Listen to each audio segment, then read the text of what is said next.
All right. Good morning, everyone. Hi, good morning, Lauren. Oh, I've already had a long morning. Busy morning. Okay, so I do want to acknowledge and express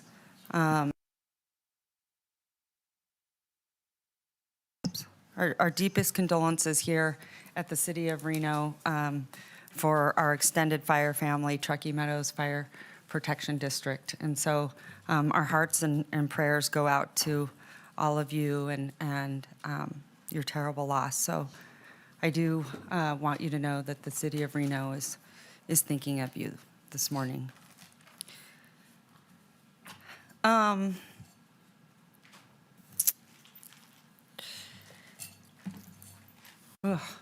Anyway. Okay, we have a lot going on this agenda, and we have some special guests in the house. AACT, you guys back here, right? I'm so happy to have you. This is our future. You guys are our future. You're our future generation, and so we're grateful that you're here and excited to hear your public comments. City Manager Brian, is there anything else that I need to touch upon before we start opening up the meeting? Anything? No, I think we're good. Okay. I feel like I've had like a lot of download this morning, so I want to make sure that I'm staying. Wow, look at you. You look amazing. I love it. She looks decked out for the holidays. Brandy, you look phenomenal. Gorgeous. I love it, love it, love it. Okay, so what we're going to do is we are going to open up the city council meeting for Wednesday, December 10th, 2025. And we are going to start with the Pledge of Allegiance. And I would love for Jonathan Shipman to lead us in the pledge. Surprise. I pledge allegiance.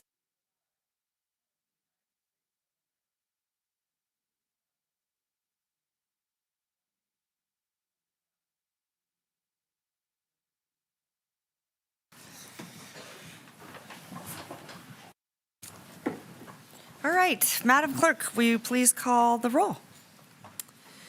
We are calling roll for the Wednesday, December 10th, 2025 Reno City Council meeting. Councilmember Taylor is absent at this time.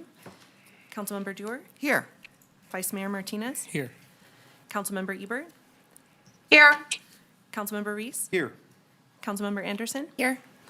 Mayor Sheevy. Here. You do have a quorum. Okay, thank you so much. Typically, we go into proclamations. We did have one this morning, but unfortunately, they had to leave, and that was Plumas Bank. I want to thank them for their dedication to being local, and also they do a big arts initiative. So I think they really resonate with the community and being local, but also having a culture that you typically wouldn't see from a financial bank. So just want to congratulate them, and thank you, Councilmember Reese, for doing the honors. Appreciate it. I don't believe we have any other proclamations. Okay, perfect. So I'm going to hand it back to you, Madam Clerk, for public comment. Madam Mayor, our first item today is public comment. It should be noted for those in attendance that comments are to be addressed to the mayor and council as a whole. Comments heard under this item will be limited to 3 minutes per person and may pertain to matters both on and off the council's agenda. Council may not take action upon any matter not agendized on today's agenda. When you are called on for public comment, please state your name for the record and begin speaking. The timer will begin when you say your name, and you will be afforded 3 minutes. For those participating in chambers, in accordance with Council Rules 6.3.11, while in this room, please be respectful. Disruptive behavior from audience members like clapping, yelling, whistling, etc., which impede the meeting, may result in a warning issued by the presiding officer. If the behavior continues, you may be removed from chambers. If you're an attendee in the Zoom meeting and would like to make public comment, please raise your hand at this time.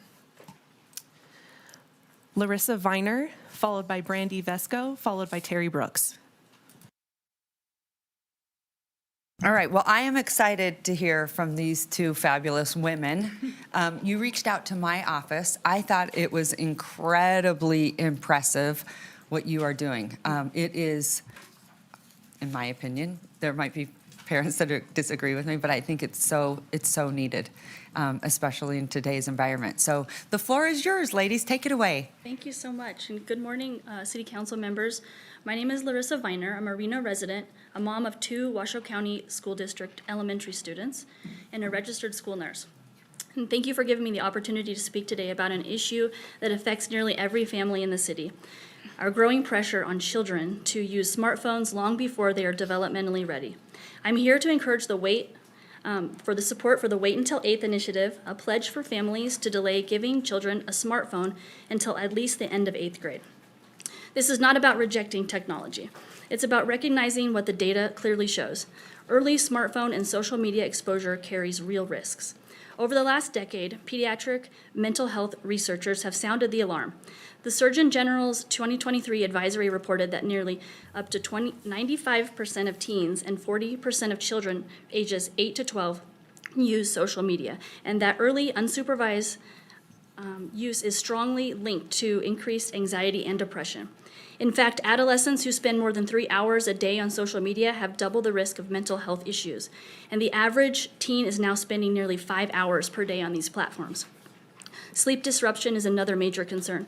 The American Academy of Pediatrics reports that nearly 60% of middle school students sleep with their phones. Yeah. And late-night notifications are associated with significantly shorter sleep duration and poorer academic performance.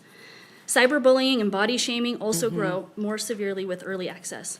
National surveys show that 1 in 3 teens experience cyberbullying. But children who start using smartphones before the age of 12 are twice as likely to become victims online. According to the 2024 Common Sense Media Study, 82% of teachers say smartphones are a major distraction, and more than half say they interfere with learning every single day. What's more, the social media algorithms are dangerous. We have seen ChatGPT under fire recently for assisting in teen suicides. Other examples include Facebook, TikTok, Twitter, Instagram, and Snapchat. The Wait Until 8th pledge offers families a practical solution by removing the everyone else has one pressure. When groups of parents delay together, children experience less social comparison, less digital stress, and more time for face-to-face friendships, outdoor play, and healthy development. Today, I ask the Council to consider 3 actions. Share our information about the Wait to 8th pledge through city newsletters, social media, and community partners. Support education on healthy technology habits across our schools and youth organizations, and affirm the value of preserving childhood by helping families make developmentally appropriate choices. Wow, I think it's phenomenal. And here's the thing, we did not have phones, and I think we turned out okay. Right? How many of you, right? We didn't. What happened to like going outside, making mud pies and building ant farms? And you remember those, Carl? Carl's like, yes, I did. Well, I would love to see the council really lean into this and help you. I was just reading an article. It was very alarming. It was, what is the 8th grade? Okay. I was just reading an article about 5th grade and how 67% of, I think it was about 1,600 children that they interviewed, 67% of them said that they experienced depression and hopelessness due to technology and having that access. And I think so much of it is because we compare ourselves. I mean, I know how much, I will tell you, I did get off social media. A lot of people will say, I know you haven't seen this, and then they'll send it to me, and then I can just tell by my anxiety. But I will tell you, it was one of the best things that I have ever done for my mental health, and I'm an adult. And so imagine what a child might feel because they don't know how to cope when someone online is bullying them. And I joke about it, but it's true. I never knew how fat, ugly, and stupid I was till I got online. Right? And so I just think this is so needed, and I hope this council, we would like to be more involved and lean in and figure out how to help you more, because I think this is just so important for children's mental health, Yeah. So I commend you girls. Thank you. How's the response been? I can probably speak to that. I don't Yeah, know if I go should right ahead. give You- my spiel. I'll You have answer 3 your- minutes. Go ahead. Oh, okay. I have a spiel for you if my 3 minutes starts now.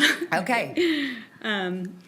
Hi, my name is Brandy Vesco. I'm the mother of a third grader in the Washoe County School District and a former education reporter for government technology. In my time as a reporter, school cell phone bans were sweeping the nation, and I came across study after study on the links between youth smartphone use and mental health issues. When my 8-year-old began to ask when she could get a smartphone, since several of her friends already had them and she felt left out of their online world, I knew I needed to act. As a reporter, I had come across a parent-led movement called Wait Until 8th, in which families from the same grades and schools link arms and pledge to hold off on giving their children smartphones until at least the end of 8th grade. This works to harness the power of community, making it easier to delay the smartphone for your child because you know you're not the only family at your child's school who is choosing to do so. I checked out the Wait Until 8th website and found that while this movement is on fire in other states, it did not yet have a presence here in Nevada, so I connected with Larissa and we decided to start one. And that's why we're here. We're looking to spread the word to as many families as possible about Wait Until 8th Reno Sparks, and we are hoping you all can help us find ways to do so.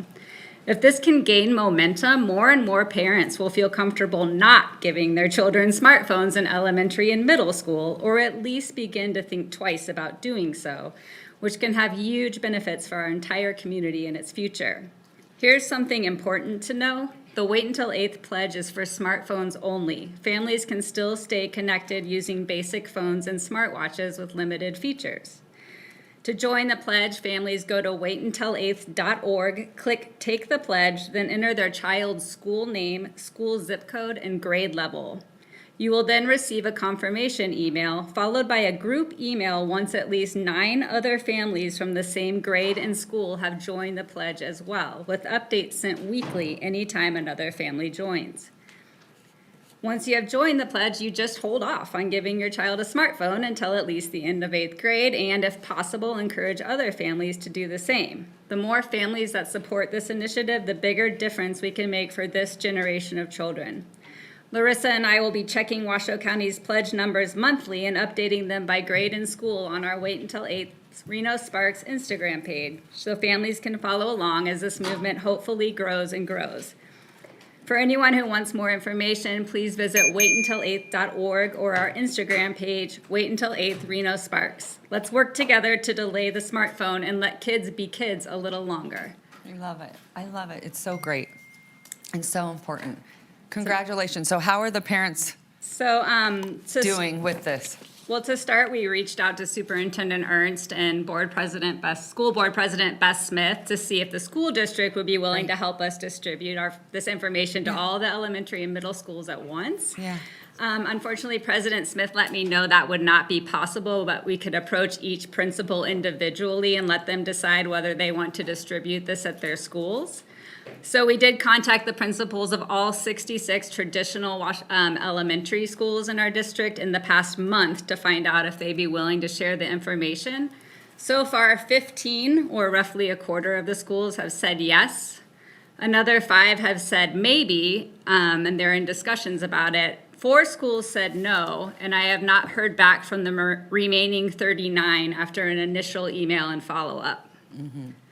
The main reason given from principals who said no is that they don't want families who have already given their children smartphones to feel judged. Yeah. While I understand that, I am more concerned about the families who do not want to give their children smartphones feeling judged and would like to ease the pressure on our elementary and middle school students to have a smartphone in order to fit in.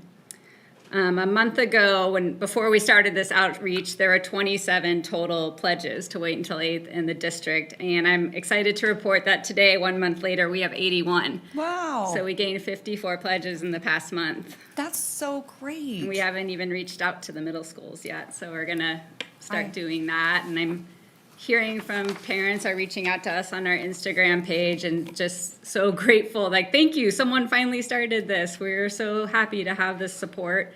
And then parents of older kids are like, I'm happy, but I wish this was there when my son was in 3rd grade, because now he's in 6th and 90% of his friends have a phone, and it's really hard to say no. Say no. Because that's where they're. Can you imagine the fight at home?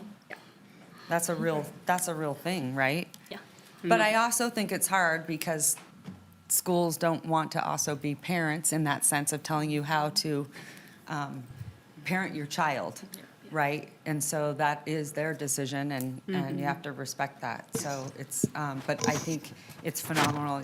You women are brave, and so let us know. I also think maybe in some ways, if children also see their peers or other people that they look up to, maybe you get a celebrity that, they look up to, because statistics show that their influence comes so much from the people that they're identifying with. So particularly probably, younger generations that they can sort of emulate. But thank you so much. I think it's fantastic. Madam Mayor, can I make a suggestion really quick? Yes, please Sorry. do. Yes. Are you ladies involved with the Facebook group South Reno Moms?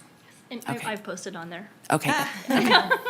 We posted like a lot of the big social media groups and the library, after-school programs. We've contacted all the pediatrician offices and some of the charter schools, private schools. We've also contacted. So Okay, we're great. trying. And maybe, all council members have a neighborhood advisory board that you could come and speak and just talk about a little bit about your initiative, and that if it's something they wanted to participate in, they could. But I think that that's great. So we'll connect you. Okay, thank you guys. Brandy's saying yes. If I may, Yes, go right this is ahead. Councilwoman Ebert. I have a quick question about kids that already have cell phones. Does this program have any kind of FAQs about what to do if you've already given your kid a smartphone, but you would like to kind of dial it back? Not to shame anybody, don't feel bad if you've given your kid a smartphone, but here's how you can, take back some of that social media access without a fight with your kid, or how to have conversations with your kid about taking away that access, just to kind of help parents navigate that if they decide they want to take back some of that freedom on the internet. I'm glad you asked that, because yeah, they do. We have some materials we can give you guys, but there's a specific parent guide on that, and a whole bunch of other resources, like how to teach your kid how to text, and what the dangers of sending certain pictures might be. So this gives you that time until the end of 8th grade to start showing them these resources, teaching them how to be safe. You don't just hand them the keys to the whole internet and go, Yeah, okay, happy yeah. birthday. That's wonderful. And then, do you mind just sharing the website again, just so that people can, write it down if they would like? Yeah, absolutely. It's waituntil8th.org. Great. And then for our local Instagram is Wait Until 8th, Reno Sparks, and we already have our first series of pledges by school and grade posted there. Great. Thank you so much. Thank you, Madam Mayor, for letting me speak as well. Thank you. Yeah, no, stranger danger is a real thing, and it's really, really prevalent online, because you can hide behind a keyboard. And so I don't know if people really realize how vulnerable children are when you have access to, it is the World Wide Web, why they call it that. So anyway, thank you guys so much. I think it's fantastic, very, very commendable. Thank you so much. Keep doing it, and then we'll connect and figure out another way to continue to help you spread the message. Thank you guys All so Thank right. you much. for your time. Thanks, you guys. Okay, Madam Clerk. Terry Brooks, followed by Emma Doty, followed by Sherry Paparich Hess.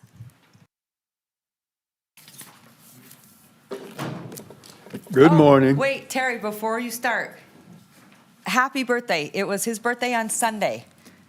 Yep, Am I right? yep. I turned 73. He turned 73. Well, happy birthday from all of us here at the City of Reno, Terry. Thank you very much. Okay, take it away. Good morning. It's me, Mark Twain again. No, wait a minute. Oh, yeah, that's it. Mark Twain's 190. Terry Brooks is only 73.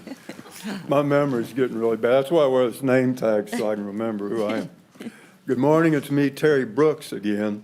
And today I'd like to share with you my thoughts on aging and memory and what seniors have to go through. Forgetfulness is a problem challenging a senior's health and emotion. It can cause social isolation and decrease abilities to function. The longer we live, the more information is already stored in our brain, which makes it harder for new information to finding room left in our brain. That's why seniors can remember things they did as a kid, but they can't always remember about yesterday and what they did. When I was a kid, I learned all 50 states in the order that they became states, and I learned all the capital cities of each and all of those states. I learned the names of all the U.S. presidents of the United States and the order in which they became presidents of the United States. Years ago, I learned the names of all 66 books of the Bible and the order in which those books appear in the Bible. And I still remember all of these lists today, but I rarely remember what I did yesterday. I'll often be writing some silly poem, but suddenly I can't remember why I wrote it. So I'll read what I just wrote, and I still can't remember why I wrote it. Sometimes seniors can't remember if they got a prescription, but if they did, they might not remember to take their prescription. Seniors often have trouble trying to remember someone's name unless they look like someone they know who happens to have the same name. That's why I always have a pen and paper to take notes. That's what they're for. But sometimes I forget that I took notes, or I can't remember what I took them for. That's why I always write down what I'm going to say when I'm here. Otherwise, I wouldn't remember what to say when I'm here. I would like to thank you all for listening to me today, and I look forward to coming back if I remember to write down what I'll say. I think that's fantastic. Thank You you. probably also noticed we didn't sing you happy birthday for a reason. So anyway, thank you so much, Terry. Emma Doty, followed by Sherry Pepperidge Hess, followed by Amaya Macias. Good morning. Good morning. My name is Emma Doty. I've been around here before. I advocate on behalf of students at UNR, especially how we are affected by the same scourge of poverty that affects this city. My prepared remarks today are starting with last week's Community Homelessness Advisory Board meeting, which I was present at. I'm very happy to see that be active again. And a presenter at that meeting raised something that I would like this council to hear and seriously consider, and that is using evacuation areas as temporary shelters on the coldest nights of the year when CARES Campus, Our Place, and the Good Neighbors Warming Center all hit capacity. And I've seen how easily it can be done. This 4th of July, I was down at my parents' house in Carson City when the Sea Hill fire broke out. And thanks to the stellar work of the fire department down there, the evacuations were never mandatory and no houses were ever damaged. But as I watched alerts all through the night, being less than a mile away from this, I saw just how quickly they set up an evacuation shelter, about 90 minutes after the flames broke out. And make no mistake, nighttime temperatures in the Reno winter can be just as life-threatening as a wildfire. And unlike wildfires, they can be predicted in advance and accounted for in advance, and the accordant demand at the shelters be accounted for in advance by, checking out the weather report. And if Carson City, with less than a quarter of Reno's population, has the resources to open a building to a potentially large number of evacuees on very short notice, Reno can do it too. The Neal Road Recreation Center, as was used for the Davis Fire, and the Evelyn Mount Community Center, which was named for a woman who devoted her life to helping those less fortunate than us, are two potentially very good options. And as far as I can see, the only difference between opening up a shelter to people evacuating fire and to people evacuating the cold are that the people evacuating their houses in the event of a fire have houses. I hope there's no question that homeless people's lives matter as much as the rest of our lives in here and are of equal value. So why not save lives? Thank you. Wow, I am impressed, Emma, future senator, future president, right? Fantastic, great job. We've done this in many different scenarios. We did it during COVID, those kinds of things. And you're exactly right, they're pretty standard to set up, so I think it's a very good model, so great job. Good. All right, keep coming back. All right. Love it. Sherry Pepperidge Hess, followed by Amaya Macias, followed by Talia Halverson. Hi, nice to finally meet you. Hillary, thank you. Sherry, go ahead. Hi, I'm Cherie Pepperidge Hess. Sorry, I don't understand. Go ahead. I'm Cherie Pepperchest. I'm the owner of Gymboree Play and Music in Reno. I see Gymboree parents here. I'm sure all of you know someone who has benefited from the Gymboree program. We have been in Reno for almost 50 years. I have had the honor of running it for 23 and a half years. Gymboree offers essential early childhood education programs in Reno for ages 3 months to 5 years. We are the only program that offers this. The classes not only benefit the child, but they benefit the parents and bonding with the child as well. We have been in Reno for almost 50 years, and I am terrified we are going to lose this essential program. We're having two issues.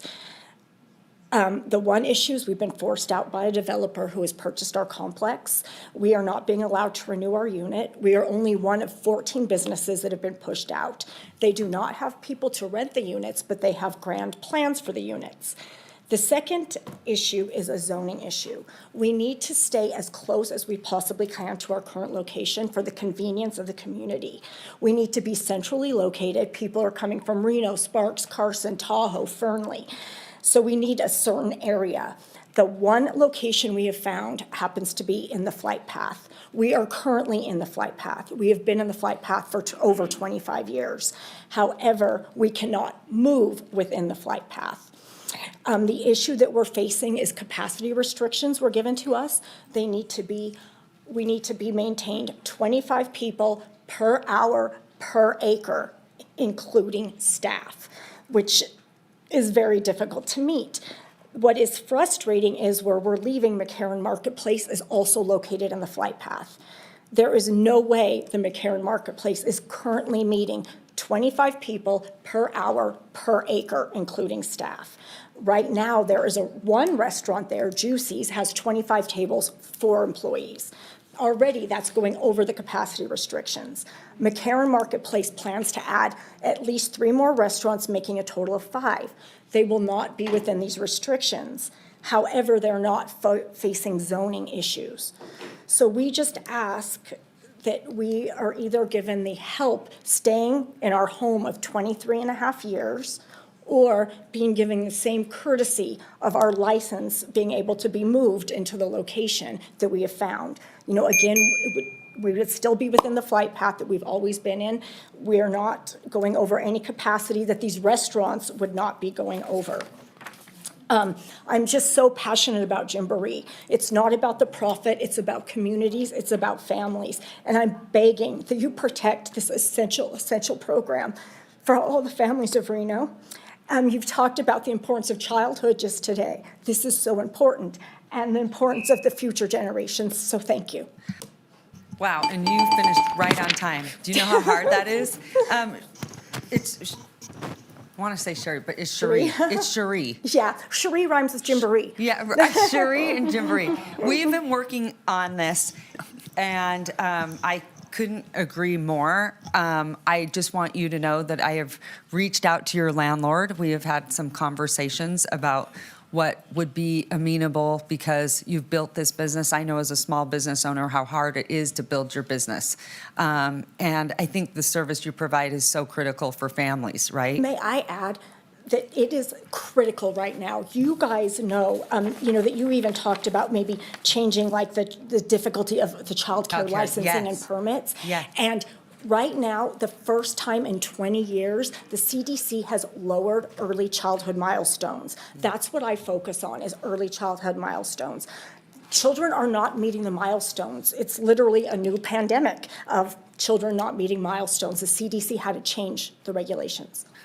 So just a couple things to clarify. Wanted to know, has your landlord reached back out to you? Because we've had a conversation. He has not. So he knows. So I want you to be aware of that. Thank you. The other thing is, did you say, because I thought you had told me that you were not in a flight path right now? We are.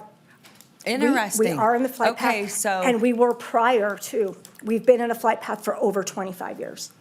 Wow. And our clients said they Okay. will all sign waivers. We have hundreds and hundreds of letters of support, hundreds, which I have sent to Partols. Yes. Okay. We are getting, Angela is going to come and meet with you She is on her way, but I think it's really important because the piece of the story that I wasn't aware of is that you're currently in a Yes. flight path.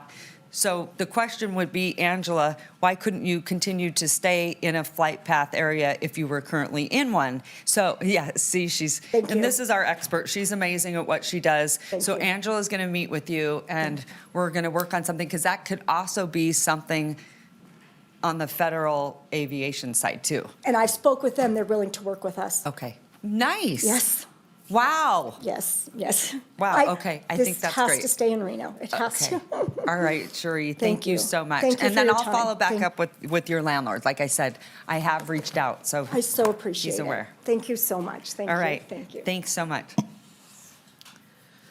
Amaya Macias, followed by Talia Halverson, followed by Kendra King. Really?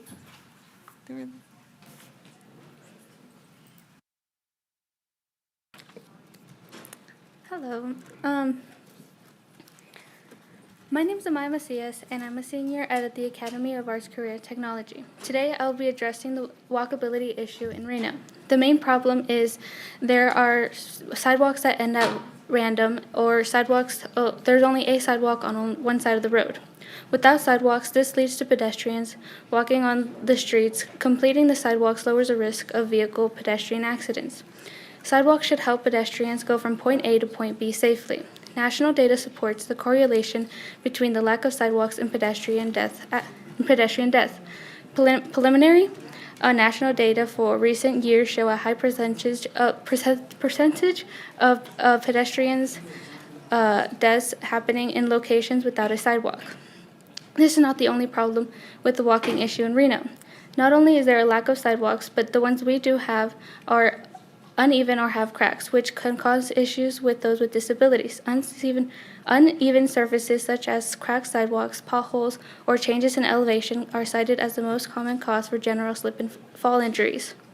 The sidewalk should be smooth and useful for everyone, helping everyone get to their destination safely. Imagine being in a wheelchair and dealing with the cracks on the sidewalk on your way. For people using the wheelchairs, this is their reality. Even a simple crack or change in elevation, such as a quarter of an inch, could be a major impassable obstacle. Broken sections for those with tilts can make losers lose control of their devices or get stuck, sometimes forcing them to go onto the street with traffic. Not only does this project need to be done, but it shouldn't cost homeowners anything. A few homeowners have already been charged for the repairs of their sidewalks.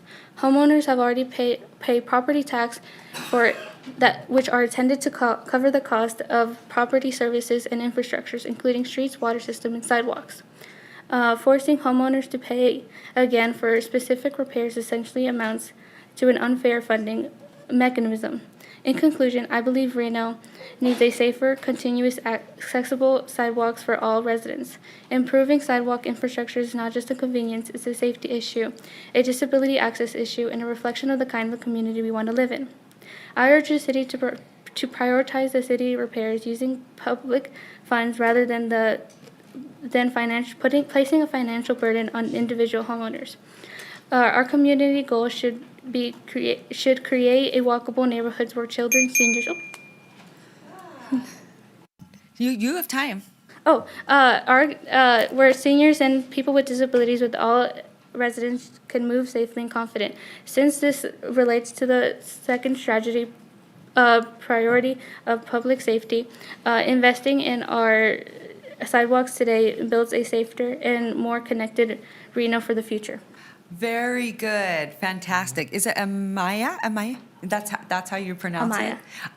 I think you did a phenomenal job. I you. do want to, I'm glad you brought this topic up. I want to say huge shout out to Khalil. I just received a really nice email from a huge advocate we have for sidewalks. Her name is Dora Ushel. She's amazing.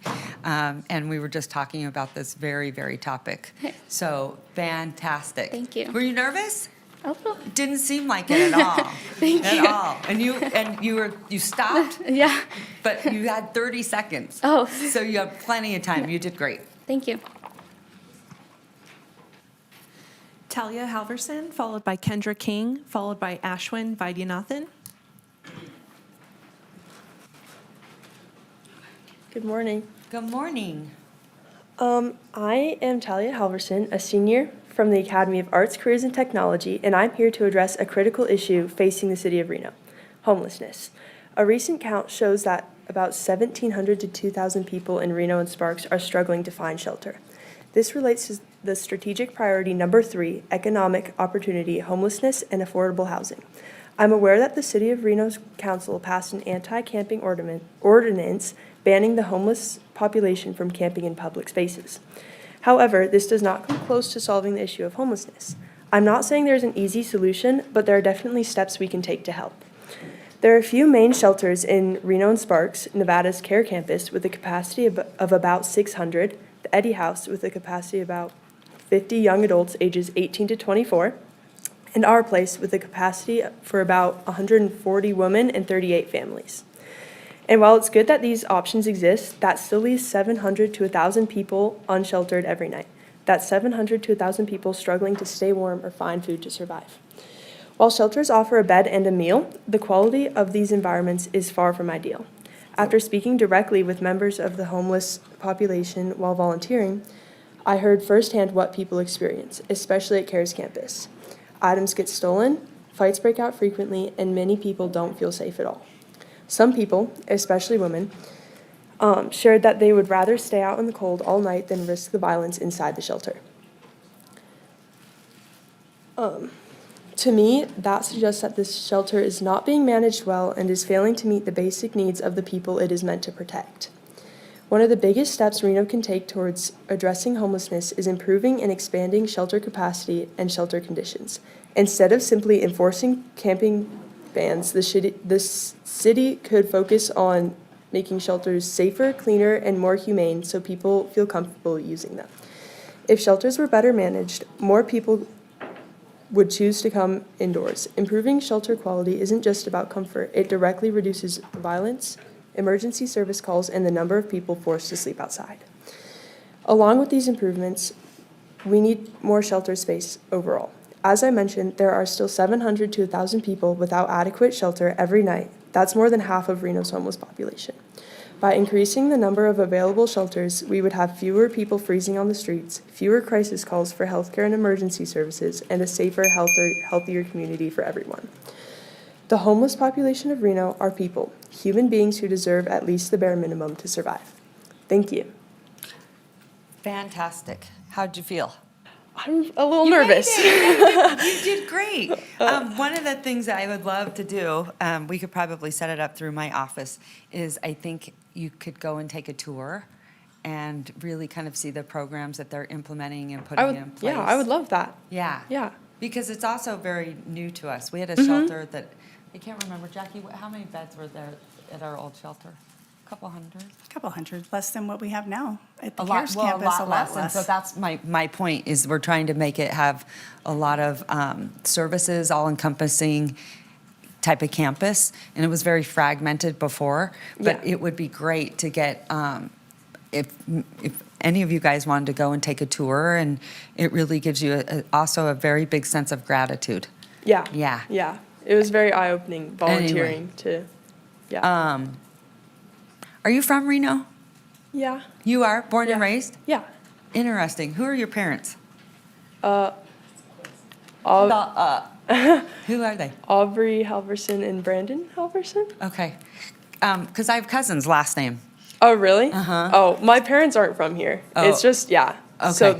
they were raised in South Dakota. So. They were raised where? South Dakota. Oh, okay. Yeah. All right. Because I thought maybe we're related. Oh, that You would never be know. crazy. That would be. Anyway, well, thank you. You did Thank a you. great Yeah. job. Thank you so All much right. for I'll this come meet with you opportunity. guys before you Okay, leave. perfect. Thank okay. you. Good job. She's like, why are you asking me all these questions? But I'm thinking to myself, I really don't know any of my cousins, but the last name is Halverson. So I thought, wouldn't that be ironic if we were related? All right, Madam Clerk. Kendra King, followed by Ashwin Vaidyanathan, followed by David Shakar.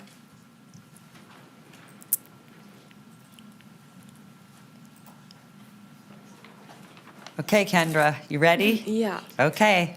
Good morning. My name is Kendra King, and I am a high school student here in Reno. Today, I want to speak about something I think is important to Reno and its citizens, keeping the Truckee River safe, clean, and healthy. The river is one of many natural highlights of the city of Reno. It serves as a popular hangout spot for students, young adults, and families, and is overall a large part of our city's identity. Lately, however, the river has felt less cared for, with dangerous chemicals polluting the water, trash buildup, and more, causing damage to the river every day. This is an issue because when the Truckee River isn't protected, it affects our environment, wildlife, and citizens that use the space. The main source of pollution I want to focus on today are storm runoffs that wash chemicals, trash, fertilizers, and pesticides from streets and yards directly into the river from storm drains, as well as littering, which is a big problem in the public access points of Truckee. These are two issues we can counter within the community by being more mindful of our actions and their effects on our city's environment. The city of Reno has already started to fight this pollution with organizations like KTMB, which is Keep Truckee Meadows Beautiful, but I believe this problem hasn't been heard by all of the community. So, to continue combating these issues, more awareness can be given to nonprofits like KTMB to help them with their efforts to protect the beauty of the Truckee Meadow River. We could also create more volunteer initiatives aimed at educating the public on ways we can support the health of the river and host cleanups to get the community involved in preserving our beloved environment. Protecting and preserving the Truckee River is not just important for the environment, but also aligns with one of our strategic priorities, number 5, infrastructure, climate change, and environmental sustainability. It's also about keeping one of Reno's most important spaces safe, clean, and welcoming for all to use and enjoy. Wow. Thank you. Fantastic. Great job. I know Councilwoman Dewar probably wants to weigh in. I always call her the water expert. Well, I'll just, a couple words. I think you've identified a really critical issue. What happens is, especially from these hardscapes, roads especially where we have oil, grease, tire shreds, all get into the runoff out of the stormwater and a lot of them are directly piped to the river. And they don't have what we would call pre-treatment, where we would screen out some of this stuff or give it a place to settle out. And so it's a really big challenge. So I really appreciate you highlighting it for all of us. Great job. Thank you. Okay. Ashwin Vaidyanathan, followed by David Shakar, followed by Stephen White.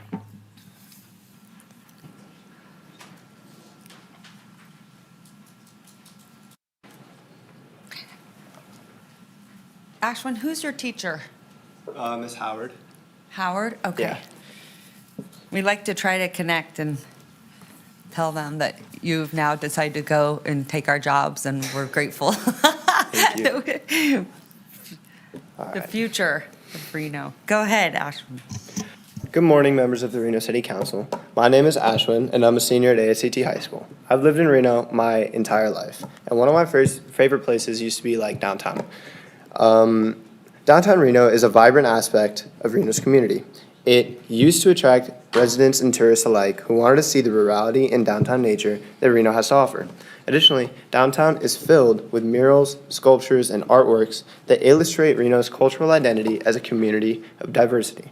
However, in recent years, the streets of downtown have become increasingly desolate as Reno's residents abandon what once was a cultural gathering place for the community.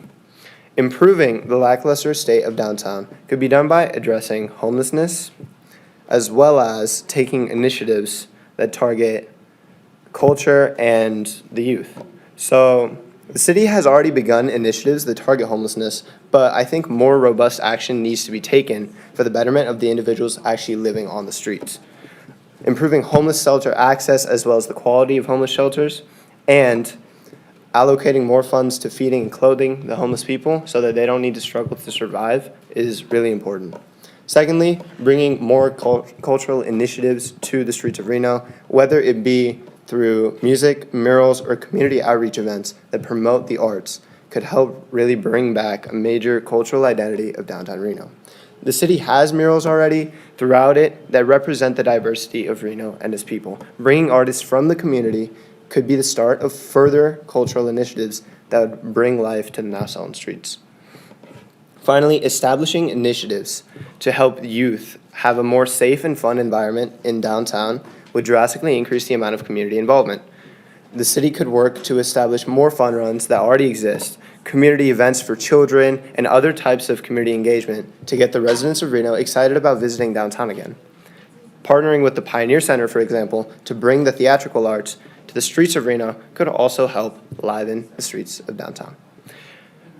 Ultimately, revitalizing downtown by addressing the ever-pervasive issue of homelessness and introducing more cultural initiatives that already exist through locally commissioned artists and making downtown a safer, more friendly environment for the youth so that everyone can enjoy it, can attract more tourism and bring back the residents to the streets of downtown.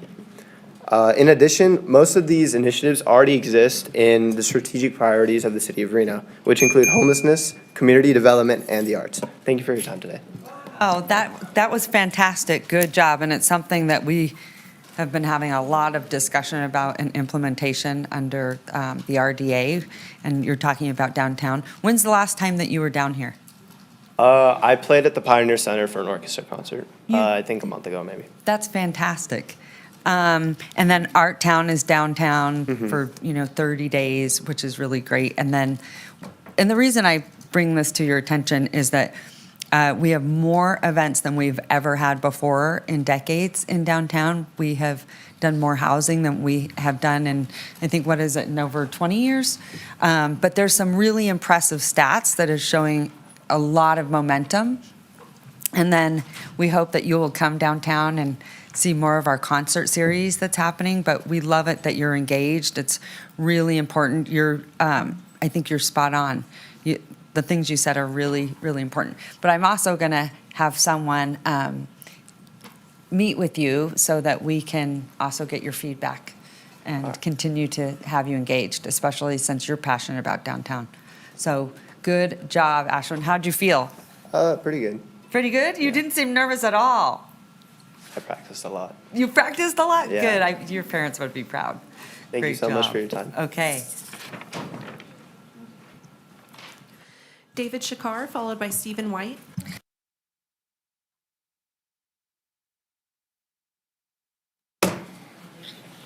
Good morning, Madam Mayor, council members, and the always helpful Reno City Clerk's Office. Before we start the countdown, could we get a sound check? I don't know if I need hearing aids or if the microphone needs to be closer. Oh, it sounds good? Oh, okay, thank you.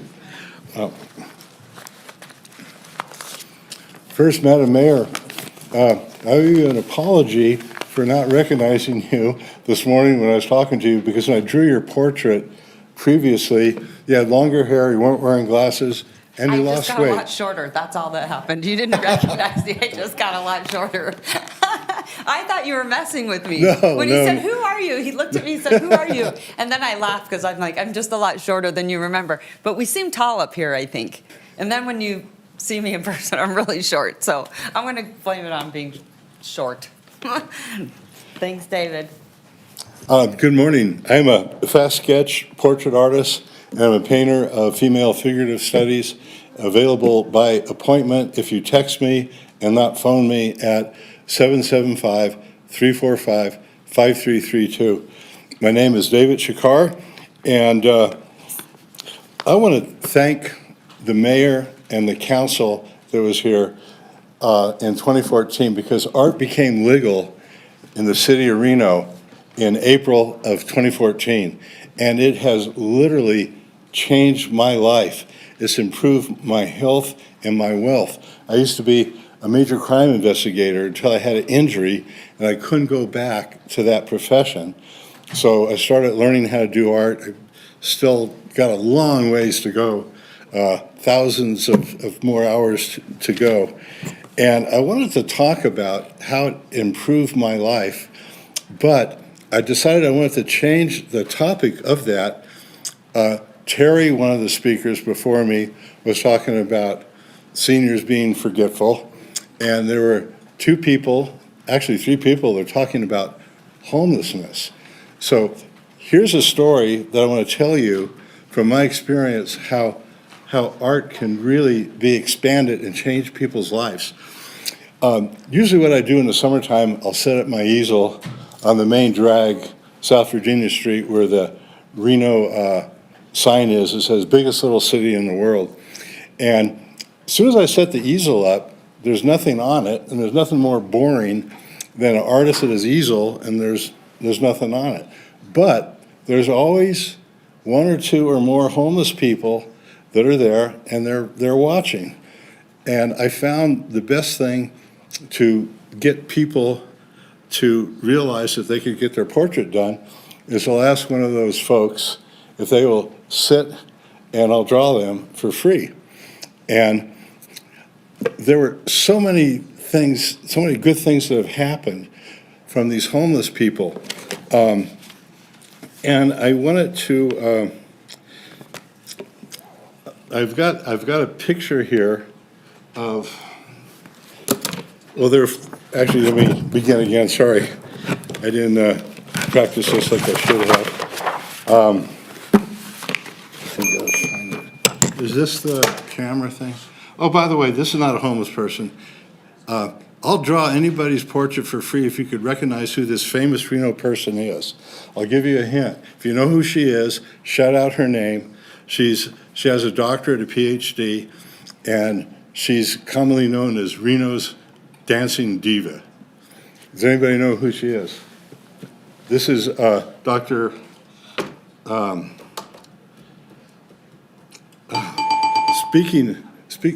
3 minutes is gone already? Oh, my God. With your permission, Madam Mayor, may I extend it for one more minute to talk about how 4 homeless people are no longer homeless because of the power of art? May I have your permission for that? Sure, go ahead. Okay, thank you very much. I have a picture of a person who is no longer homeless, and it's this lady here. Her name is Mia, and she used to weigh 280 pounds. She drank a lot. She was a drunk. She got healed from drinking, lost weight, went to TMCC, and she now is working as a professional dancer, earning a good, appropriate living. There were 3 other people, 3 other homeless men. One guy found out that he liked to do art. He enrolled at TMCC in the art program, and he's now employed at IGT as a graphic artist. So when art is allowed to be free, it causes a lot of freedom to people because they realize they could change their life. It's changed my life. My health and my wealth is better. And the 2 other homeless people that I know have drastically improved their lives. One of them is still homeless, but they're making a little bit of money. They make these landscape paintings, and they sell them, and that gives them a few bucks that improves their lives. Thank you for the extra time. And thank you, Madam Mayor, for causing art to be legal in April of 2014 through Reno Municipal Code, Chapter 5.14. Thank you, Mr. Shakar. Stephen White, followed by Chelsea G. via Zoom. Good morning, folks. I've been blessed in my lifetime. I've been blessed as an artist, being able to bring beauty into people's lives for more than 50 years through my artwork. But I've been blessed with the ability to do this, to change people's lives in a positive way. For the last 23, 24 years, I've been working with the city government here trying to improve the lives of everyone in this community by creating art in the parks. And I'm really enjoying working with Nathan. We're working out the protocol to use these mushroom displays that I've made and donated to the city, protocol for using them in the parks and all. And, you know, it's a wonderful thing when you can change people's lives. I've witnessed this so many times, it brings tears to my eyes. I've seen so many young people's lives be changed in positive ways by simply being able to share their artwork with the public, you know. If you have an artist in your family, I think you can recognize that some people in this world are given this gift from their creator of being able to create artwork that brings beauty to all of our lives, inspiration and hope and all kinds of things, wonderful things to our lives. It's time that we do this. It's time that we celebrate the arts in our public parks. It's time that we give young people a venue and seniors a venue to be able to share their artwork with the public. It's a terrible thing to waste all these artists' talent, you know, where they never have a place to display their artwork and share it with the public, you know? It's a terrible thing. And it's going on all over the United States. Well, artists are locked up in the closet. They don't get a chance to display their artwork. By creating these venues, these mushroom venues in the parks, Reno is at the very forefront of delivering the gift of art back to your community and every community in the state of Nevada, and hopefully every community across the United States. It's time that we do this, and I hope that we can have your support as we move forward in this. In the meantime, I want to wish all of you a very Merry Christmas, and I've enjoyed coming and talking to you all, and I look forward to the new year. And God bless you all for the work you do. God bless you. Take care. Thank you, Mr. White. Chelsea G. via Zoom.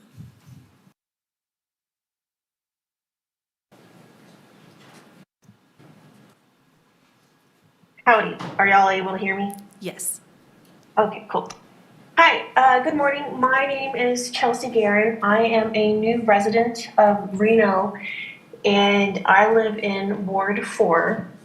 I go out frequently on walks to get out exercise, for mental processing, just to see the beautiful view of the Sierras that we have here. And one thing I have noticed during the hotter months is the tree canopy discrepancy with homes in my area in Ward 4, in that I can physically feel a difference between where there are trees providing shade and coverage and where there are no trees.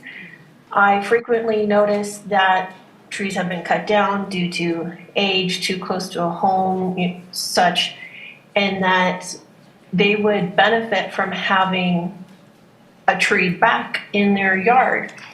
The DRI, Desert Research Institute, has published a white paper where they studied hotspots both in the Reno and Vegas area, and they did confirm that areas with more tree coverage do experience lower temperatures. And with NV Energy currently, or recently rather, increasing their energy rates, that is going to be a pinch for a lot of folks, especially those on fixed incomes like our elderly.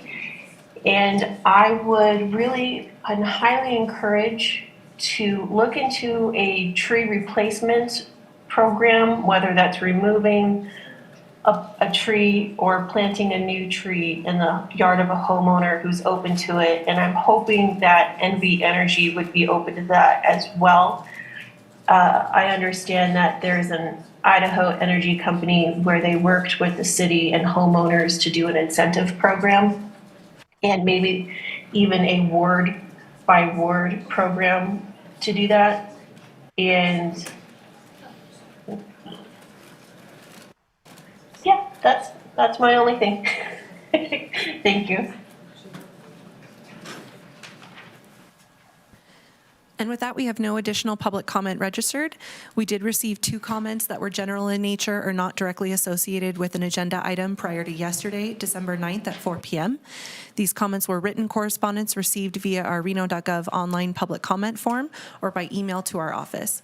Copies of these comments have been distributed to the Reno City Council and are available to the public on reno.gov/meetings. These comments were distributed as 2 letters of neutral or concern. Vice Mayor Martinez, I'm sorry. Hello? Yeah, we can hear you, Councilwoman Reber. Okay. Yeah, I just wanted to respond to that last commenter, if I may. Sure, yeah, go ahead. I just wanted to let them know that I agree with the tree canopy. We do actually have the lowest tree canopy in the city of Reno, and that's something that I'm working on to get more trees for the ward. One of the issues that we're running into is not having enough irrigation systems out here. So working to get those irrigation systems put in and trees. But there is a project where we're going to be putting in trees along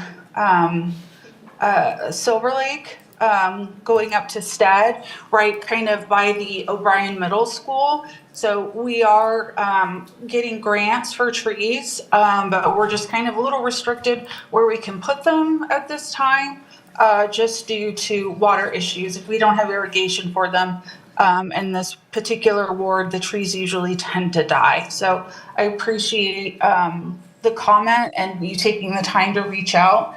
But I want you to know that that's something that I am working on.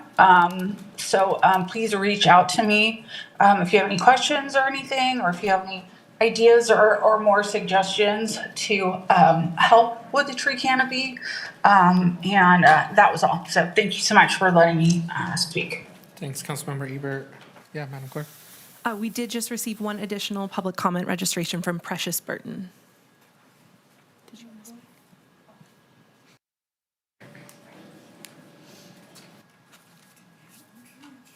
5 minutes. Hello. Okay, so I came last week about my complaint with the Public Defender's Office, right, in Ian Silverberg. And the reason why he told me that he was gonna lose his job because he wanted me to take a side deal with mental health court for his colleague, Bobby Baker. It's Samantha Baker and him. So I'm wondering, like, what's going on? Because all these complaints, it doesn't do nothing for, like, the public. And it's like Ian Silverberg is able to still keep his job, and I'm unable to make a court date because Bobby Baker works at the courthouse. And so it's like I am being prevented from having a court date. And then he tries to like threaten me with arrest and and he says like, I'm gonna put a warrant out for your arrest if you try to take Ian Silverberg to court. And like, I don't have no answers. Like, I don't know what's going on. And I'm still waiting for Catherine Nance to get back with me so we can like discuss what's going on. But other than that, it's like I'm being harassed by the Public Defender's Office. So what happens to me? Yeah, thank you for the comment. It sounds like City Manager may have some comments for you. Precious, the city of Reno cannot assist in this matter. Do you have a public defender now? Is it Ian? No.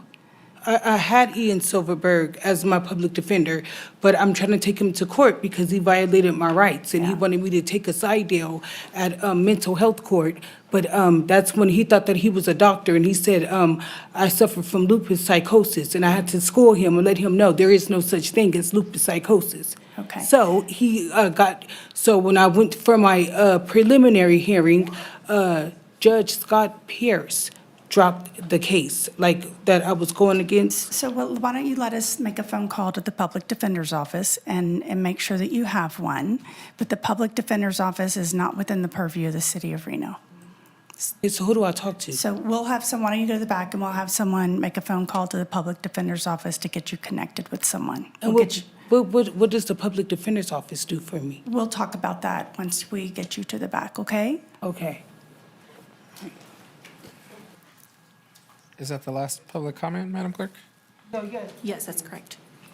Okay, thank you so much. We'll go ahead and close that. Move on to approval of the agenda. Before we do that, I'll ask City Manager if there are any updates to the agenda. None, thank you. Move to approve. Second. Before we move on, sorry, the only update I had is if we can move agenda item G2. We did have a last minute interview, just wanted to get them on the agenda before we make any appointments to the January appointments. So just asking for consideration to move G2 to the January meeting. Yes, move to approve. Yes. Thank you so Second. much. Awesome, so we have a motion and a second. All those in favor say aye. Aye. Aye. Motion passes unanimously. Thank you so much. With that, we'll move on to approval of the minutes. Move to approve. Second. I have a motion and a second. All those in favor say aye. Aye. Aye. Aye. Motion passes. Thank you so much. We'll go on to consent agenda items, and I'll start to my right. Do you have Nothing for any- me. Councilmember Taylor? Nothing for me, Mr. Vice Mayor. Councilmember Reese? Councilmember Ebert, do you have any items to pull? Yes, I'd like to pull B8. I'm sorry, B7, B8, B9, B10, and B11. Sorry, yeah, B11 and B15. Please. Okay, with that, can I get a motion for the remaining items? Motion to We do have approve. public comment on Oh, this. we'll go to public comment before we take a motion. Thank you. Jeff Heinzen.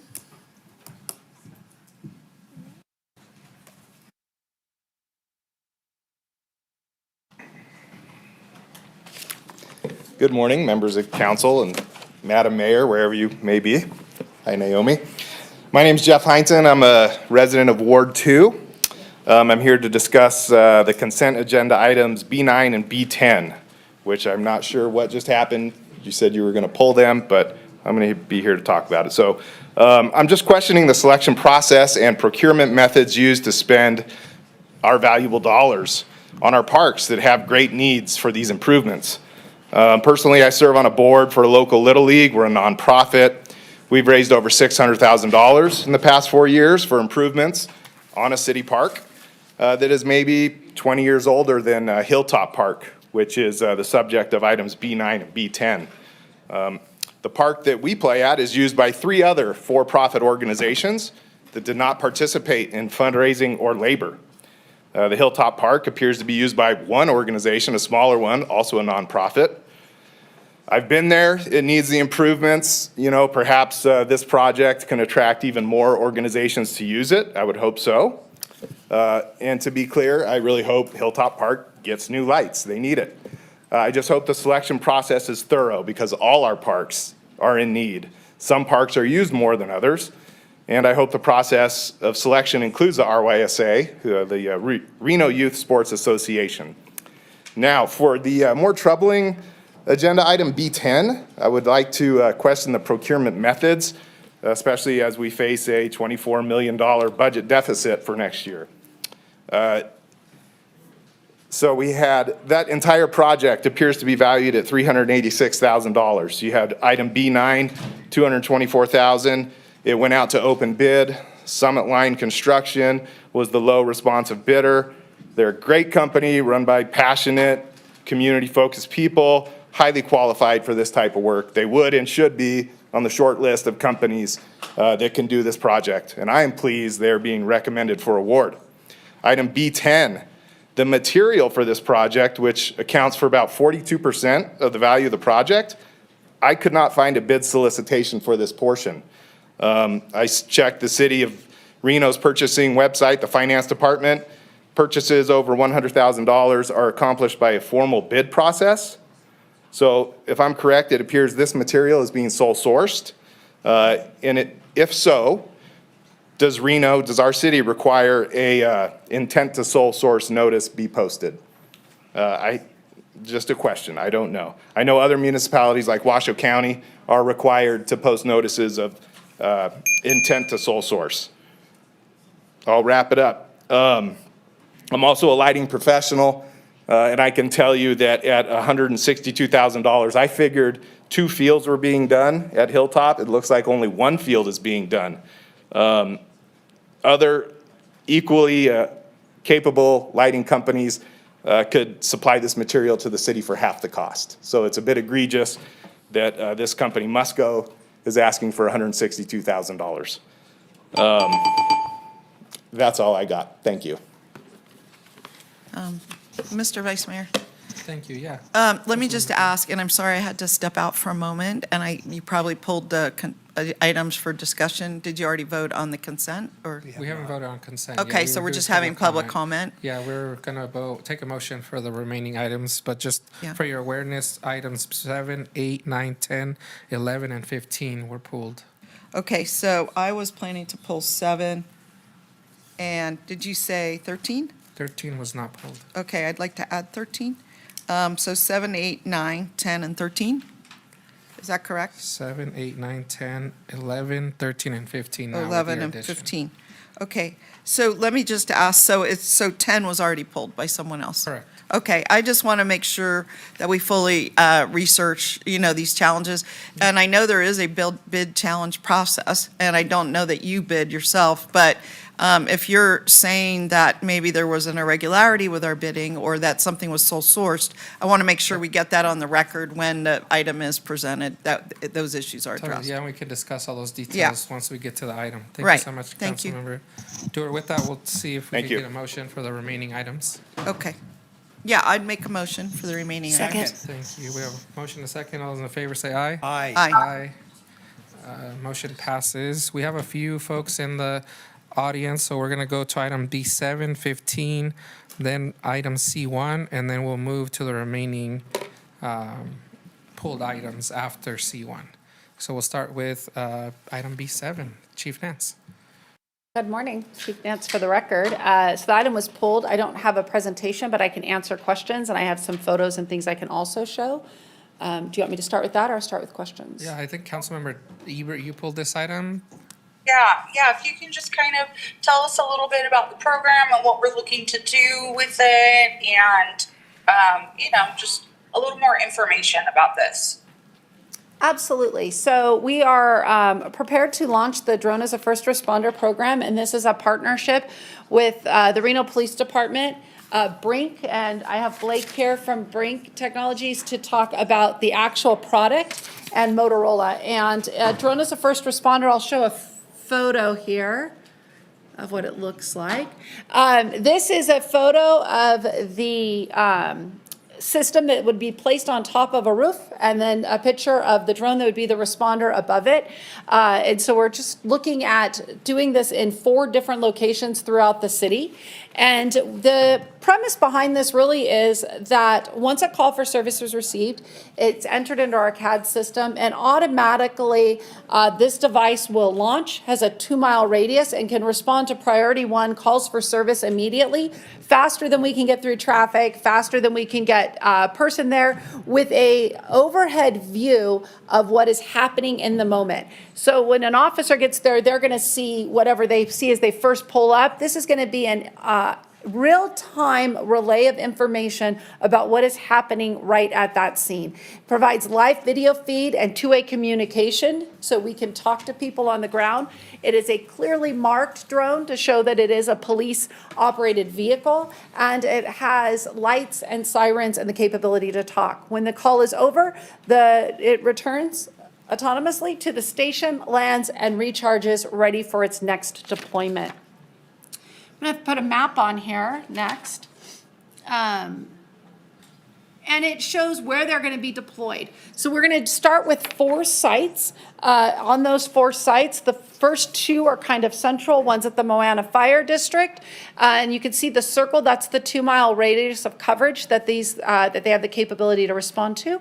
We will put one at the Public Safety Center on the roof there, one at the Fire Station 12 in Damani, and then the North Valley's one, we are pretty confident we're going to use the water treatment facility, but we do have a site survey scheduled for next week once this item is approved to ensure that that's the best place to put it and that it does meet the needs there, but we're pretty confident this is where it's going to go. This partnership is really important and talks a lot about what we are going to do next. And I'm going to just talk a little bit about this implementation process. We are looking to have these in place by April. And I'm sorry, that's crooked. That's going to bother me. If it doesn't bother you, it doesn't bother me. Okay.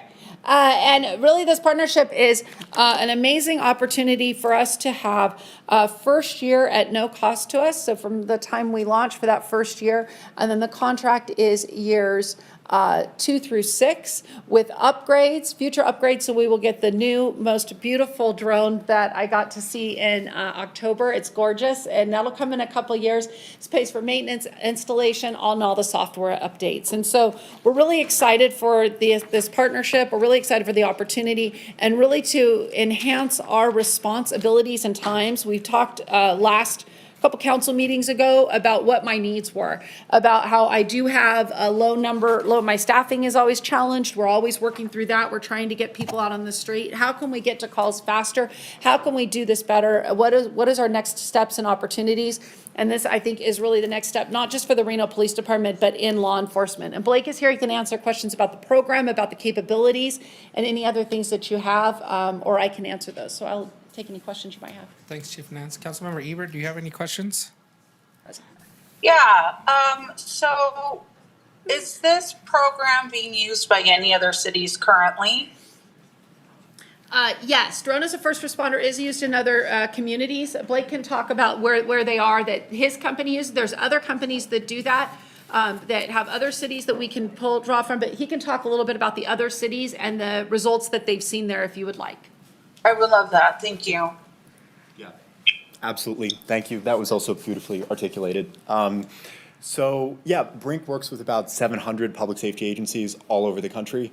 Roughly 15% of the SWAT teams in the United States utilize one of our drones, and 50 cities roughly have adopted our citywide 911 response drone technology.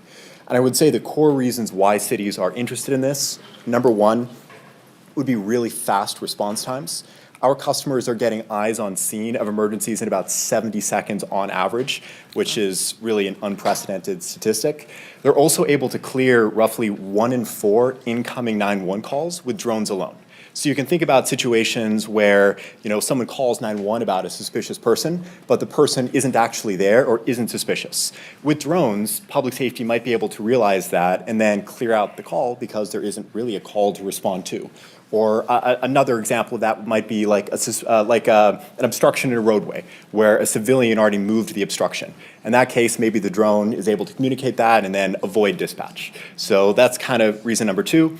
These drones also improve officer safety because they give everyone a live video feed of situations that folks might be walking into before they even arrive, which is tremendously helpful. And they can deliver emergency medical payloads like defibrillators, Narcan, personal flotation devices, EpiPens, lost hiker kits up to about 2 pounds, including water bottles and emergency blankets, trauma kits, including tourniquets, all that kind of stuff.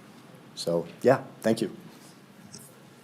Any other Thank questions? you. I did have a follow-up question to that. So Chief Nance, you mentioned that when a call comes in, the drone is launched automatically. Does that mean that the drone has all of these supplies on it at all times, or does someone load the drone before it's deployed when a call comes Probably a in? better question for you. Yeah. It's probably a better question for Blake on the operation of them, because he developed them. So I'm going to let him take that one. Yeah, 100%. So with Responder, you do have to select one emergency medical payload per airframe that you would leave loaded on. But our next drone has a robotic system to load in whatever payload that you want in a carousel that can contain 16 at a time. And that carousel is actually climate controlled, so you could store medication there like EpiPens or Narcan or whatever is desirable. So literally in a software interface, you would select, hey, I want to carry a defibrillator, the thing would load it in, and then you could accomplish that delivery. Thank you. Councilmember Ebert, you're out of time. We'll go to round two. Once I go to a round of the dais, I see Councilmember Taylor. Thank you, Mr. Vice Mayor. I am really excited about this. I definitely see the safety benefits and possibly some cost-saving benefits moving forward. One of the questions that I did receive was, can you talk a little bit about the privacy concerns that some people might have? I heard you say that it was for priority 1 calls. So if you could just expand on that a little bit, that'd be very helpful. Yes, there's a lot of laws in place governing our surveillance capabilities, and these would fall under those same laws of surveillance that we have. So anywhere that is publicly accessible or viewable, we can see. So just if we are going to be, we can't look into people's houses. So that's not allowed unless we have a warrant or we're in an active scene or a hostage situation or something like that. There is some exigencies that allow it, but we already have drones in the air. We have pilots flying them currently, and we already are abiding by all of those rules. The FAA regulates it, federal government regulates it, and our own attorneys, make sure that we are operating in the way that's meaningful and according to the law. So we will only be operating these in those public-facing situations where your expectation of privacy is already very diminished because you are already probably being recorded in some other way. In exigent circumstances, when we have a right to view, so say it is a shooting or domestic violence incident or a hostage situation, we could use this technology to look inside an exigency, and anything that would require surveillance would require us to obtain a warrant, just like we would in any other situation. And we are already following all of those guidelines. Thanks, Chief. And Blake, this is a question for you. When I had an opportunity to talk to the chief about this in my briefing, she told me a little bit about the history. In less than a minute, can you say how you came to develop this? I think it's very interesting. Yeah, no, absolutely. I appreciate that question. So I'm the founder and CEO of Brink. I've loved aerospace ever since I was a little kid. When I was 10, I couldn't build a full-scale fighter jet, but I could build a drone. And that was kind of the origin of my interest in the space. But I grew up in Vegas, and I knew people along the Strip during the October 1 shooting, which was a Mandalay Bay shooting. And that's what got me thinking about building drones for public safety end users. So I kind of processed this a little bit, ended up reaching out to Vegas' SWAT team, agreed to have lunch with 18-year-old me, which was good because I was not sure they were going to do that. And that meeting ultimately turned into our first product in this company as a whole. Thank you very much. Appreciate your partnership on this. Thank you, Councilmember Taylor. Councilmember Reese, I think you had a question? Yes, thank you so much, Mr. Vice Mayor. My question is for you, Chief Nance. So during my read of the staff report and then my questions about it during my briefing, I wanted to make sure I was clear on something, and that has to do with the fact that in year one, there is no cost. It's essentially a pilot program. Yes. But in years 2 and 3, there is a cost to the city, is that correct? Yes. And it's identified in the staff report, and it's significant because it gets added to the general fund. Yes. Where does our commitment come? Because I'm a person who says, hey, this is an outstanding use of technology. I'm very interested in the application. I'm especially interested in the discussion about being able to deliver EpiPens and defibrillators, that sort of thing. And so I'm trying to figure out at what moment do we convert to the years 2 and 3, and what are our outs if we decide it doesn't work for our city, or the winds are too high, or it snows too often, or whatever it is. I'm trying to figure out the financial piece before I make the commitment to go down the road. Yes, so it is a one-year pilot program, which means 30 days before that 1 year we can opt out. I plan on coming back to this council. We're going to keep a lot of data, a lot of information about how it's deployed, what time we've served, what the needs are. And then we're also looking at funding sources, either grants, collaborations with other departments, community donations, whatever it is to try and ease that financial burden, because I do know that that is important. But bringing the information back about our success rates and then bringing that back to you to help us decide, is this a funding source that we need? So we can opt out. That first year is free. We've worked through the attorneys and on the contract and through many conversations with Blake and I about how this is going to come to fruition, and also the financial struggles that we do face. So we want to be sure that this is a valuable tool. Every organization that I've heard has this. They will talk about the savings, the cost savings, where we're actually saving money in the actual deployment and increasing our deployment capabilities. So I think we're going to have those same successes. But if we don't, I need to be able to say this isn't working for us without a long-term financial commitment that isn't something we need. So we've been very mindful of that, and I'm very confident in that happening. Well, that's why I appreciate the approach that you've taken, because the alternative would have been to come to say, hey, on day one, there's this cost, and we built in. I think the Real-Time Information Center is game-changing for our region. I know it is just in the infancy of what it can and ultimately will be capable of doing. And so I think this is a great additional tool. I do want to say that during the year, I'll be looking for those kind of things too, about statistics and updates. I'd certainly like to go out and watch its deployment. I've spoken to friends in other communities who have this program, and so they're very supportive of it. And so as talking with mayors across the country and having those conversations, I think it's important. You also mentioned, of course, grants. I know that we've gotten a recent significant donation from Grace Church that'll be on a future agenda for our approval and acceptance. Is that the kind of money you're talking about, like outside monies coming to?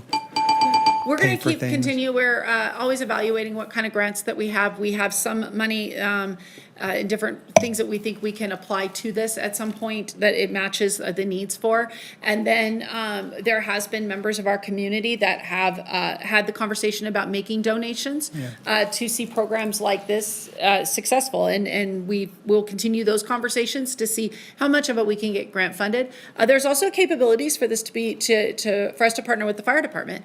And if there's reports of fire or different things, so water rescue. So there is opportunities there for us to maybe combine some resources in our budgets, figure out what we can cut depending on what it is, and then come up with that money. But really, the bottom line is we have to see success to say that we want to continue this. I am very confident in that, but I'm also realistic enough to know that sometimes I have bad ideas too, just like everybody else. I don't think this is one of them. But if I do, I had to have that fallback to say, hey, this isn't going to work for us and maintain our safety in that financial sense. Awesome. Thank you so much, Thank Chief. Chief, Councilmember Dewar? Yeah, thank you. First of all, I want to thank you again for my tour of the Public Safety Center and, in fact, the Real-Time Information Center. You haven't mentioned that Sparks is running a drone out of that office too. When someone asked about were there other people using it, you mentioned the ones that this particular provider is, but Sparks is on a different provider, but is it the same kind of drone or are those different?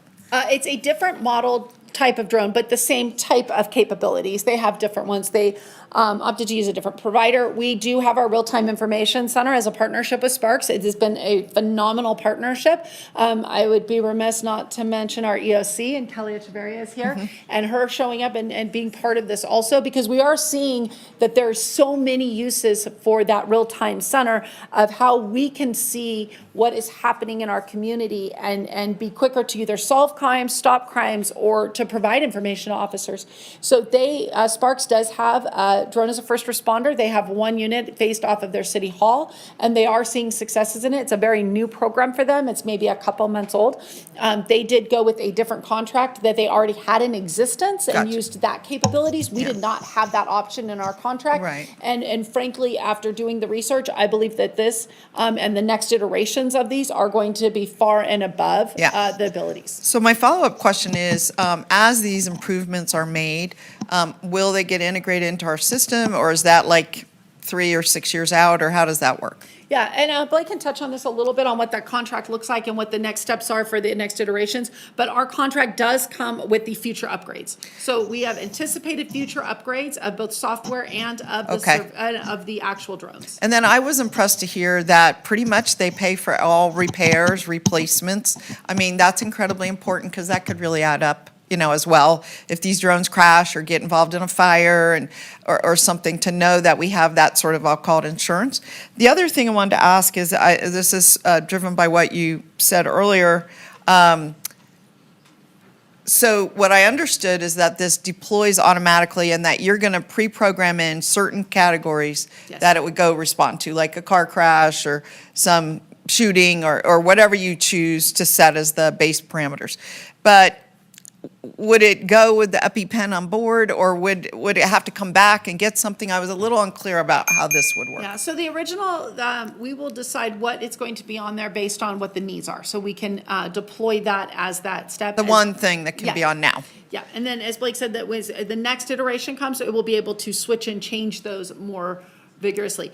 This, I have not heard of anybody having this capability. So In other I'm words, super excited about it. automatic deployment is different than a human making a decision that, oh, this time we need a defibrillator. Right. So that's a different kind of response than an automatic response. That's something that we're going to have to tell it what to do and take the defibrillator, not the EpiPen. Some of these are going to have some, there's still a human part of this.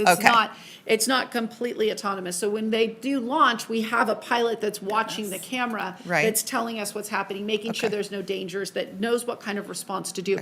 So it's not just a mechanical response. It also has that human eyes in there so that we can get the full picture. Well, I am supportive. Thank you. Thank you. Thank you, Councilmember Dewar. Councilmember Anderson. Hi, this is so fascinating. I'm very proud of you for being a Nevadan, being so so talented in bringing this technology to our community, so thank you. I'm very interested in how these are identified. The reason I'm asking is there was a search that was conducted in South Reno maybe a month ago. A little girl had gone missing. Raven, I think there were actually 2 helicopters in the air, but there were multiple drones in the air, and it was dark. And it would be really good to know and be able to identify that this is a law enforcement drone and not just some random drone. And it might just be the nature of the neighborhood that we live in, where there's drones, flying around looking at wild horses or whatever it is. But how do you identify that this is a law enforcement drone? Yeah, absolutely. Yeah, I would say one unique thing about our company is we just build drones for public safety. Most drone manufacturers, they focus on the consumer market or they focus on the military market, and public safety is a secondary or tertiary goal. But that isn't us at all. And that level of focus on just building the right stuff for first responders has allowed us to develop a whole bunch of features that make our systems very well fit for purpose. And one of those is these things just look like emergency response vehicles. They have red and blue lights on board, they have sirens. We can customize these aircraft with Reno's color schemes, Reno's badges, so it's very obvious they're not some neighbor's DJI. And then the drones also transmit their locations over a system called remote ID. So that can be viewed on real-time maps within a real-time information center or sent to other people. So they're like officers. Yeah, 100%. Awesome, thank you. Essentially, they're the eyes in the sky of the officers getting there faster than we can get a patrol car there, which a much better view because they're seeing an entire picture as opposed to just pulling up in a car and jumping out and only seeing really what's in front of you. Thanks so much. Councilmember Ebert, do you have any other questions? I do. I think Councilmember Dewar touched on a lot of it regarding, what they can deploy once they respond to a call.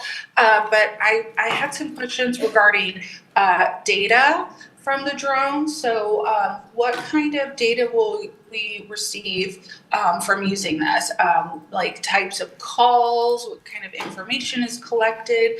I know that there's some concerns about privacy and things like that. So what kind of information will be collected by this drone, and what kind of information will the city of Reno be receiving from this drone?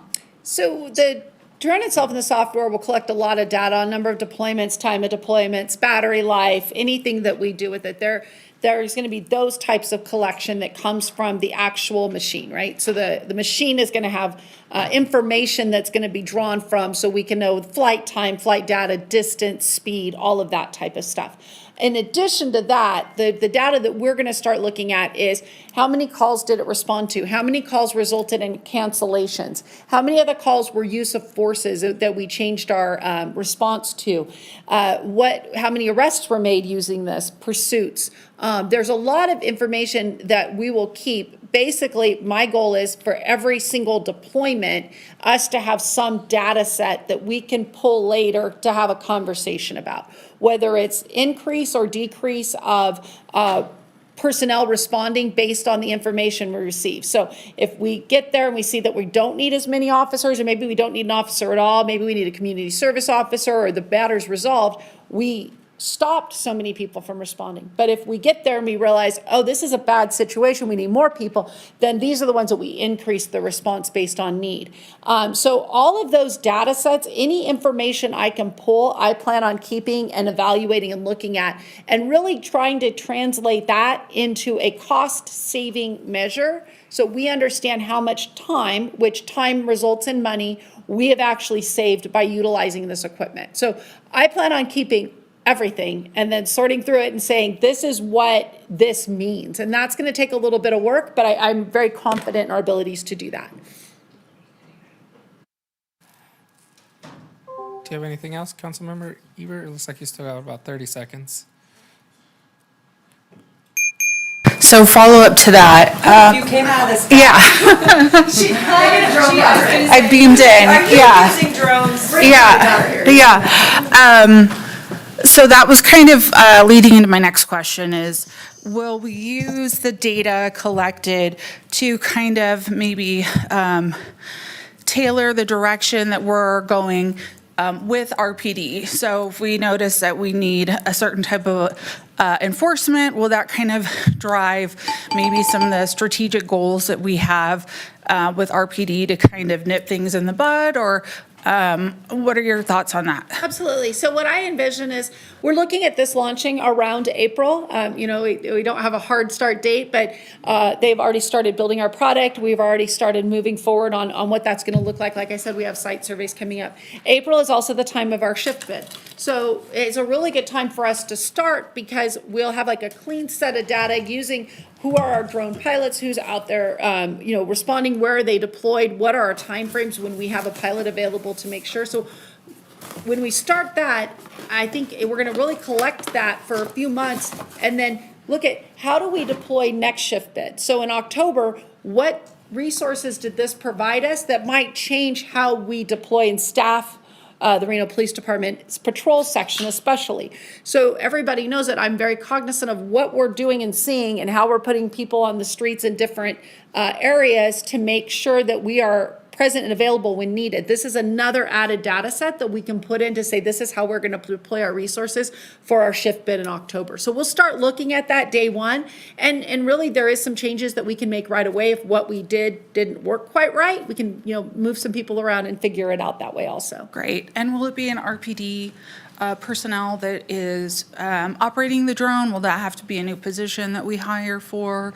Or is that an existing position that we have that will operate this, or it's just completely automated, it'll just do it? I have 19 pilots currently that will be trained in this operation, and we are looking at how those pilots will be deployed throughout the shifts and dates and times so that we make sure that we have the best coverage that we can.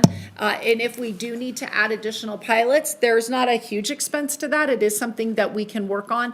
It's a training and a class that we can actually build on. Okay. Right now, most of them are sworn. We have one that's a professional staff member, and then we're looking at long-term. What do we actually need to staff this program long-term? Is it a different job classification that we can utilize in different ways? Is it somebody that has, maybe it's a part-time employee or an intern? What do we need? But we just don't know yet because we haven't done it. So we're really working with our counterparts in other cities to see what they've done. But sometimes we're unique, and so we want to make sure that we're fitting our unique circumstances. Yeah.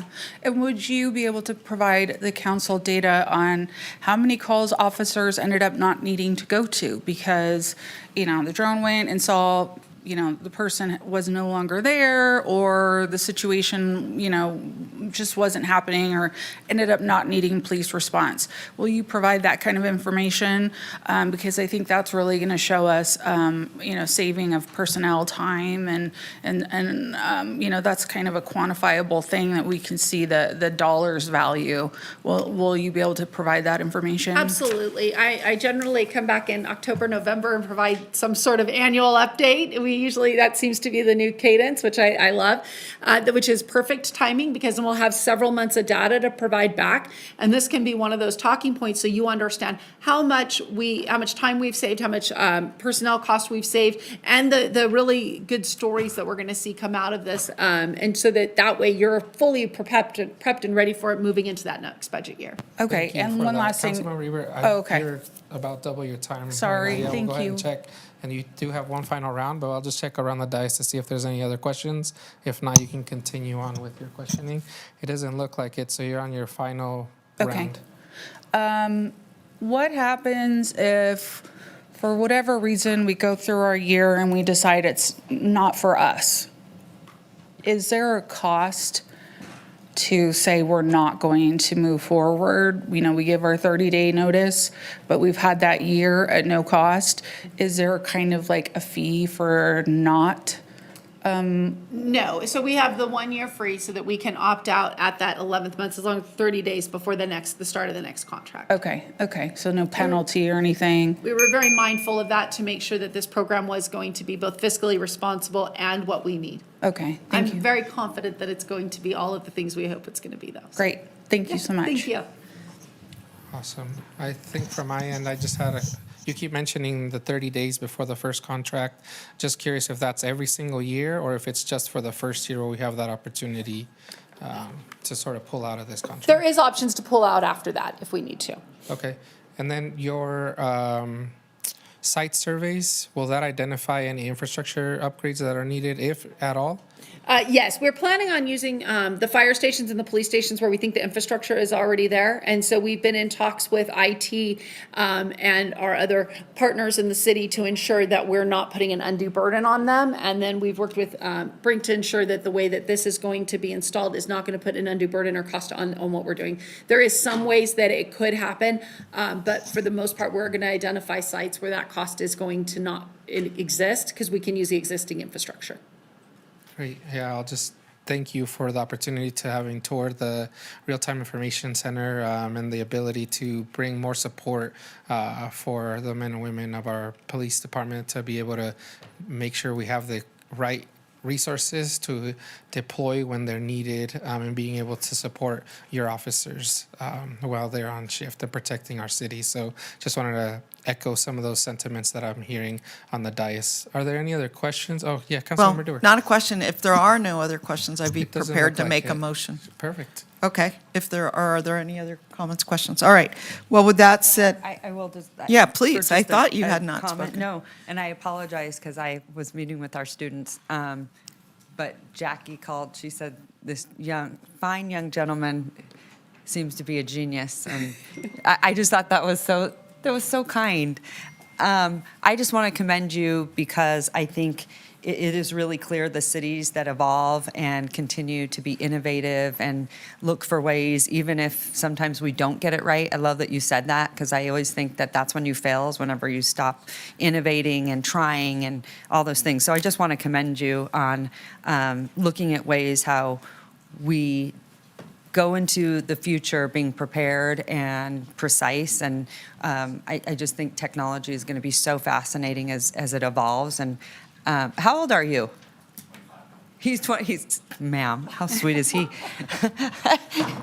Well, I thought you were 16. No, I'm just kidding. But impressive. You're impressive. You have a bright future ahead, maybe like an Elon Musk or something. I don't know. But nice job. It's very cool to see you probably doing something you absolutely love and in ways that make a difference in cities. But I did want to just commend you. So.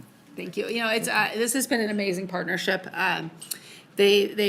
I met with Brink a couple years ago now. It's been a while, and we talked, and we weren't quite here at DFR yet, and then we've met again a few times, and I am very comfortable and confident in this partnership because I'm comfortable and confident in both.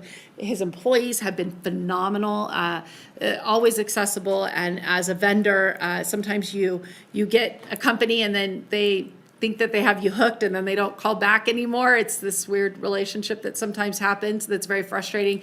But with Blake and his entire staff, they are so responsive and so helpful. And I love that it is exclusive for first responders. It really is a game changer when you're talking about people that really understand our needs and are willing to adapt their product to meet the needs of our organization. So it's been a great partnership. I can't say enough. So Yeah, that's so cool. All right.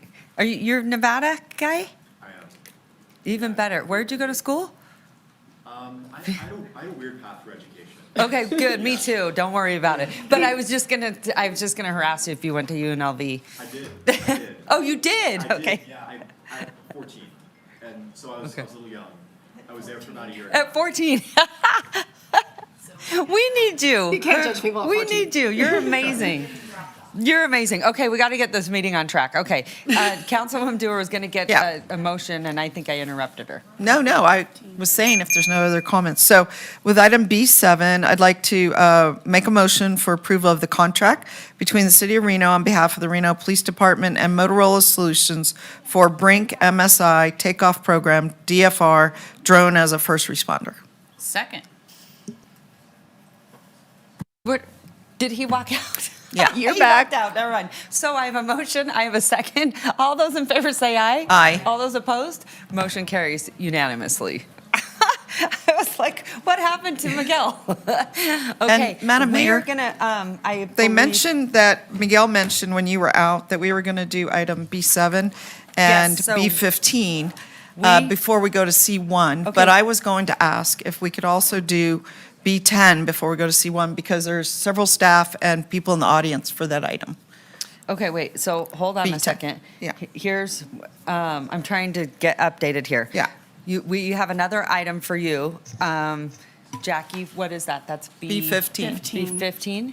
B15 with Chief Nance. Okay, B15. Mm-hmm. And then we're going to C1. Is that correct? That was the plan between the council members. They pulled B7, 8, 9, 10, 11. Can we put and those on the 15. back end? 13 and 15. If they are not, here or, We can put them all to the end of the meeting. okay. Yeah, but I'm saying that we do have people here in the audience and here staff for B10, so I'd like to B10? not have it all the way at the end of the meeting, because they don't have all day, they work. You know, they're, Absolutely. I just need to know that. that's why I'm telling So you, I didn't know. It wasn't on my radar, Understand. so thank you. It wasn't Madam until they Mayor. showed up. Sounds good. I'm not sure what order we're going in, but item B13 was pulled by someone, and there are folks patiently waiting in the auditorium also. So that is really important. If you're here B13. and you're waiting for an item, will you please let Madam Clerk know? Because I don't want you to sit here all day long and wait for your item to come forward. Because we usually put those items on the back end. So that's how that works. If you're not here in person, we'll put them on the back end. So if you are here for a certain item, then please see Madam Clerk and we will get to those items in a timeline. So Mayor, if I can articulate what I heard so that staff is prepared, we're going to have Chief Nance right now at B15, then we're going to do B10, B13, and then move to C1, and all the other remaining pulled items will be at the end of the meeting. Yes. Perfect. Sounds good. Okay, I think everyone has that. Got it? Okay. All right, Chief Nance, hold on one second. Any public comment on this item, Madam Clerk? No, we already took public comment. Okay, thank you so much. Back at you. The floor is yours. Hi. So this is a donation from Wise Labs to donate 250 security cameras to be used to assist victims of crimes. And primarily our victim services unit will pass those out to different victims of crimes as needed to help them feel more secure in their homes and surroundings with extra surveillance videos to help them to prevent them from, any stalking or harassment by people that maybe that have been bothering them. So I can answer any other questions about it or comments or concerns. I love this.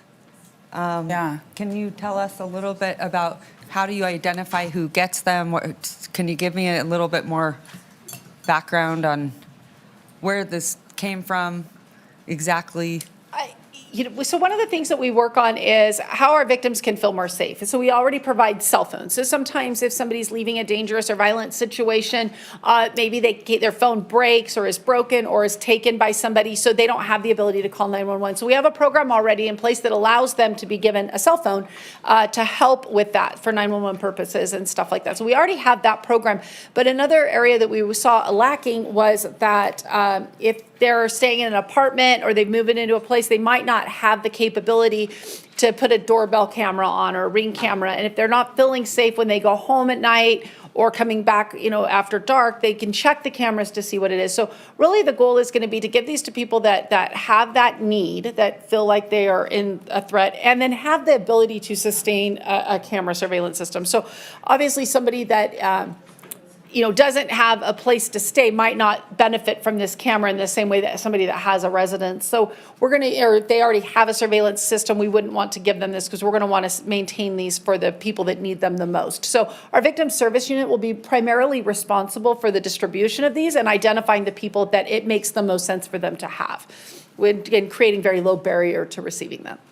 Well, as a female that understands how serious this is and have still ongoing, a very similar stalking situation, I commend you for trying to keep people safe in this manner. Thank you so much. Okay, I'm going to send it to you, Councilwoman Ebert.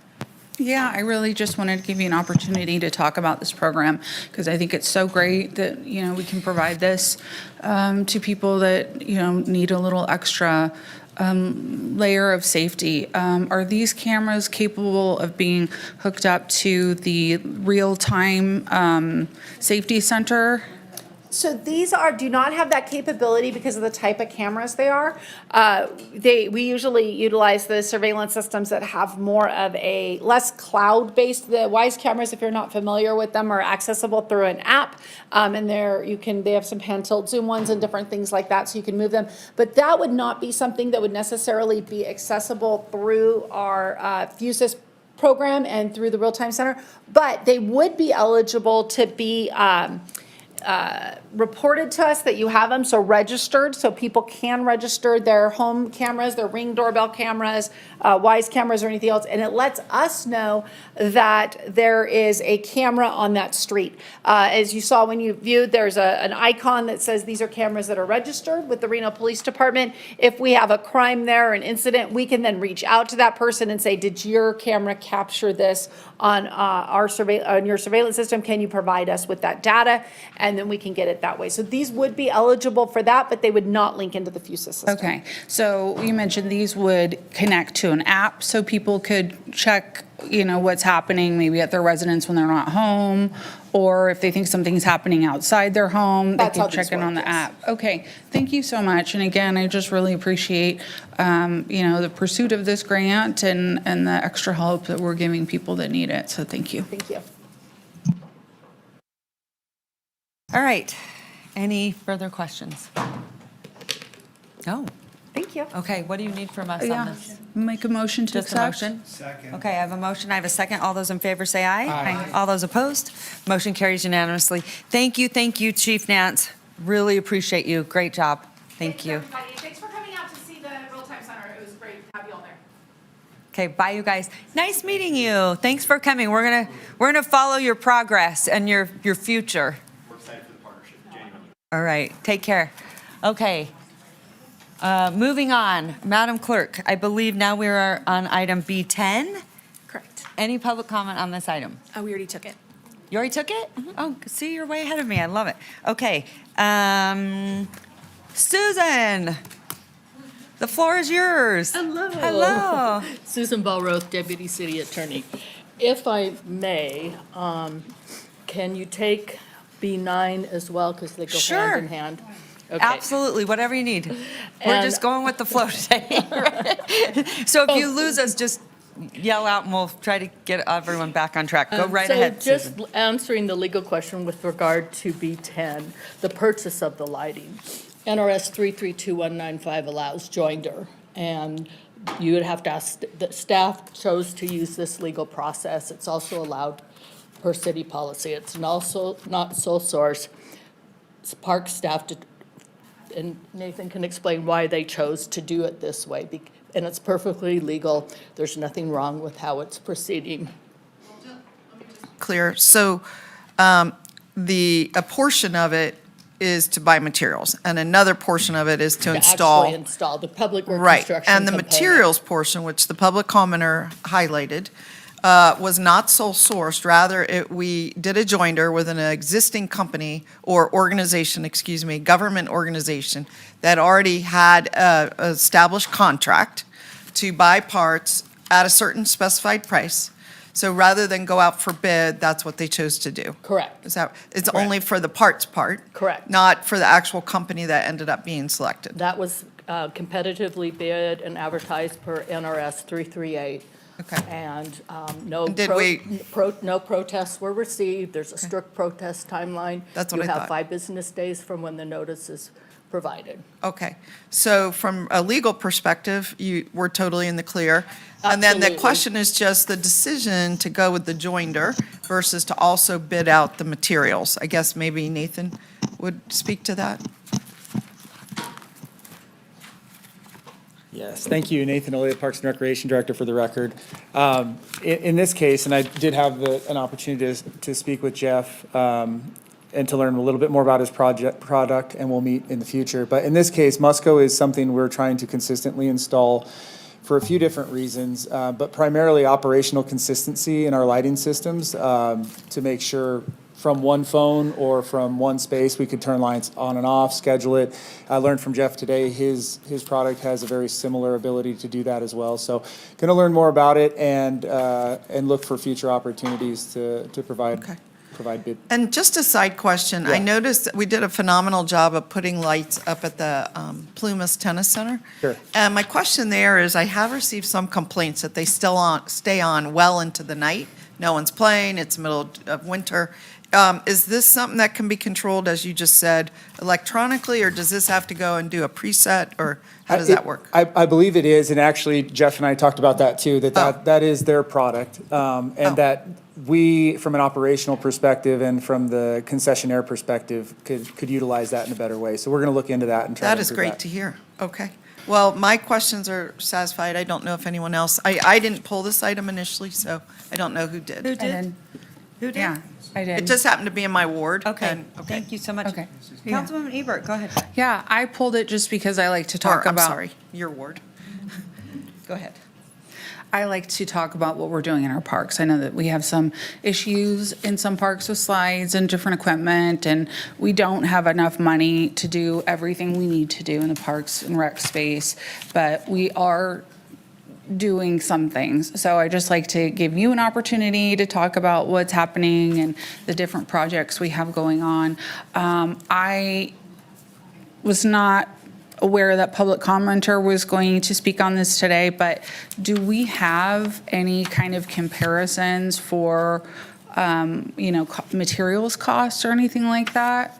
Well, sure, I'm not an expert on Sourcewell, but in this case, to council members' comments earlier, this is something that was bid by another city, and then we kind of tag along with it and use the same contract rates and prices. But it is a good practice to every once in a while go out and make sure we even bid these types of things too. So, and that's, Jeff and I will talk about that in the next week or two, hopefully, and learn more about that product as we go forward. Okay, so I guess that's a no then, that we don't have any kind of price comparison? Yeah, there are sorry, I lost that in the comments there, but yes, there is a process for comparing prices for our. Okay, for- is there documentation available that says this was, the price somewhere else, and this is why, we went with this one because it's less money, or it's a better product, or something like that? So for this process, we use the pricing that was available through the Sourcewell contract. So in this process, we would go with the Sourcewell process that Susan explained earlier. But, yeah, That if we was go done out, by the other if we government agency. did go out for bid and comparisons, there is a very clear process in how that works. Okay, So sorry for confusing you. If someone else can do this better. I'm not certain that that's really the answer that I'm looking for. This is just for the materials, but Sure. Does I anybody know else wanna take we shot got at a that? joinder, but did they look for Val price Rose, Deputy City comparison? Attorney, yeah. The Okay. contract you join has to be competitively bid. Okay. They went through that process. They satisfied all the legal checkbox. We say, yes, this is the product we want. The pricing is acceptable. We want to join that contract. Okay, so we did not do any kind of price comparison. Well, what they would do is they would look at the Sourcewell contract pricing that was already competitively bid and determine if that pricing was acceptable. Is that the process followed? Okay, so I guess I'm just concerned that, given that our budgets are so tight and we do have things that we need to do in the parks, that, when it comes to materials, I would hope that we're making sure we're getting the best price on these things. And I'm not sure that really happened here. Carrie Koski, Director of Public Works. So it's not always about the lowest price. It's all, like Nathan said and Susan said, it is the product, right? And the operations that we have, does it meet those criteria? So definitely, we always take a look at the price of things and make those price comparisons. One of the things that Sourcewell does is it allows us to purchase those products without putting them in the bid, the contractor's bid. And when we put things in the contractor's bid, you pay whatever price the contractor decides to put on those. Does that help? Yeah, I just, in an analogy is like you could get the same TV at like Costco or Best Buy, and if it's cheaper at Costco, I'm gonna buy it at Costco, right? So I just want to make sure that, you know, we're making sure our money goes as far as possible. But I do want to emphasize, it's not just the cheapest price, it's the product and our operational needs that we look at. Yeah, I know, I'm talking about the specific product. But for that product, we will look at the best price. Okay, okay, thank you. And I had a follow-up if Mr. Reese wants to. Yeah, you know, one thing that we really should do, I think it's super important, and I know Jackie is a big fan of it, but we really have to lean in, and is local, right? Local providers. Sometimes those joinders can be really, really beneficial. I totally understand why we do it. There are a lot of times it makes a lot of sense.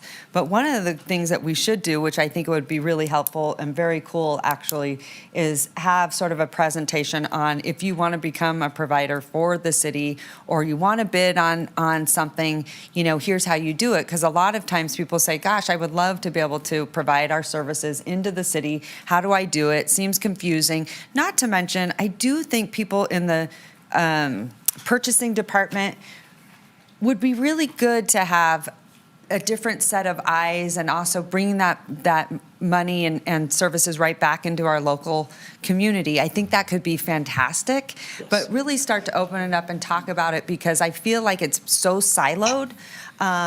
And then it gives people an opportunity to do business right here in their homes. However, I will say that joinder process, because I've seen it throughout the years, can be super effective. But I think we can also provide another way for other services. One of the things I want to put on the alarm, no pun intended, the alarm here, is that the alarm services contract, we've talked about this for years, is out of state. And I think that is crazy. If there was someone locally that could do it, now in the past there hasn't been, but if there was, and as we grow as a city, there's more and more services that happen that probably we could provide. So all I'm just saying, if there was some way that we can be a little bit more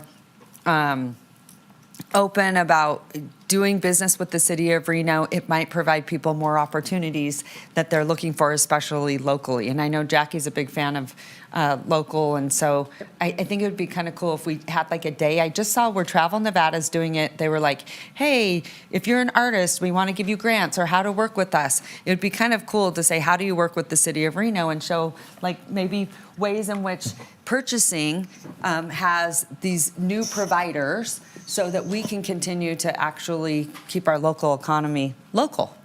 Great point. We can work with some educational opportunities. We can develop some and offer them. That'd be a great idea. Yeah, just one day. I where, want to just add, our purchasing department does, we do participate in those sort of things with other, we have other groups that we bring in and we talk to. I want to tell you that those are great points, Madam Mayor. We're always looking at talking to the local businesses. My team, when we put out contracts, we call our local folks when we're talking about construction contracts to make sure that they know about the bids.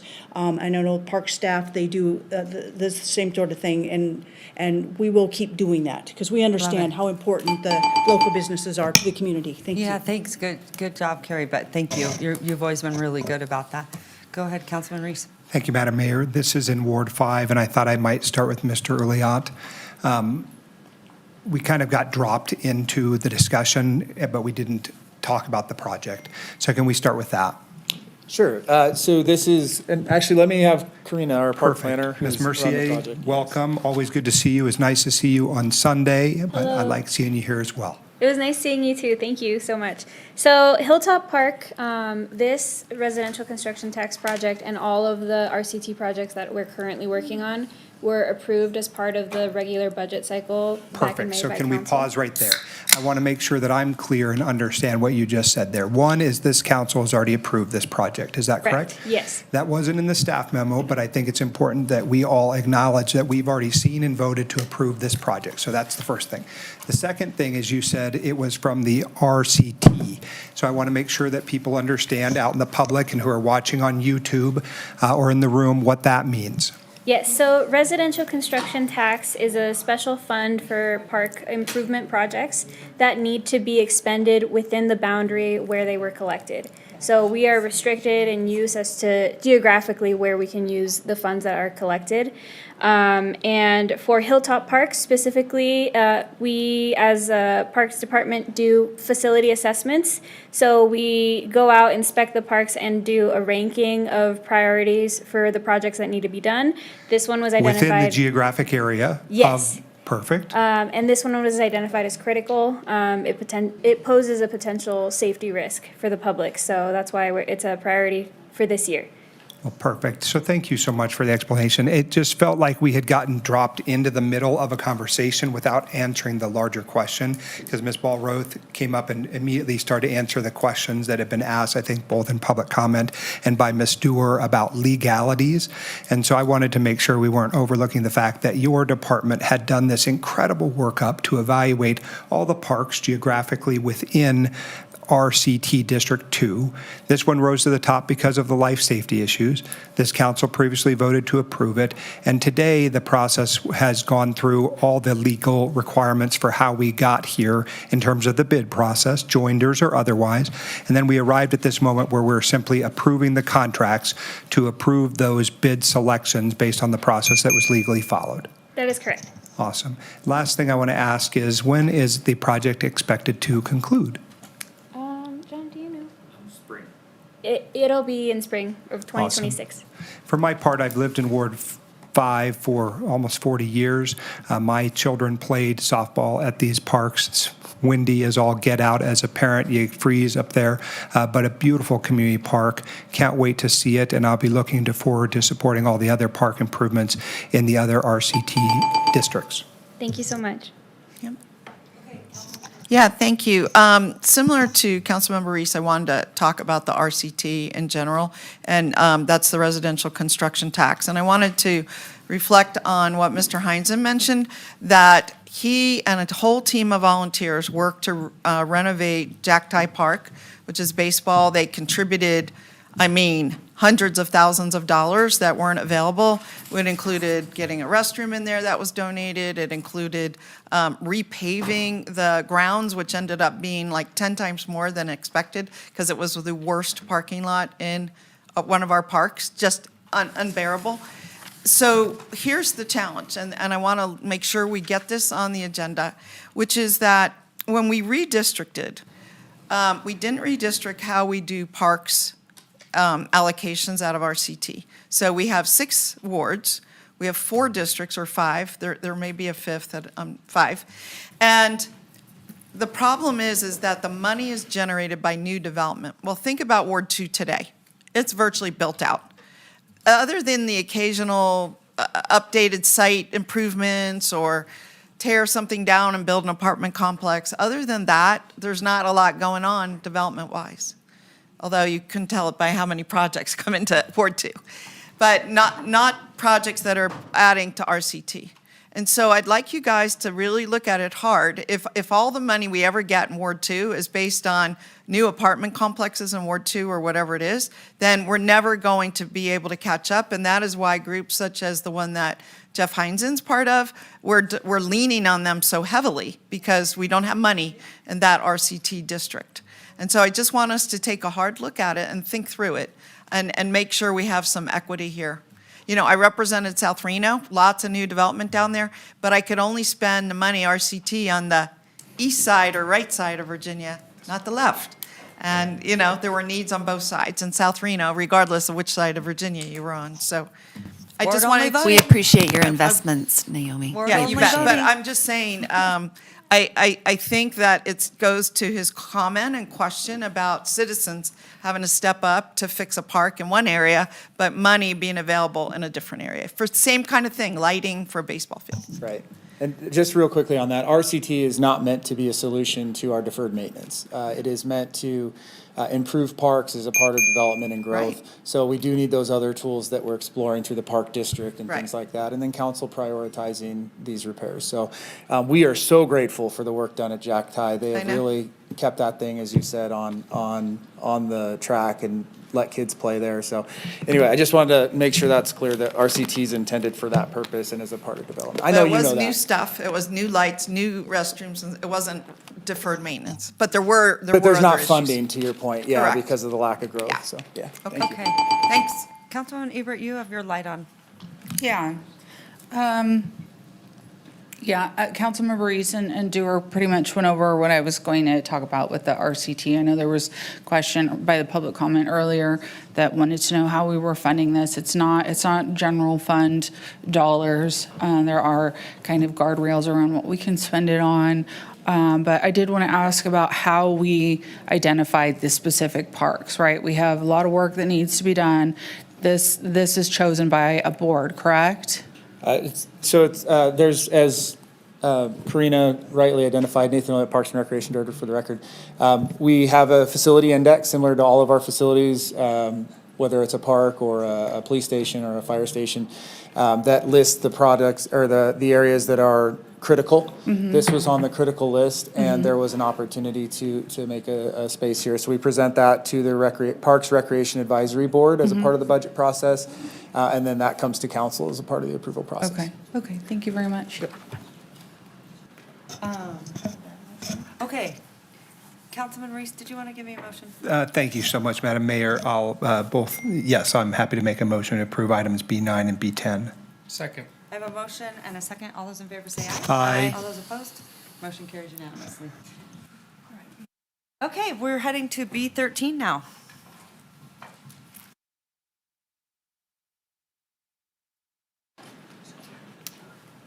Madam Clerk. For the record, this is John Shipman for the City Attorney's Office, here to answer any questions about item B13. Yeah.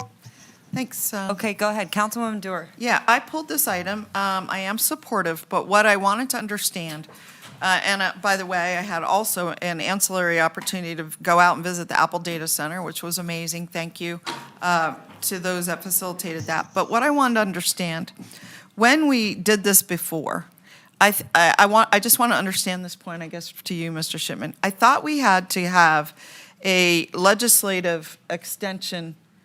And what I remember is we did have the legislative extension, but we just didn't extend the operating agreement. Was that the piece we missed? Yeah, just as a quick kind of review, and again, I just want to distinguish this from like redevelopment. We're not talking redevelopment at this point. We're talking about tourism improvement districts. Okay. Originally, the district was created back in, I want to say 2009. Then in 2015, and at the time, the districts were deemed to only last 20 years. And then in 2015, there was legislation that accounted for the fact that there was the Great Recession occurred right in the middle of this 20-year period. And so that allowed those districts that didn't have any tax increment during that period of time, that first 5 years, to extend the district by 5 years. So, And can you just say, because I was here in 2015 and supported the change, which, as I recall, had to go to the legislature, that part. that was yes, correct. But this part where we just didn't update the operating agreement, I just wanted to make sure the difference between a redevelopment district and a TID, a tax increment district, could you just say that? Yeah, so redevelopment district is a property tax vehicle. So it is essentially incremental property taxes captured and directed toward projects. A TID, a tourism improvement district, is a similar concept, but it's with sales tax as opposed to property tax. Gotcha. All right. Well, Madam Mayor, I just wanted to get all that on the record so people knew what we were doing, and I'm willing to make a motion. Please. If no one else has questions. Please. All right. I would move to approve Amendment 1 of the cooperative agreement between the city and the state of Nevada Department of Taxation, extending the term of the existing agreement by 5 years for the Tessera District. Okay, thank you so much. I have a motion. I have a second. Just discussion. Oh, go ahead. Council, sorry.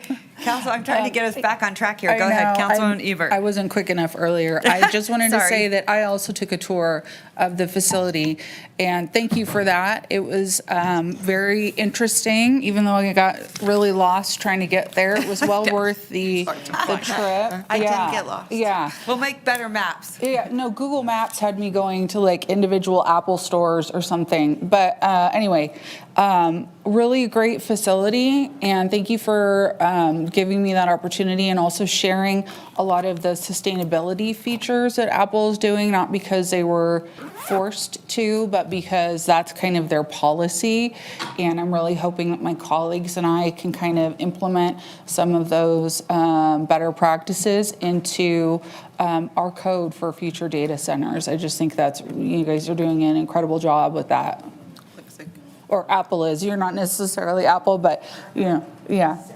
I helped you with the tour. I'm Barbara Yeah. Smith Campbell from the Ferraro Group. All I wanted to say is use Apple Maps, not Google Maps. I Get out there. That too. I love it. That's funny.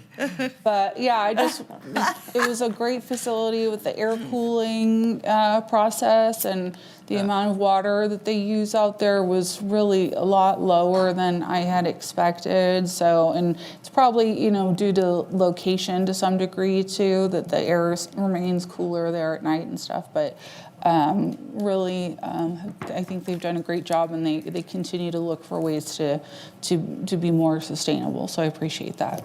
Thank you. Okay. I have a motion and a second. All those in favor say aye. Aye. All those opposed, motion carries unanimously. Thank you. We've worked together for years. We appreciate the partnership. All right, take care. Okay, moving on. We are now, where are we? City Manager Bryant. We are at C1. C1, and then we'll take a lunch break if that's okay with you. Okay, sounds good, because I believe we have an attorney-client? That is correct. Thank you so much. Okay, heading into item C1. This is Washoe County Emergency Management River Park Defensible Space Program. And who do we have here? Hi. Good morning. Good morning. How are you guys? Well, no, now it's good afternoon. Glad you're here. Glad. The one and only Boston in the house, even better. Council's much better with dogs. Okay, go ahead. The floor is yours. Good morning. Thank you for having me here today. My name is Elena Berry, and I'm an intern with Washoe County Emergency Management. You're an intern? I am. Wow. Yes. This is great. Okay, excited. I am a recent graduate from Arizona State, and with a bachelor's in public service and public policy with an emphasis in emergency management and homeland security. I implemented this defensible space program that included many different partners within our region with the same exact goal of creating a defensible space. This program occurred in about a 12-week period, and then we can go through, if I turn it the right way, we can go through some of the pre-planning activities that were done to get to the point of the program being finished. I went on multiple ride-alongs, along with Washoe County Emergency Management, also creating this website that you can see a screenshot of, and also multiple different partner meetings for participation.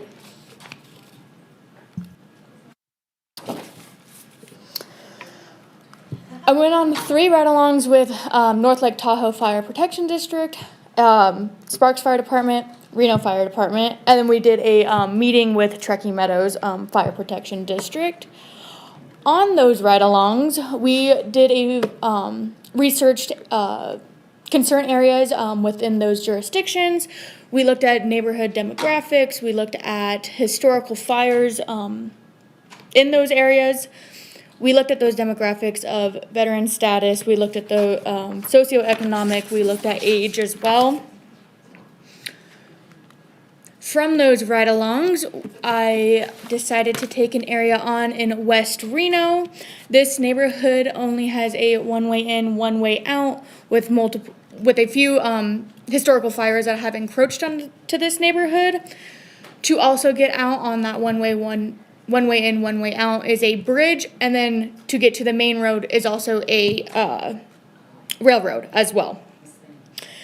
Reno Fire and Green Vibe is also doing their mitigation efforts on the outskirts of the neighborhood. So that was pretty awesome to see as well, the outside, and then we were able to do the inside with the homes themselves. Here is my timeline, and then I will go in deeper onto each of these things in the following slides. We started off with the planning the ride-alongs, the research areas, and then the kickoff meeting with all those partners to get that participation. We then started with the outreach portion, which included door hangers, mailers, and community meetings to those residents. We then started off with our full jump in with 2 feet, those opt-in periods, our fire inspections, that vegetation removal. We then ended with the revegetation portion with a resident survey, and then we did a partner hot wash at the end. Okay. So day one, we start the Community Emergency Response Team, also known as CERT, distributed the 229 door hangers. I'm sorry, River Park has 229 homes. 229 door hangers to all the residents' doors. There, we had about 14 volunteers, and CERT was also able to treat this as an evacuation exercise as well. So it was a little bit of two stones. Along with those door hangers, we also mailed postcard mailers to all residences. We had this QR code. This QR code took you to the opt-in survey. You didn't have to opt into all of the phases. You could opt into the fire inspections, or you could opt into interior home inspections. I will also get into that. We then held a community meeting once all the residents were notified of this program taking place in their neighborhood. We had this at a local brewery right down the street, and we had about 40 attendees from the neighborhood show up. We had multiple presenters, myself, we had somebody talking about preparedness, Smart 911, and go bags. We had another person there talking about home hardening and a little bit more of defensible space and education. We had people signing up for the program itself, and we also had people signing up for Smart 911 as well. Okay. Then we had the defensible space inspections. We had 39 homes opt into this, so about 17% of the neighborhood. We had 3 lead agencies, Washoe County Emergency Management, Reno Fire, and Living with Fire. And then we had a supporting team, Team Rubicon, that was following behind the inspectors, taking notes for the future process of vegetation removal. This was a 2-day project with about 7 hours total, and 6 properties of the 39 passed the inspections with no work to be completed. Alongside with the exterior defensible space inspections, we had interior home inspections done by the American Red Cross. We had 23 homes opt into this, so roughly about 10% of the neighborhood. American Red Cross was able to replace 101 smoke alarms, which was amazing, and also 46 people were served within those homes. Okay. So after completing those defensible space inspections, our teams now knew what vegetation needed to be removed from those homes to create that buffer zone between vegetation and the structure itself. We had 24 homes opt into this phase. It was over a 2-day period. We had 107.5 volunteer hours over this 2-day period. We had 80 cubic yards of green waste disposed of, very full. And I do want to say thank you to Reno Fire and Waste Management for being able to get this together and being able to have not only our volunteers able to throw away this green waste, but also these bins were also available for people that wanted to do their own cleanup as well. So they had loose leaves or whatever they wanted to do. So that was also very helpful. They didn't have to make a dump run. And then our revegetation portion was Grace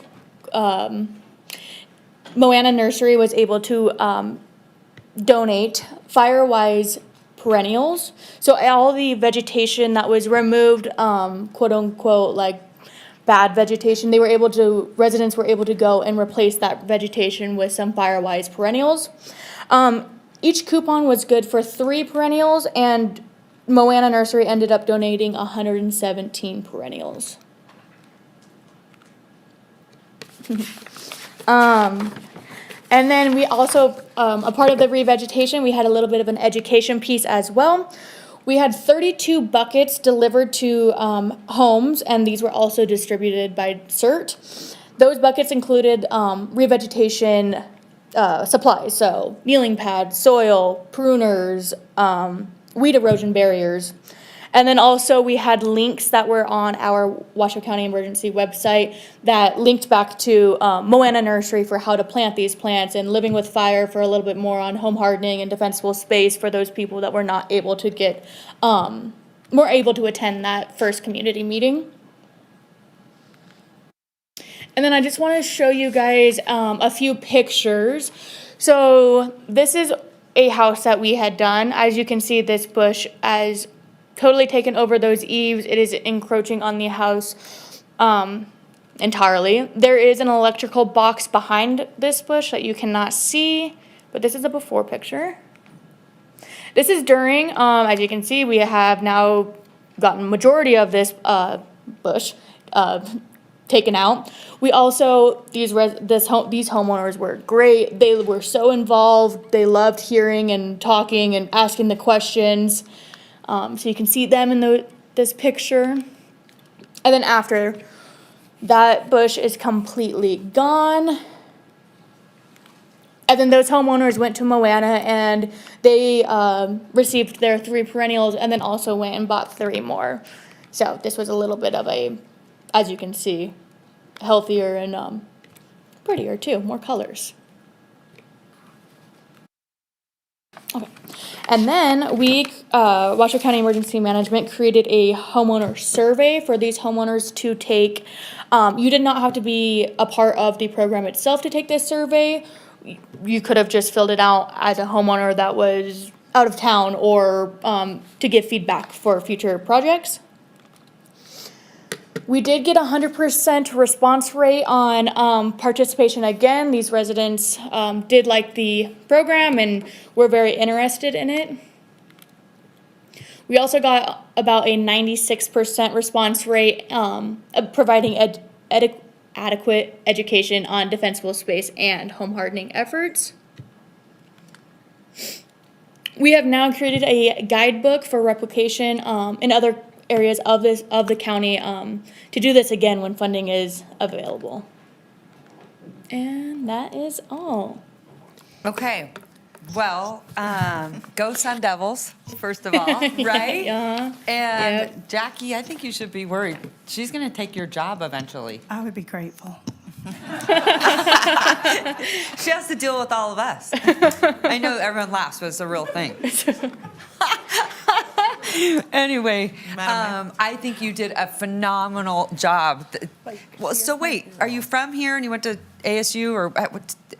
Yeah, I went to Spanish Springs. I grew up in Spanish Springs. You did? Yes, and then I did my first 2 years here, finished my last 2 years in Arizona, and then moved back. You did such a good job. I am Thank you. so impressed. Do you guys feel proud? So proud. How did this work? Did you say, I want to get up there and do this? Or, because most people would like fall apart. Give the presentation. Oh, you just got to do it. You just got to do it? Actually, when we interviewed for the internship position, we had a secondary part that was to come present to us on defensible space. And Elena did such an amazing job that we absolutely had to hire her right away. And then yesterday, she kind of cut her teeth on the Board of County Commissioners and really ironed things out before she came to you. I am so impressed. She did amazing. She did rare- so well that we're bringing her back on in a different internship position to help us with the evacuation study. That is amazing. Yeah. And this is paid internship, correct? Correct. Okay, he was like, oh, I shouldn't have asked that. But that is incredible. I think you're amazing, absolutely amazing. And Thank you. obviously, they're very proud of you, too. Thank you. All right, I'm sure Councilwoman Dewar has a lot of Not a lot, questions. but just- because she knows this space pretty well. Yeah. So go, Well, go right ahead. kudos. This area is actually the far west end of my ward. And I know the residents were absolutely thrilled to have this participation, and it was on so many levels, right? I mean, it wasn't just a screening, but to have stuff inside your house, the smoke detectors, outside your house, the revegetation, clearing vegetation. I mean, the whole assessment, when do you have a professional come and assess your home? I mean, that could be an expensive endeavor. And then look at the results. I happen to know that this is quite a fire-prone area from previous work on the council. And to get this kind of preventative action seems just incredibly important. I highly recommend you do it again, get these kind of grant funds again if you can. The only add-on I would give is that, unfortunately, I knew nothing about it while it was going on. And I think what a fantastic opportunity, whether it's in Sparks, county, or the city, to engage with also your council member so that they could get to know their residents better. They could be out there clearing trash. They can forge a better relationship with the fire department, et cetera. So that's just the one component of outreach I would add to the phenomenal outreach that you did, would be to engage people on up here. Because I know they would all want to be part of their community in this way. It's such an important endeavor. And again, it's not about Reno, it's wherever you work next. I would look for who's that council member, representative, county commissioner, whoever it is, and assess to what degree they might like to be involved in. But the results speak for themselves, and I can't wait to see what you do next. Thank you. Okay, Councilman Reed. Thank you so much. Thank you for the excellent presentation. I really appreciated all of it. I was particularly interested in 2 points. One was Green Vibe's role in it.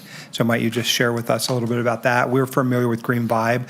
The mayor had figured out a way for them to get a $35,000 grant last year through the U.S. Conference of Mayors and Walmart. So Green Vibe was what did they do? Were they muscle, or what were they doing?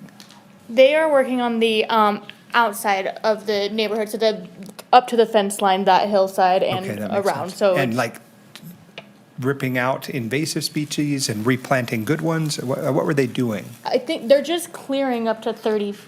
Talina has a little bit more. Yeah, Hello, makes sense. council members. Hi. Talina Sky, City of Reno Fire. So Green Vibe was separate from this county project. It just I happened see. to be that they were working in the same Same area time. at the same Okay, time. perfect. So it's really beneficial because not only were they working in the neighborhood, there were also efforts being implemented on the city's open space.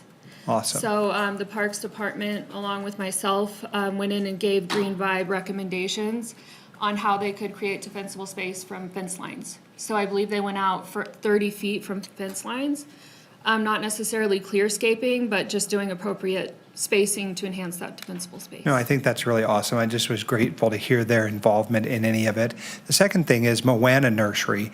Man, what a shout out they should be getting, because they donated so many, I guess all the trees, some buckets, different things. What was their role in it? Because they're a great community partner, and I think sometimes we don't think about them at the forefront of some of these defensible space acts because we're just thinking about them as a nursery, but it sounds really awesome. So Moana only did the perennial plants. We had $5,000 to go towards the program, and that was paid for separately. Yeah, awesome. I just think it's great when we can highlight our community partners in such a way. I know Moana has been kind of a mainstay of this community for a long time, and Yeah. I think the Schneider family really helps invest in all of our, beautification projects. So thanks for that. Yeah, they were very, very good to work with. Go ahead, down there to my right. Thank you for the presentation. Councilwoman Anderson, take it away. I'm just so impressed with how all-inclusive the work on this was. I was wondering, what were the funds that were used? How much was needed to pull off this whole program? So it is $5,000 for the program, or for like supplies for the program. So that was the buckets, the soil, erosion, etc. And then my time was another $15,000. So $20,000 to pick and Altogether. Is that a 250 home space? Could we kind of like say 250 home neighborhood, a $20,000 grant would handle that?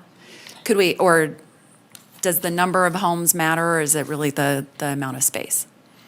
I would say that the number of homes would matter, because to get people out to do the fire inspections, the defensible space, if you have a home of a neighborhood of 229 versus 500, I would at least double that time period, but money-wise, Kelly Echeverria for the record. I think also the density of the homes matters.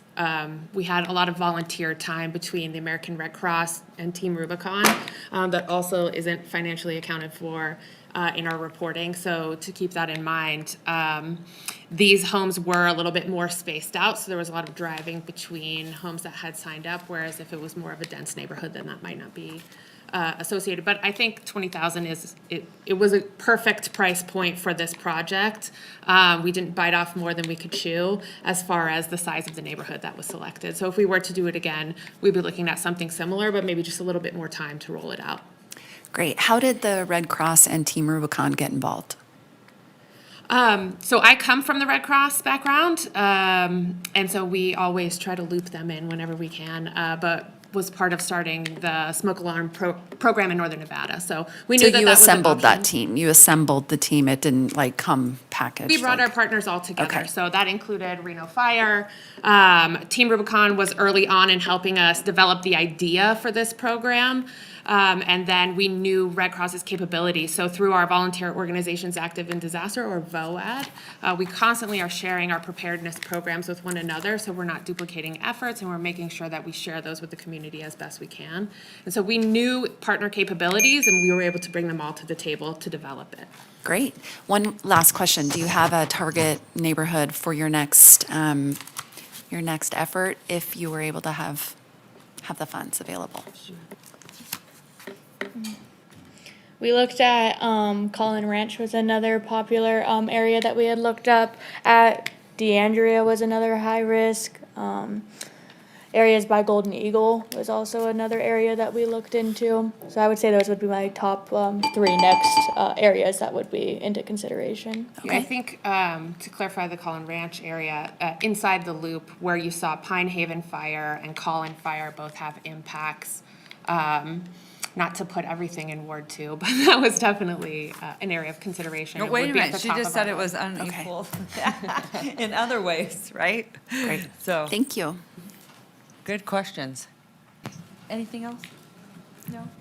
Okay, go ahead. Yeah, I had a question. These programs for removing vegetation and getting perennials from Moana, this is citywide, right? Or countywide? Or are these just targeted areas that you're working on? This was the pilot program, so this was Okay, the very first one? Yes. But is this something that people can contact you about? Like if we have elderly people that need assistance, maybe with clearing vegetation, is there somebody at the county they could contact to get kind of this assistance? I know it's not like an entire area, but is this something that would be available to people if they reach out? Like just by home basis?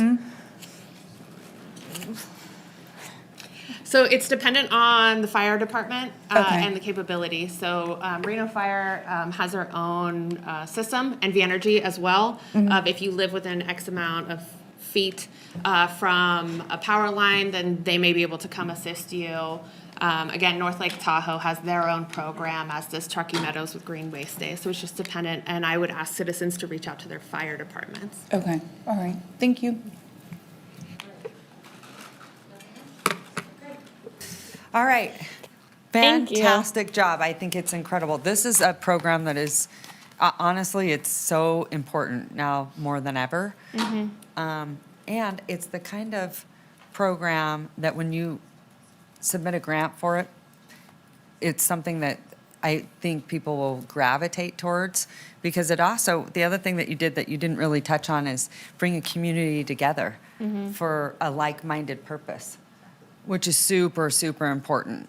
Yes. And it builds trust with one another. It gets you outside to know who your neighbors are. And so I think there's another human element to this. So I'm so blown away.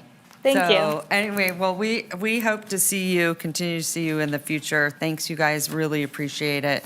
It's impressive. Thank Good you. job. Okay, I would like a motion. I think, did you, just go ahead, Councilwoman Dewar. Okay. This is just a presentation. I was going to say, I think. Oh, we don't have to make, okay, guess what? We don't have to do anything like that. Yeah. But I think there might be another grant through the Conference of Mayors or something. I'm going to check into this, but I think it's so worthy. And I'm just blown away. Thank you. I hope, are your parents watching? They watched yesterday, but They did? Yes, yeah. Were they proud? Yes. They Yeah, were. They were. Okay, well, They were. they're equally as proud today. Yes. Yeah, Yes. anyway, that's fantastic. No. Okay. Thank you guys for having Thank me. you. Well, we're, honestly, our pleasure. Thank you. Okay, bye, guys. Okay, we do have to go into attorney-client, and we will be back here. How about, what do you think, City Manager Bryant? A half an hour or 45 minutes? 1:30. So we're going to go till 1:30. We'll be back and see you then.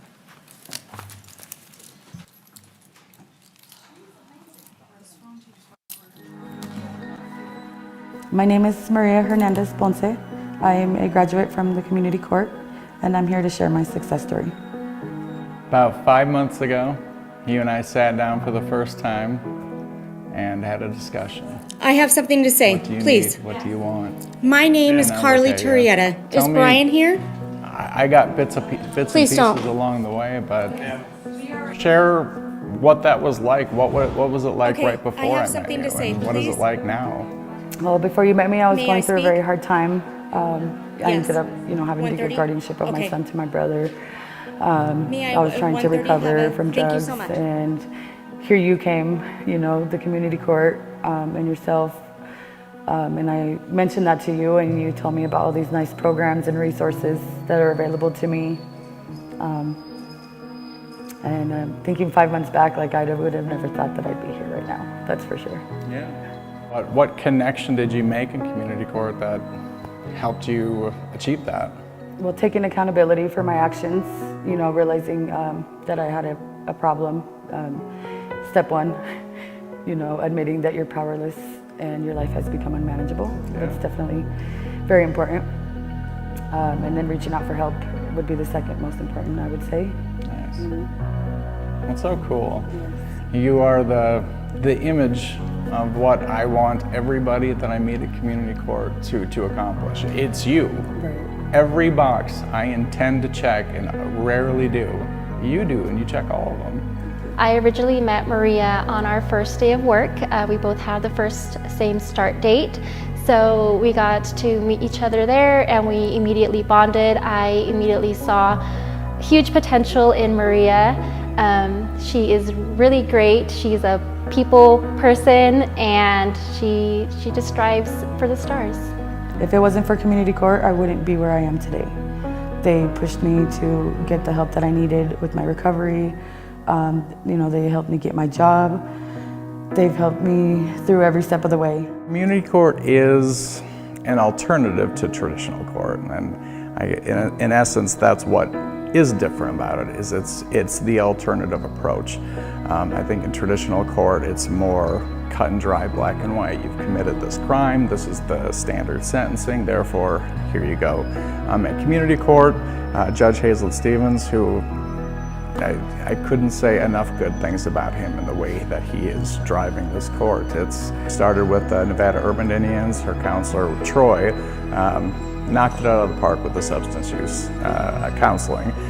Job Connect, Tim is our contact there, and he did a great job of working with her. They did the application process right away. They met later that week. They completed all of the online applications, sent out all the information they needed to, who then linked her to the placement agency that got her in here. She also worked with Downtown Reno Partnership, who helped her get her IDs. She wouldn't have been able to get this job without those IDs. And so it was several people working together as one to achieve what we consider the perfect success with Maria.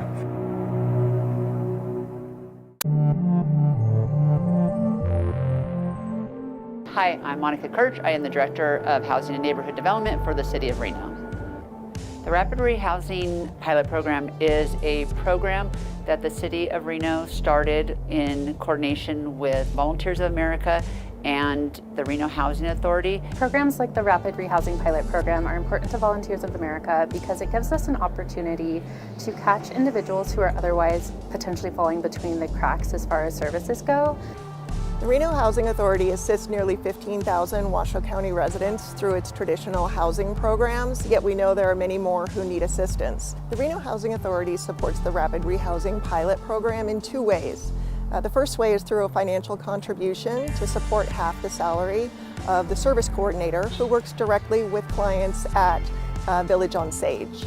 The second way that we support the program is by ensuring that clients are on one of our HA's wait lists prior to being housed at Village on Sage. The program is new and we just started housing people within about the last month. We have several folks now staying at the Village on Sage, working with a service coordinator. Partnerships like this give RHA the opportunity to assist more families outside of our traditional programs. And it's these innovative partnerships that create a stepping stone from temporary housing into long-term permanent housing. So specifically, this program works with individuals who are on a fixed or low income who can't afford conventional rents. And they're eligible for a housing voucher, but they still have to take the time to wait for that voucher. So it allows us to support them in that intermediary time frame so they can stay housed and have access to services. I know specifically with this program, a lot of our folks are coming directly from the street and haven't had a rental in a very long time. Specifically, Mikey hadn't paid rent in over a decade. And so it was really exciting for him to come to the office with his money and just celebrate that new experience that he got to have. Hi, I'm Mike, and welcome to Village on Sage. Come on, let's go look around. Here, welcome. And this is what we get. I got a brand new television. It's an Element. This is one of the finer televisions. You're welcome to bring your transportation inside with you. Nobody cares as long as you keep it neat and tidy. What can I tell you? The door's open, the train's right there, so if you like trains, excellent. And this is where all the magic happens. This is where the happiness, where we come to ground out. And this is just where, we can be ourselves. I know it's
Hi, I'm Monica Kirch. I am the Director of Housing and Neighborhood Development for the City of Reno.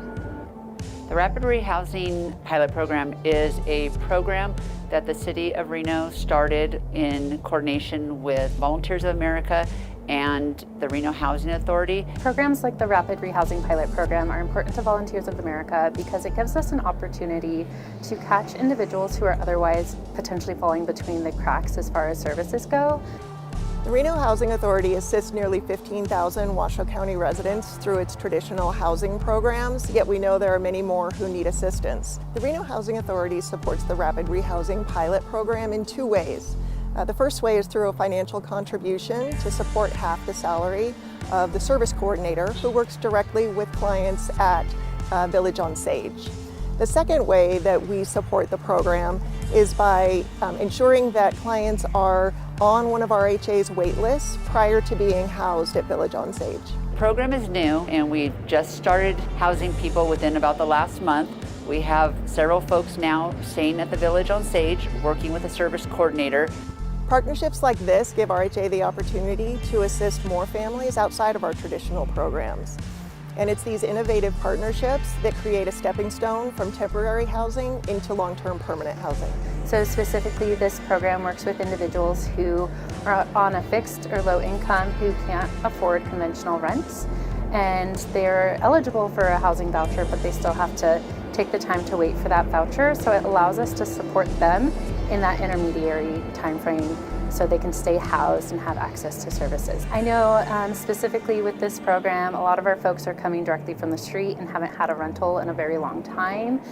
Specifically, Mikey hadn't paid rent in over a decade. And so it was really exciting for him to come to the office with his money and just celebrate that new experience that he got to have. Hi, I'm Mike, and welcome to Village on Sage. Come on, let's go look around. Here, welcome. And this is what we get. I got a brand new television. It's an Element. This is one of the finer televisions. You're welcome to bring your transportation inside with you. Nobody cares as long as you keep it neat and tidy. What can I tell you? The door's open, the train's right there, so if you like trains, excellent. And this is where all the magic happens. This is where the happiness, where we come to ground out. And this is just where, we can be ourselves. I know it's cold out there. It's cold, and you don't want to be homeless in high desert. Guys, if you don't have a room, you want to get a room, think about Village on Sage. I know it doesn't look like all that from the entranceway, but you never judge a book by its cover, right? The Village on Sage Street is ideal for the Rapid Rehousing Program because we're in a transitional setting by means that they're month-to-month units, so they have their own space where they can find and build their comfort and also build community while having access to a multitude of supportive services. The program service coordinator ensures that clients receive the assistance they need as they transition out of homelessness and into Village on Sage, and then ultimately will help them navigate through RHA's admissions process. The program also helps clients prepare for permanent housing and the adjustments that they're experiencing as they move out of homelessness and eventually into permanent housing. My hope for the future of this program is that we get folks housed and off of the street and they're into safe permanent housing that they can afford in the long run. RHA hopes that clients assisted through the program can find respite from living on the streets and ultimately find long-term, safe, permanent, affordable housing. On top of just having a unit here at the Village on Sage Street of their own, they also have access to community resources. Those resources include a community fitness room, a conference room, community lounge, a mail room, computer room, on-site laundry, and on-site vending.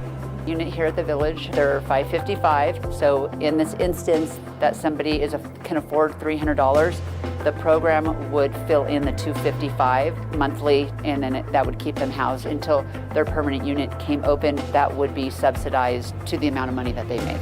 RHA is always looking for opportunities to fill gaps in the affordable housing landscape, and it's a partnership like this where 3 community agencies came together to do just that. Volunteers America is grateful to have the opportunity to partner with the City of Reno and Reno Housing Authority to run this pilot program and provide additional housing for folks who are on a fixed income and otherwise waiting for their permanent housing. Community can support this program through donating to Volunteers of America or making donations to the City of Reno. We have had a donation from some of our local housing champions of $20,000 that is going to help extend it a little bit also. So those are the two ways that folks can get involved and make donations to keep this program going.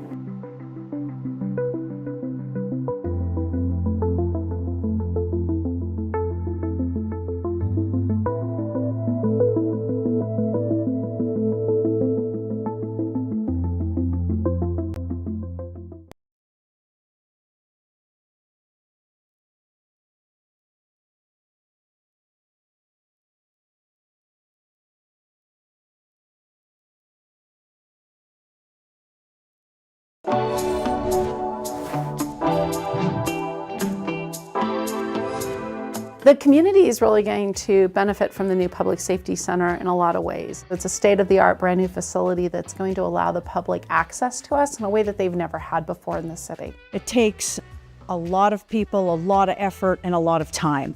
It takes every individual, all of us on a daily basis to make this project work every single day. I grew up in the area. Wanting to make this city great and keep this city safe was a big part of it. It's a great testament to the City of Reno too, just that they would have the leadership and the guts to go forward with a project like this that's so important to the community. We needed something that was large enough for the expanding police department. The current site that the police department are on would need to be demolished because the building has some real structural problems, along with some hazardous materials that need to be abatement. The hazardous conditions that you can find in buildings such as this are things like asbestos, things that were commonplace in buildings at the time when this was built. You have old pipes in here, you have old ventilation, you have dust. They're working in jail cells. The water quality is not good over at the other station. It's important for us in our community to realize that, they're doing a great service for us. They're all protecting us, and we need to protect them as well. I have employees that work out of old jail cells on the second floor, which is, pretty much an abomination that you spend your life doing a service to our community in a jail cell.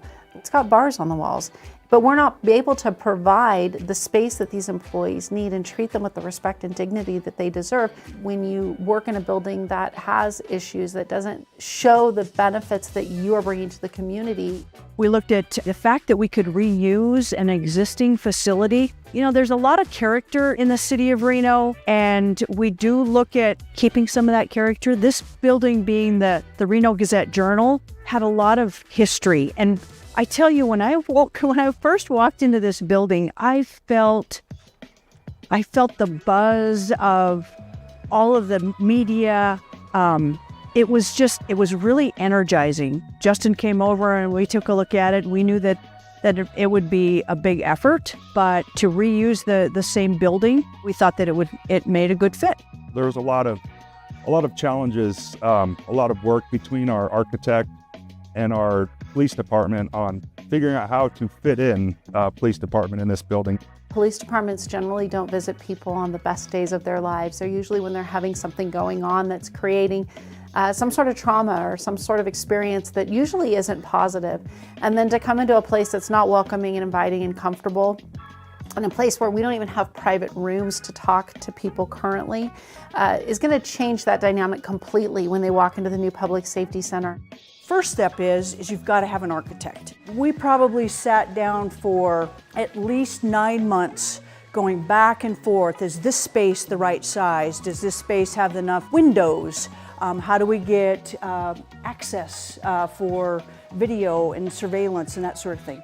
They did an absolutely fabulous job putting together a set of plans for us. When I looked at the designs initially, I was so proud that they were already in that space where they needed to be. There were very few modifications that I even had to suggest. We looked at it's called a design bid build, because we already had the design. So we put it out to bid to the public. Plenum Builders, they were our selected bidder. Part of it is that we knew that the city needed this project. We knew this was a community need, and we knew it was a challenge. And so we sort of look at ourselves as someone or a company that is willing to step up and take on a tough challenge. One of the things that we also looked at in that time period is funding. As you all know, everything doubled in price, practically, after COVID. And that was a shock to us. The pandemic affected construction in so many different ways. All those things sort of, conspired to go against the cost of the project. So that was a challenge. But, I think we did a great job of bidding out the project, getting the right subcontractors on board, vetting the pricing, making sure that it was fair and reasonable based on the current economics. We sat in a room and we were like, okay, what can we do here? How can we provide the community with the facility that this community really needs? Our project manager, Justin George, he actually came over here and moved his office here, and it worked out really well because he had 115,000 square foot to himself. One of the major challenges early in the project is upgrading the structure of the building. So this building had to be upgraded from a level 2, which is what it was required for when RGJ occupied it, to be a level 4 risk category building.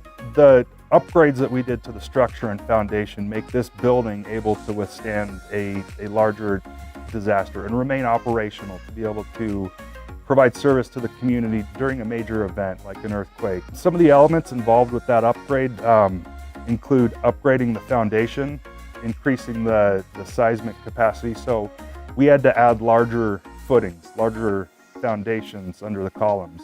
We had to add some seismic braces to the building. We reused as much of the building as we can. We salvaged a bunch of steel, and a bunch of concrete, and a bunch of materials from being demolished and tossed into the landfill. We worked with the carpeting manufacturer to remove all of the carpet in the building and send that off to be recycled, rather than 100,000 square feet of carpet being removed and dumped in the landfill. Replaced a lot of the old inefficient 40-year-old HVAC systems with up-to-date efficient mechanical systems. Not only does it have a backup generator, but it's also going to have solar and a battery system to provide resiliency in this building to be sustainable and better serve the police department and community. So sustainability is something we're thinking about from the beginning, from design through to the end in construction. We're able to expand our women's locker room areas and allow for that growth that we're hoping to see in our organization as we diversify and move forward. There's going to be space inside that facility that will allow us to conduct in-house training. We are going to have a much better access to things like a real-time crime center where we can actually see what's happening in day-to-day, providing that privacy, that space, bringing people in, and then growing our department in a manner that makes sense. Moving into that new building and having all that equipment and that ability to do it is going to be very important to help those goals happen. I believe that we, through our partnership that we have with the contractor, the architect, and my team, Justin and his team, they work together so well that we are going to deliver an excellent facility for this community. It's going to be a generational project. It is a generational project. And I think that our police men and women deserve better than what they have now. I was very impressed with the team that was on the building team, the design team, our liaison that's working with the police department. Everybody really had a good working knowledge of what we needed to put into a police department to make it modern, but not trendy or flashy, something that is going to withstand the test of time. I can't say enough about the hard work and dedication that all of the team has put forward, and I'm just really excited to see how all their work is going to pay off. It feels great to drive by and be able to point at something like this and say, we were a part of that. We contributed. We helped get that over the goal line. It gives me goosebumps. It really does. Being a part of a legacy project like building a police department, it makes me proud of the work that I do, and it makes me proud at the end of the day when I can go home and tell my family about the things we're doing here. I want to provide this city and this community what it deserves for the police officers to come to this project, come to this site, be able to grow with this site, and a police officer deserves the best of the best. And that's what this building brings to them, the best of the best. I think about the people, really, when more than anything. I mean, sure, I'm an engineer and that's what I do, but I think about the people and the people that are involved, and that's what gets me right here, because I think that there's so much heart in this community. I'm a public servant, and I'm gonna do my best, and my team, they're gonna do their best for the public.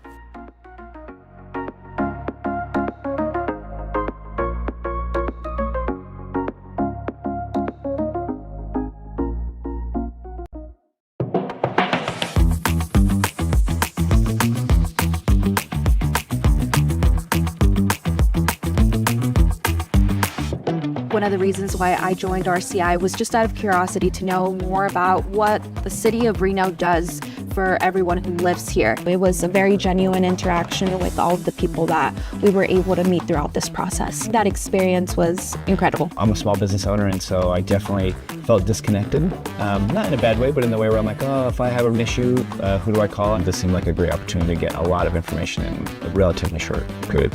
You might touch the street department, or you might touch the police department, the fire department, for whatever reason, just being a regular citizen. But you wouldn't learn about almost all aspects of city government and how it operates. I have never seen a city that has been so people-oriented. I mean, it really seems like they care, and I love that about Reno. I love it.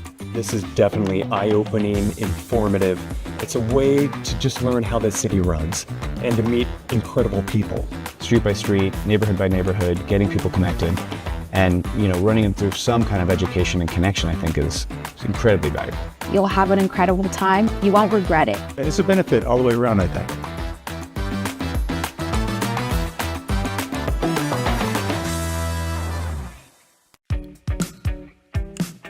Hello, and welcome to the Reno Minute. I'm Chris Payne. We're here this week with Reno Public Safety Dispatch to discuss calling 911.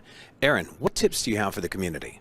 Well, definitely it's a life-saving, life-threatening emergency. You need to call 911. Things for immediate police, fire, medical response. Make sure you know your location to give the call taker, and only use text to 911 if you can't make a voice call. Well, this is good information to know. And what should the residents also know about dispatch? We do have a non-emergency number for all the rest of the calls that aren't emergencies, 334 COPS. Those are things for like parking problems or graffiti. It's also important to know that our call takers take over 500,000 calls a year. So we get pretty busy, but we're always looking for more dispatchers. If you're interested, go to reno.gov/dispatch for a job description. Outstanding information. Thank you, Erin. And don't forget to follow the City of Reno on all of your favorite social media platforms. So now you know with Reno. I'm Chris Payne for the Reno Minute.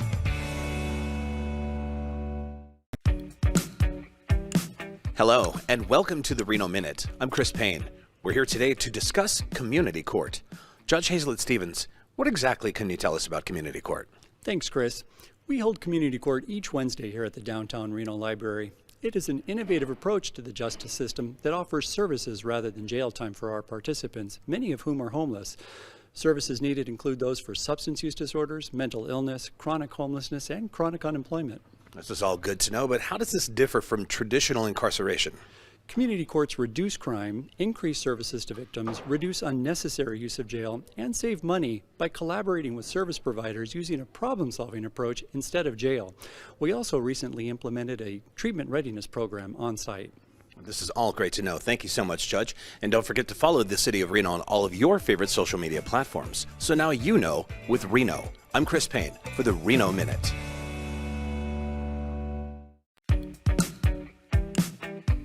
Hello, and welcome to the Reno Minute. I'm Chris Payne.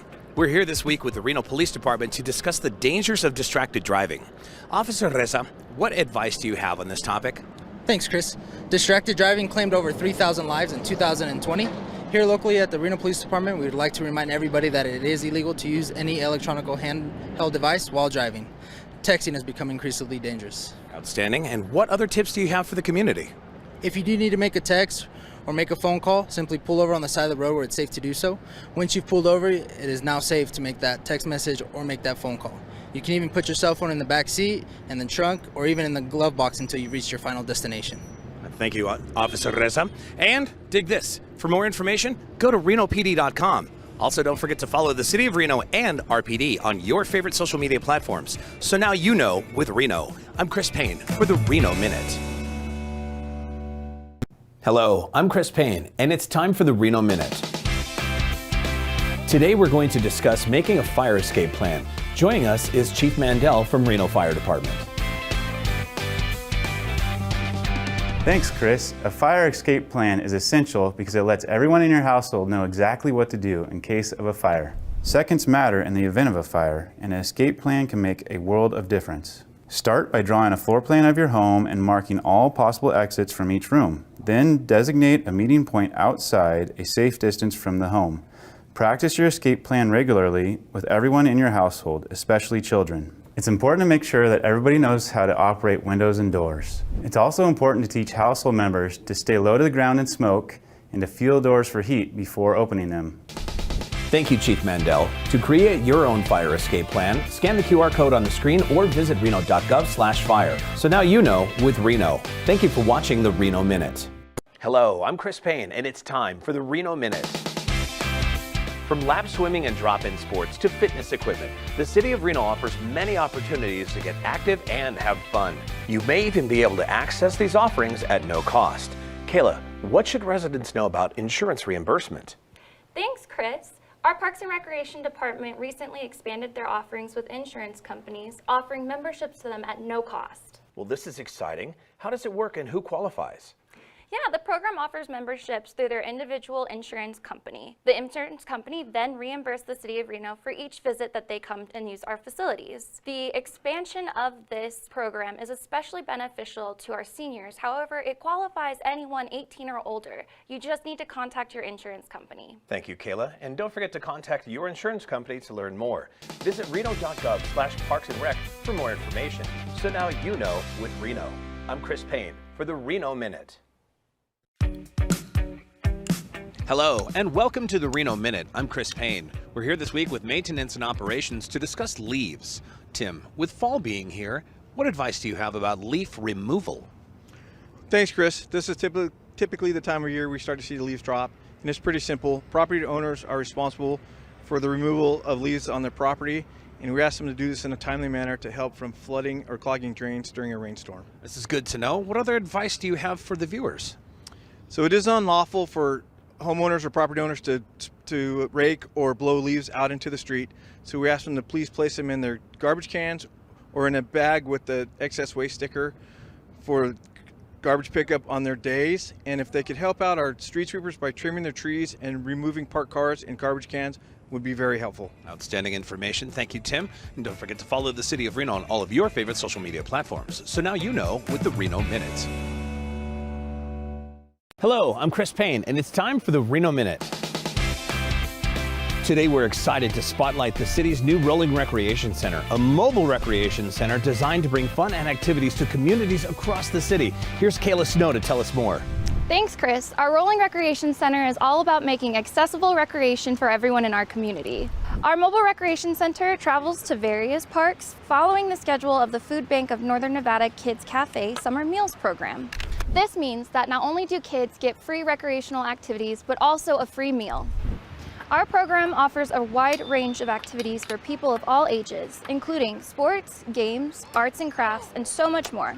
The Rolling Recreation Center is free and open to the public. We welcome everyone of all ages to come out, have fun, and enjoy our city parks.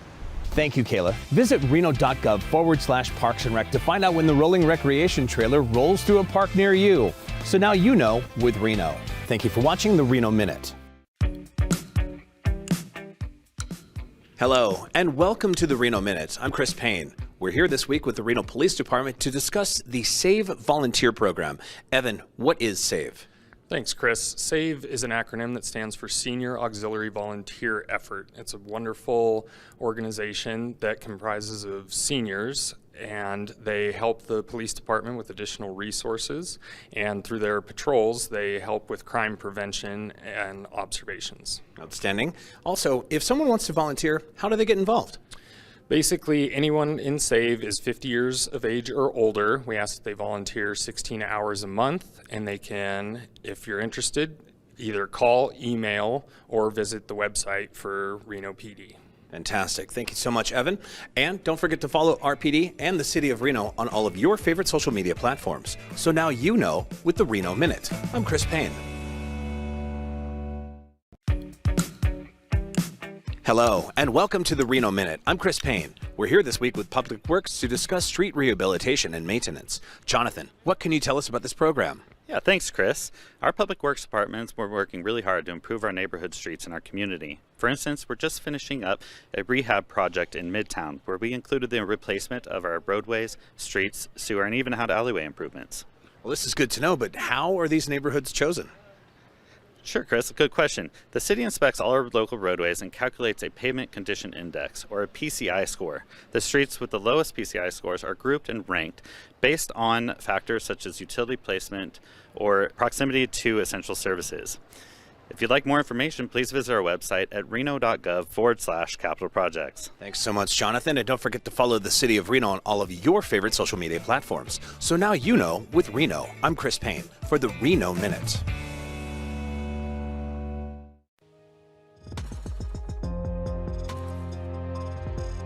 It's very hard living at the shelter. It's kind of survive if you can until you can get out. And the thing about my situation was getting out was a conduit for me to thrive.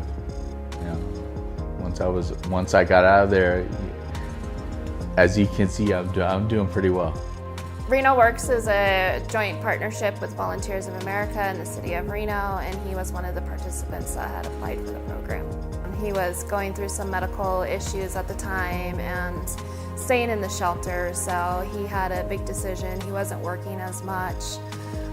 He's staying here at Marvel Way, and when he was getting approved for the housing piece, they were approving him at 60% AMI for the community, and he wouldn't be able to afford that. So we had facilitated some conversation with Marvel Way and, you know, getting him something he can afford, and he ended up, I believe, qualifying for the 40% unit or 30% unit. And then he was still making kind of a decision on whether he would be able to work and, you know, like maintain housing, and I was kind of instrumental in, hey, you know, you need to take this jump. You're gonna medically, you know, heal in your own place where you're not surrounded. And there was a point to where he was in the hospital, and he didn't know if he was gonna have a bed when he went back. So I'm like, Rennie, we can't keep doing this, and we need to get into housing.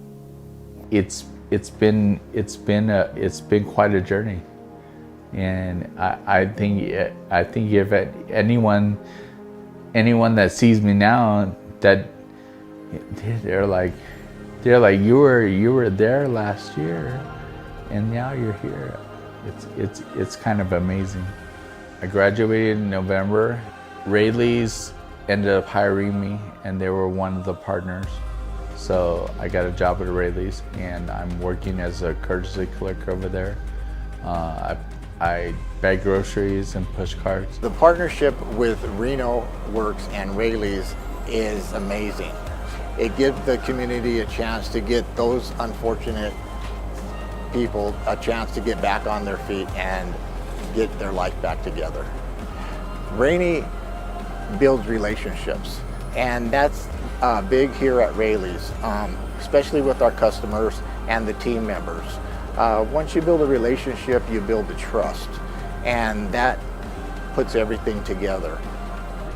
The ultimate was to get me in here and get me out of the shelter, so that I could thrive, you know. And I have. Honestly, I'm doing a lot of Rayleigh's, and I'm working really hard, and people see that. For individuals that are thinking about applying to Reno Works, or go for it, because honestly, it'll help you move forward. Rennie was one of the best participants, always showed up with a smile on his face despite what he was going through. He still supports the program to this day, comes to graduations. He was amazing.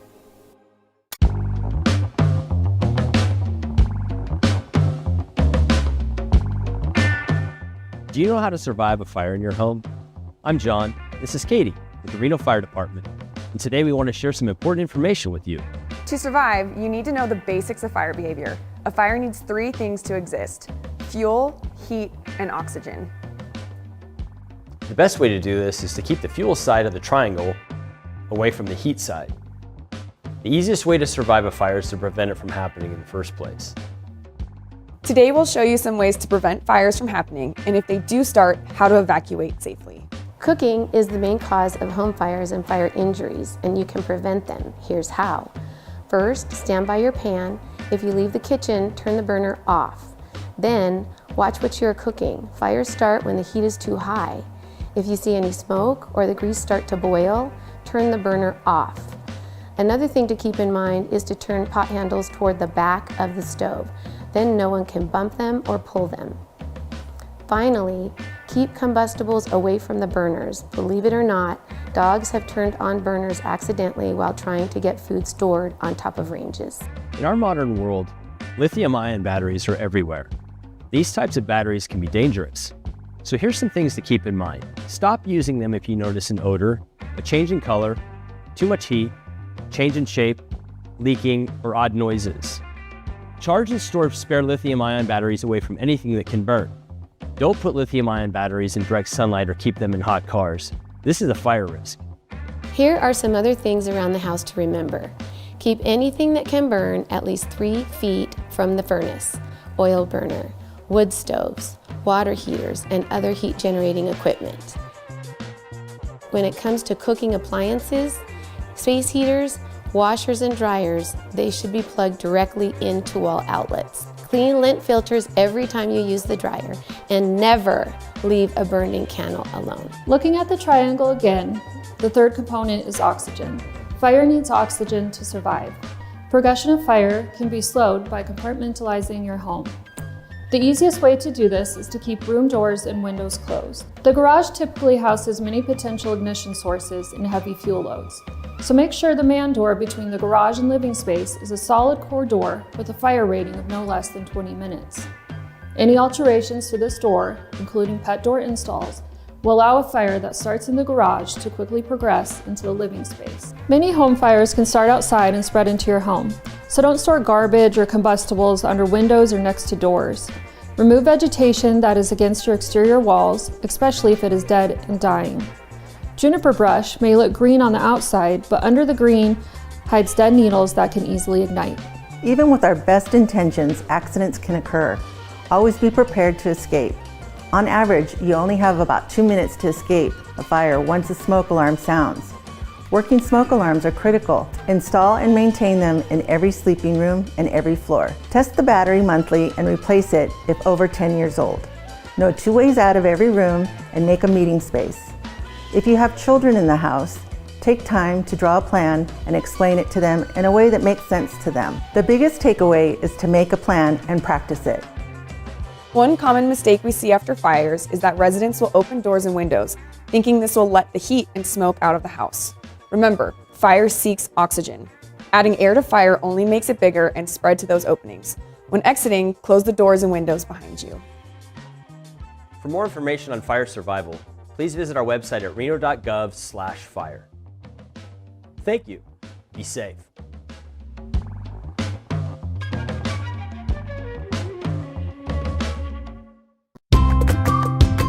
Hi boys and girls, my name is John, Fire Marshal for the City of Reno. Did you know a fire occurs in a house every 65 seconds in our country? That's like every minute.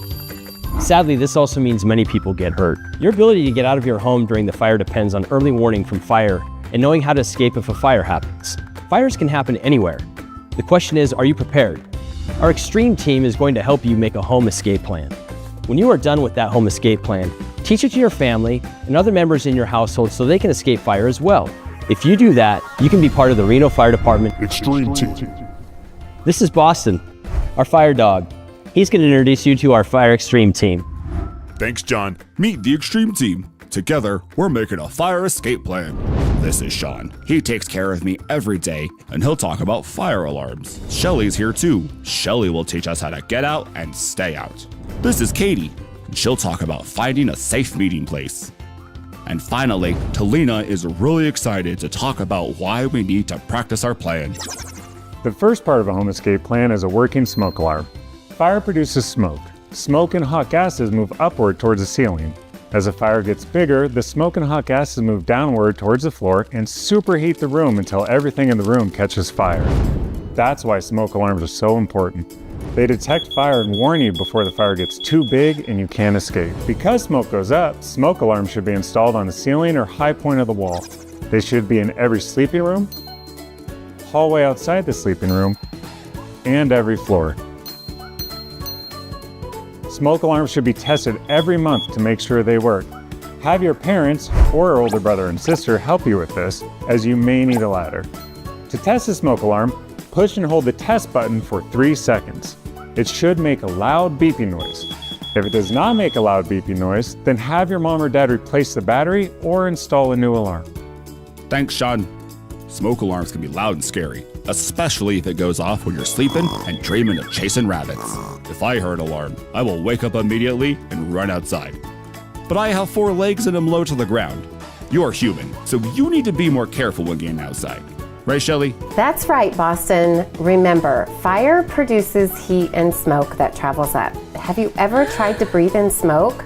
Smoke can hurt your lungs, especially if it's superheated.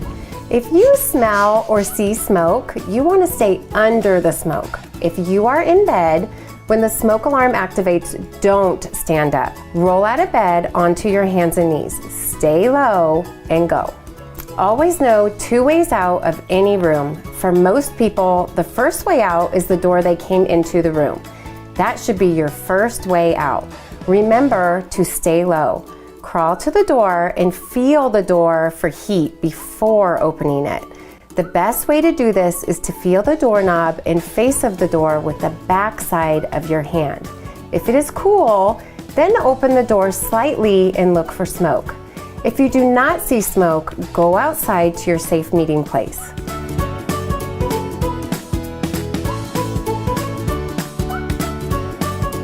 If you do see smoke, close the door and go to your second way out. Usually, the second way out is the window. Don't break the window. Broken glass can cut you. Practice opening the window in your room when you get home. If you have a screen, practice popping out the screen with your parents. It's usually pretty easy. If you live on an upper floor, talk to your mom or dad about getting a fire escape ladder and learn how to use it. Thanks, Shelly. So if you hear an alarm, don't hide, get outside. If there is smoke, stay low and go.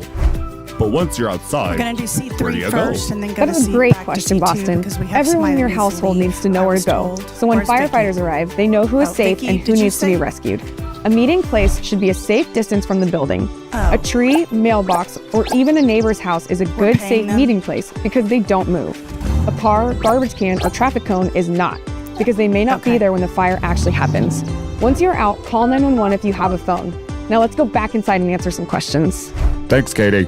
My first question is, should a person go back inside a burning house to rescue somebody else? Once you are out, stay out. Never go back in for anyone or anything. Once firefighters arrive, they are trained and have the tools to rescue anyone still in the building.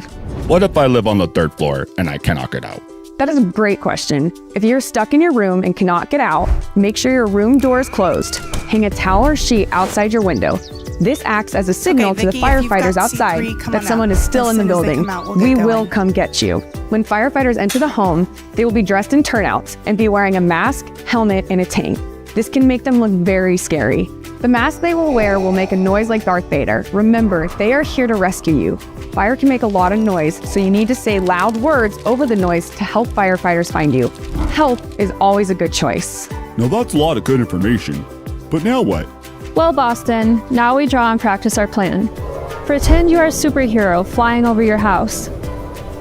From this view, draw a map of your home. Include the rooms and all windows and doors. Now identify which rooms are used for sleeping and draw a green arrow showing your first way out and a red arrow showing your second way. Oh, you did? Is that what that is? Yeah, that is so... The other ones are toxic. I know, I've stopped. So have I. So I know. I love it. I only do flameless candles now, and I stopped using. Same. Yes, they're bad. Hormone disruptors, they say.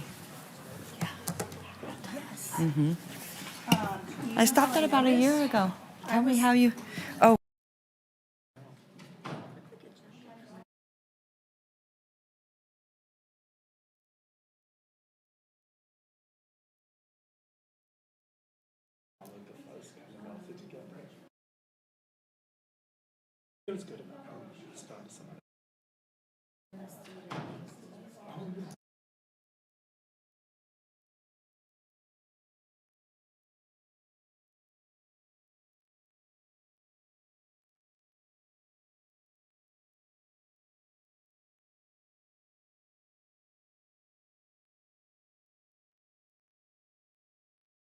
All right, Madam Clerk, thank you so much. We're back on the record, and we are going to start with item B3. Do you have any public comment on this item? C3. Or C3, sorry. Jackie's fault, not my fault. No, I'm just kidding. I'm kidding. There's I apologize. There's no one registered to speak, and we did not receive any public comment. Okay, thank you. All right, floor is yours. Good afternoon, Matt Taylor, Assistant Finance Director for the City of Reno.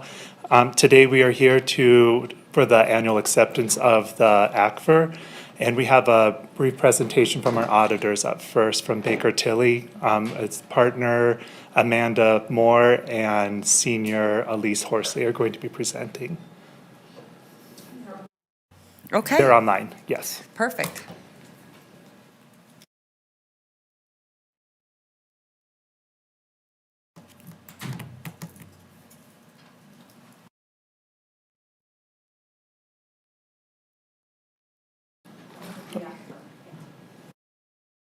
To hear us okay? Yes. Okay, great. Do we have the ability to share our screen? And then we'll start with introductions. Yes, you do. Okay. Elise, do you want to pull that up? While Elise is pulling up the presentation, I will introduce myself. I am Amanda Moore. I am a principal with Baker Tilly. And for those of you that may have not heard, we recently merged with Baker Tilly in June of 2025. So previously you would have heard from us as Moss Adams, but now after the merger, we have taken on the Baker Tilly name. I am a principal here, and I solely work with governmental entities such as the city, and have been with the firm for just about 25 years. With that, I will let Elise do an introduction, and we'll get started with the presentation. Hi everyone, my name is Elise Horsley, a senior manager with Baker Tilly. I've been with the firm for 12 years, and I'm happy to be here today. Yeah, so we're here today to present the audit results for the city. You want to go to the next slide? We'll go through our short agenda. So what we'll go over today is just some high-level information, just to remind you of the scope of the services that we do provide to the city, our audit results, so the audit reports that we have issued and are included with your financial statements. And then we'll go through some additional communications that we communicate to those charged with governance at the end of every audit. And then we'll just conclude with your service team. We'll go to the next slide. So just as a reminder, the services that we provide to the city around the annual audit is that we do audit your financial statements, so your annual comprehensive financial report, in accordance with the auditing standards we follow. There's two mentioned there on the slide there. The first is our generally accepted accounting or generally accepted auditing standards, and we follow these for all of our audits. In addition to that, we also follow the generally accepted governmental auditing standards, which means that we issue an additional report over internal controls. While that report does not express an opinion over internal controls, if we had any findings to report, it does get communicated in that report. We also complete the single audit of your federal grant programs under the uniform guidance. Any entity that spends $750,000 or more, and in the not too far future, $1 million or more, is subject to the single audit under the uniform guidance. And then as part of our audit, we're responsible for community reporting to you our audit plan. So we do that in our planning phases, and we typically do that with your subcommittee, the FAB, and then presenting our audit results, which we're here to do today. And then if we were to have any internal control findings or instances of non-compliance that came out of our audit, we would be communicating those to you as well. The last item there, I always like to mention that while the city puts together what is called an annual comprehensive financial report, that is above and beyond what is required under your generally accepted accounting principles. So you follow the GASB principles when you put together your financial statements. But the city does put together this ACTFR report that gets submitted to the GFOA for a certificate of excellence. And so we do also review the ACTFR for those additional requirements. When you're looking at your overall ACTFR, some of those additional requirements include the introductory section, so your transmittal letter and some of the information in your introductory section, as well as the statistical information in the back. So the 10 years worth of historical data are not typically required under the accounting principles, but in order to achieve that award, you have to put together a well-established and easy-to-read financial statement, as well as include those additional elements. Elise and I actually both volunteer for the GFOA, and we review a number of ACTFRs each year for that award as well. You can go to the next slide. So as part of our audit, we issued 2 of our audit reports. I will talk about the Uniform Guidance Report here in a moment, but so far we have completed our audit. We completed the audit of the financial statements at the end of November and issued our report over the financial statements.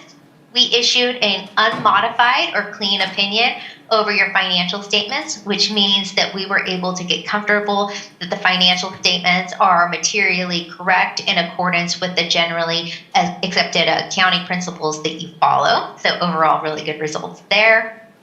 That governmental auditing standards report, this is the report I mentioned that if we had a finding in internal controls, which essentially as part of our process, we always look at internal controls. And if we were to identify some sort of internal control deficiency, which essentially means that an error could slip through the cracks, we have to evaluate that.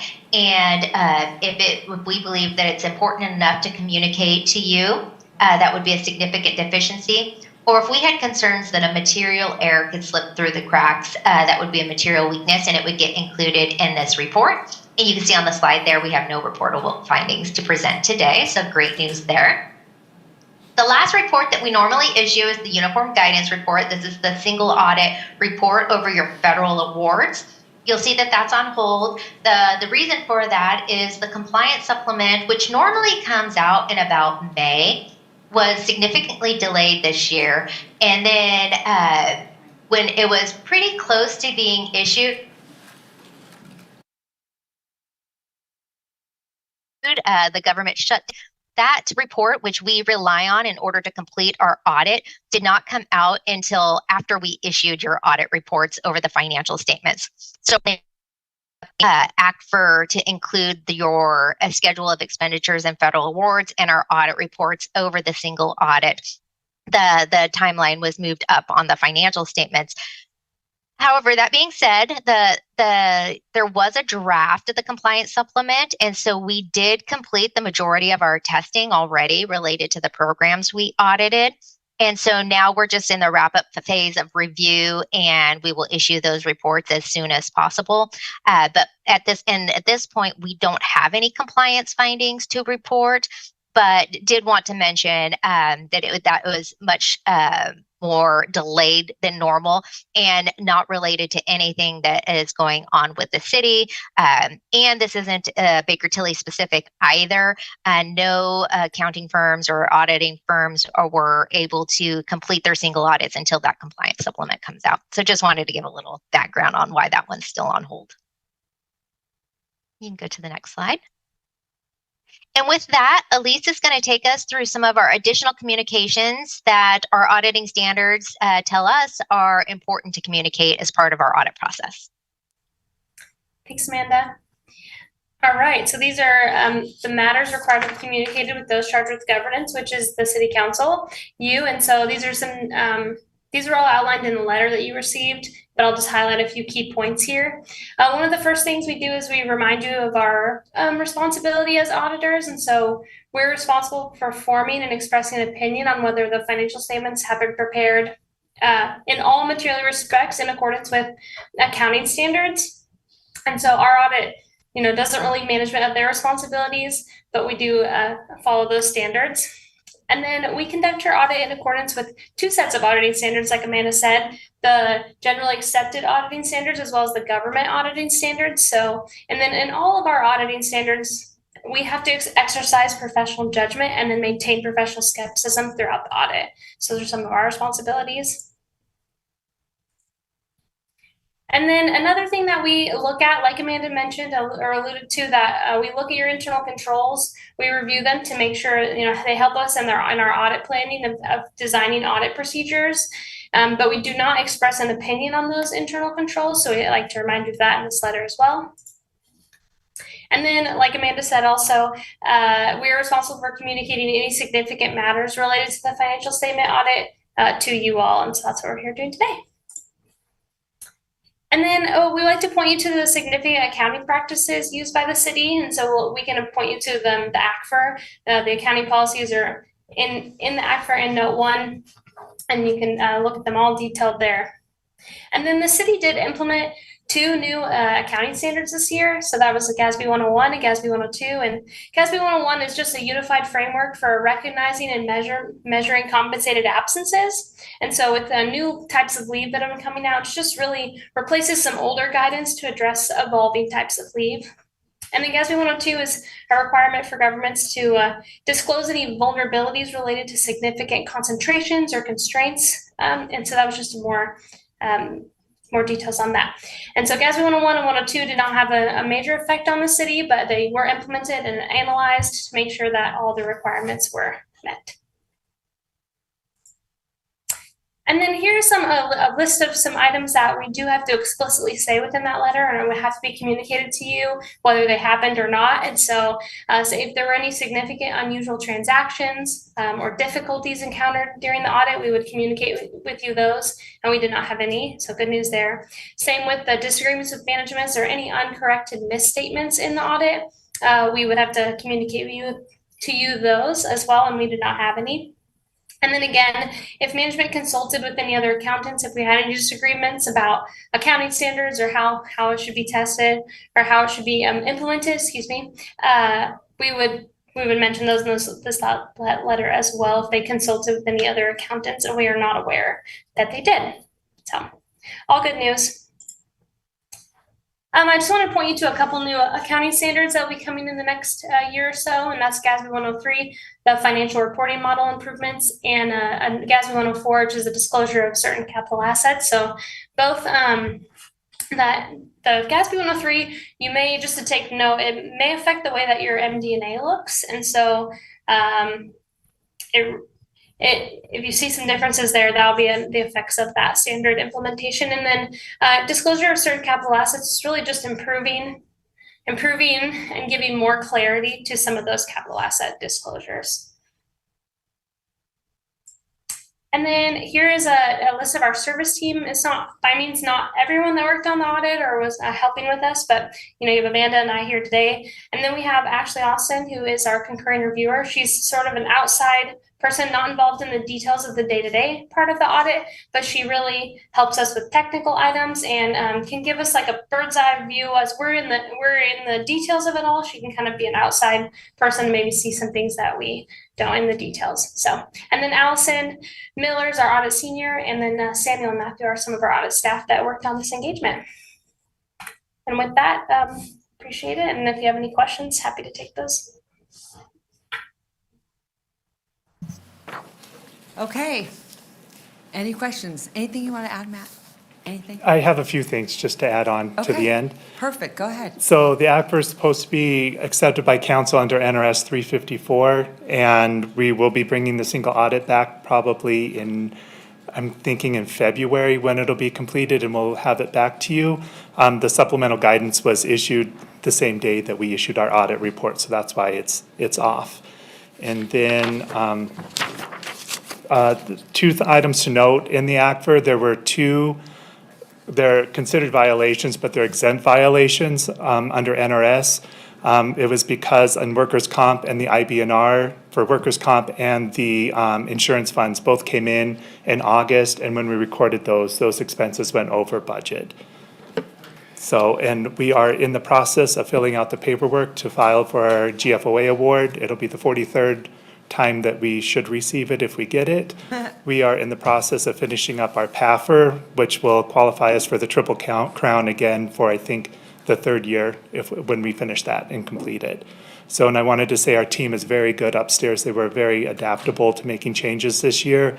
We're already working on the 26 ACFR because we're implementing new software that's the same that we use for our budget software. So we should be ready to go with the new GASB 103 when we're ready to go. So we're planning ahead and we should be good. Wow.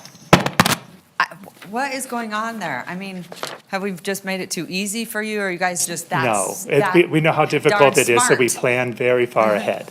That is so good. I mean, I'd like to say, aren't we the most awardees out of any municipality? I don't know for the most awardee, but we shoot for all of them. Can you find out if we are? I can try. But I think this speaks volumes to the expertise that all of you bring in your department. It's so impressive. We've had various directors of finance throughout the years, and it's the one thing that has not changed upstairs is the team, because they know how solid you are and how talented you are. And so I just want to commend you over the years. It's an area that has had, I guess, precise oversight and I don't think you could do it any better. This was the first year we finished the ACFR before Thanksgiving, so we didn't have to work over the Thanksgiving holiday to get it done. So That's it right, was 'cause very every rewarding. year- That's right. Every year I forget that while we're enjoying turkey, you guys Yes, are I'm enjoying reading numbers. Yes. Yeah, fantastic. Anyway, super impressive. Okay, questions as we move along? No? Madam Mayor, I move to accept the ACFR Great, for thank fiscal you. year ending in June 30th, 2025. Perfect. So I have a motion, I have a second. All those in favor say aye. Aye. All those opposed? Motion carries unanimously. Well, that's impressive. No questions, nothing, just on your way. Good job. All right, thanks, you two. Go back to C2. All right, we're going to head back to C2. On the agenda, Madam Clerk, do you have any public comment? No? No Okay. public comment. Okay. We're going to send it right back to you, Vicki. Take it away. Thank you. Good afternoon, Madam Mayor and council members. Vicki Van Buren, Director of Finance for the record. Today I have a short update for you, financial update on the general fund. Today I'm going to really focus on the general fund and some of the thought process that we have for the expenditures for this year as we build out next year's budget. This aligns with the strategic plan through fiscal sustainability. We'll be talking about the current year. We're 5 months into this year, and then the working draft for next year's budget. So in the current year, we still have some revenues that we have some limited information on, and unfortunately, these are some of our major revenues.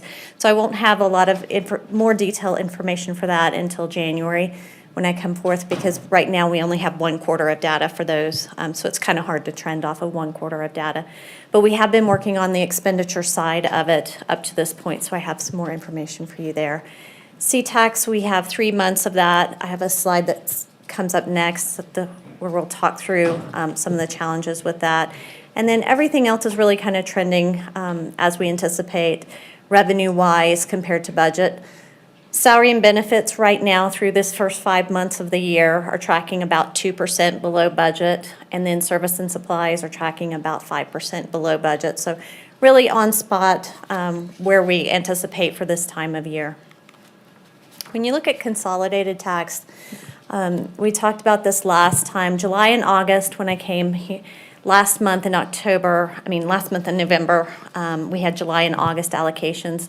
And those were kind of up and down, 15% below budget, 30% above budget. And that's because of the changes at the Department of Taxation with those distributions and the cycles. They came out in October and said that they were switching back to that modified accrual accounting system, and they were also switching back to a similar cycle as they were on prior to last November, so almost a year ago. September should be the first month that we see a normal allocation, and I was very excited to kind of see that, yes, that appears to be what's happening now, because the cutoff times and the cycle appear to be back on schedule again. So you'll see with September on here, I've highlighted that last column out there that shows a 2.1% increase over prior year. This really reflects what we really anticipated and expected is going on with the economy, that we're seeing growth, very small growth, but growth and stability in this space. This is the first data point that we've had in a year in this area of this large revenue source that has really confirmed what we think is going on. And so that's kind of exciting here, but we'll know a little more as we get a couple more data points as we go forward. And then we should have the consistency now that they're not going to continue to switch back and forth, at least to my knowledge at this point. From what we know now, they're going to continue on this path. So that's good news. When I come before you in January, it's toward the end of the month, I'll have 2 more data points. I will have October and November at that point, and we'll be able to really give some really good projections as we look at current year and next year for this really large data source. So as a reminder, the working budget for the fiscal year 27 draft budget that I brought forward last month, we're looking at about a $24 million deficit the way we normally build the budget. We had a similar deficit last year when I came forward. That deficit was bridged by reducing expenditures by about $16 million and then some one-time funds, about $9.5 million. We're looking at some similar things right now, working on that expenditure side to see how we can start to bridge that gap. What we don't know and is not included in what you see here are any collective bargaining agreements that don't have contracts that are multi-year currently. And so for this case, it would be IAFF for the current year and next year, fiscal year 27. And then Local 39 does not, their contract ends at the end of this current year.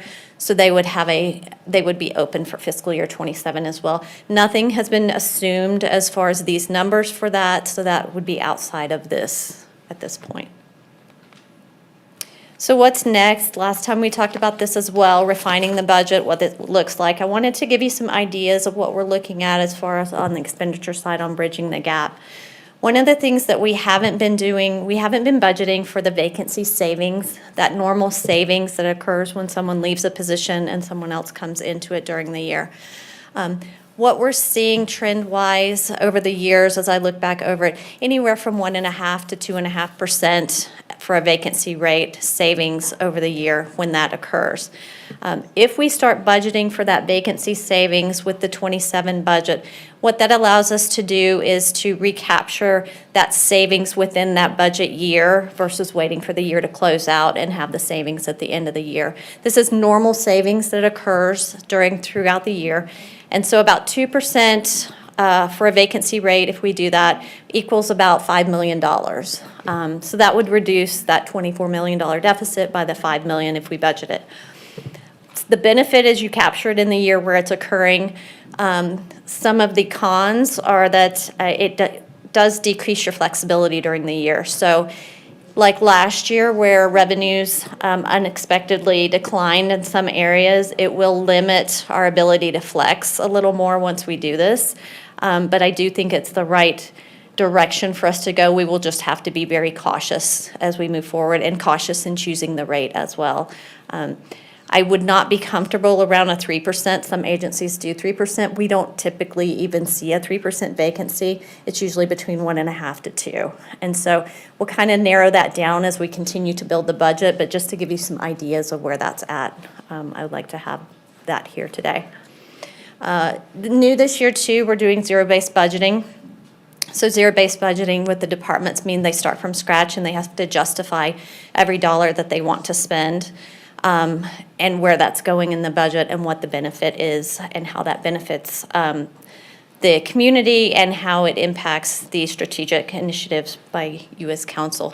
And so by doing that, we're going to capture, again, similar to the vacancy rate, capturing some of that savings within the year. So approximately $2 million is my estimate right now. Next thing is using some one-time sources for maintenance. So this would be annual maintenance for building maintenance and parks maintenance that we need annually. We have some one-time funds that from projects that closed out from the Moana Pool and the Public Safety Center that could fund that for this next year. They would be one-time in nature, but it is available as capital money that currently exists, and I would recommend that we use it in this area, just recognizing it is one time. And then lastly, under that first little area there, OPEB, workers' comp, additional funding. This is additional funding that we've been doing as the city for a few years. It's been suspended last year, and OPEB's been suspended for a couple of years. It still means that we are funding these liabilities, but we're funding them on a pay-as-we-go basis, so we're still paying them annually. This was additional funding that we were doing to try to decrease the long-term liability that was out there.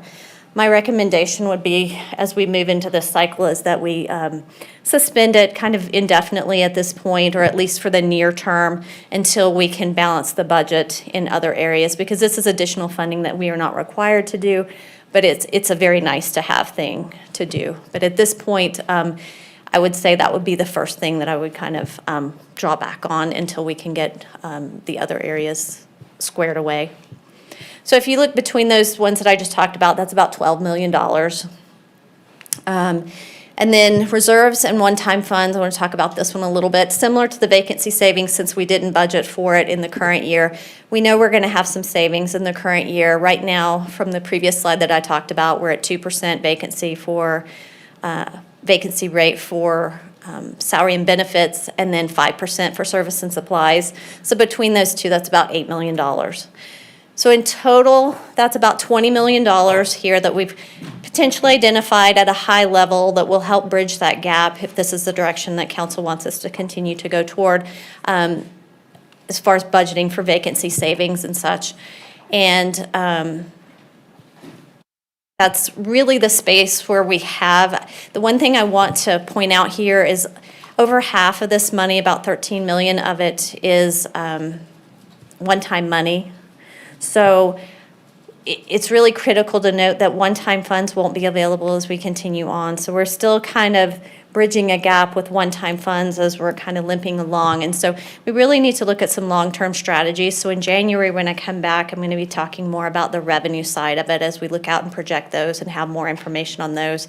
Because the revenue side of it is going to be really critical in fiscal sustainability going forward, as well as the expenditure. You know, it's both items we have to look at. And so up here I have some information as far as revenues and talking about that as we move forward. But right now, these are the general thoughts as we're building out the budget. We'll have detail in January, and then we'll have conversations on priorities and the direction for council then too. So that meeting will be on January 28th, and I'll have extra data on revenues, which I need to give more detail as we move forward. I did put a motion on this one just so that as you have your discussions, we could have a motion that we could incorporate some of your comments and things as we start to move forward, specifically like the budgeting for vacancy savings and such. So that concludes my presentation. Okay, fantastic. Vicki, I am so impressed. I love how you sort of explain everything. If you have not met with Vicki, it's a really good opportunity to do so, because she can get extremely detailed, but explain it in a way that it's completely understandable. And I love your vision of saying, as we move forward, be a little bit more strategic, because it's very complex too.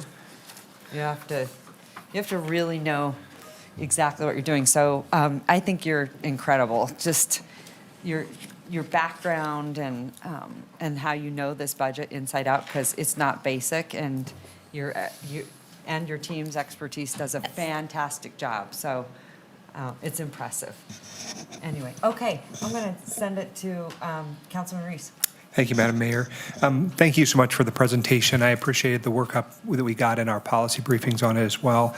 I wanted to share with you a little sort of story about a speaker last night during the NAB.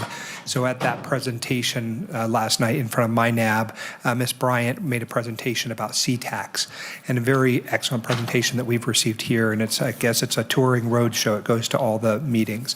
And one of the NAB members very astutely made a comment, and I just want to share with you. She said it's clear that it's not a overspending issue. The city just does not have the revenue that it needs. And so I sort of use that to say, thank you for the work you're doing, because you're basically, like, as she put it, and not my words, you're moving pieces around on the board, but you haven't stretched the board or added new money to it. And so that's sort of the concern that I have, is that we as council members, each one of us has an obligation, duty to pay attention to where the money is spent, and we are the ones making the different decision on allocations. But we don't have as much control over the increasing of more new money. And so that's one of the issues that I sort of feel challenged by. And so in the slide deck presentation, you identify lots of opportunities for us to save money, to make sure that we're doing everything we can to put money in the right places.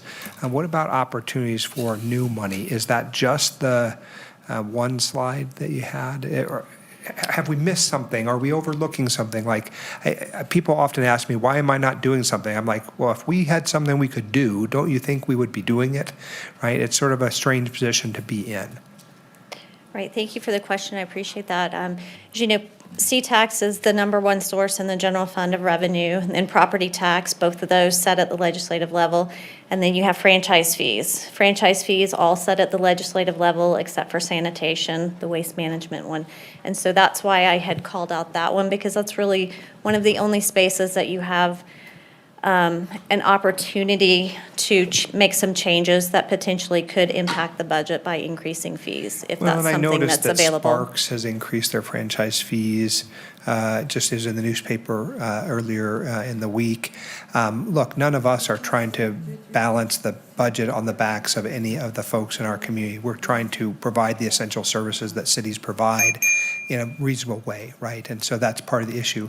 I think the other comment that the same commenter made at my NAB last night was like, hey, this is a question that we each individually have to answer for ourselves. What kind of a community do we want? What kind of parks do we want? What kind of police department and fire department do we want? To have those things, we have to be able to pay for them. So I often think that the budget is a reflection of our values. And so I'm so grateful for the work that your team has put in, because you really help us to make those prioritizations. Thank you for that. Thank you. Go ahead, Councilman Dorr. Yeah, thank you. Great job, Ms. Van Buren. Really appreciate your simple focus on the budget and how to get through, and your creativity, which is paramount here. I want to just talk, I guess, about two things, and one of those is, how do we increase revenues? I'm going to say something I said at our last council meeting, but what I'd like to see is that you bring forward, when you're bringing forward the general fund, that you're also bringing forward the RDA. And I know it's a special fund, but it can help us offset general fund expenses within those areas. And the one I brought up last time was possibly having RDA buy out certain city properties, which they then can negotiate on. And the more I thought about it after the meeting, the more I thought that is probably a good direction. I know in one RDA, the RDA 2, we have about $10 million, or expected to, and the other one we have about $2 million. And so in this case, it seems like it would be a simple transfer of the projects that we asked to go out for RFP, to first transfer them to RDA, then go out to our RFP. And the reason is, we're still the same council, we still have the same focus and mission, but if there's a deal to be made, let's just say that we have a property and we say we'd like it to be an affordable housing project and send out an RFP on that. Well, that's something that is, I think, well negotiated within the redevelopment agency. I mean, part of their issue is to deal with blight, part of their issue is to deal with economic development.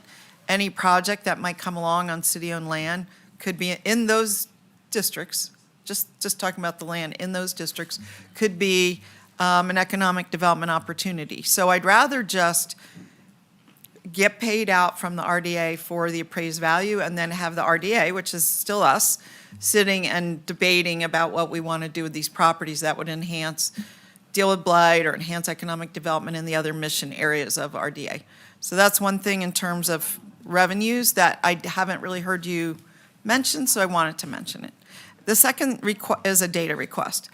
As soon as possible, I would appreciate if we could get a list of the positions that are held open, that are either on frozen or held open for some reason, and what fund they're being paid out of. Is it general fund? Is it a specialized fund like RDA or the sewer fund, or, you know, some special category that, you know, it goes to, so that we can start getting educated and have a better picture when we actually hear you on the, I think you said it was the 28th or 26th in January. We can come into it with the knowledge, but I'd like to have it sooner rather than later. Like, I don't want to get it the day before January 28th. I'd like it to maybe be a council memo, and so that we can just get educated and learn about where we are staffing-wise. So it would be helpful on this memo if we had how many total positions there are, you know, so we know what the basket is, how many are filled, how many are open, and what categories they're in, you know, which departments or which budget funds. Okay, that would, since staffing is 85% of what we do, getting that picture would really help. Okay, thank you. Thank you. Okay, any further questions?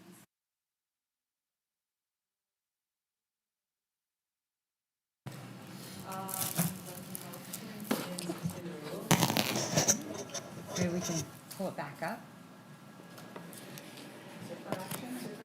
It was. I moved to direct staff to move forward with the development of the fiscal year 2026-2027 budget based on feedback received from council. All right, I have a motion. I have a second. All those in favor say aye. Aye. All those opposed? Motion carries unanimously. Okay, we are now heading into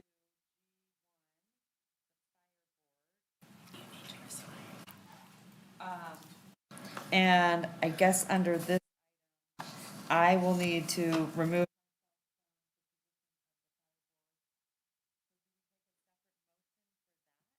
No. I don't think so. No, you just resign, and then. I would like to resign, and No.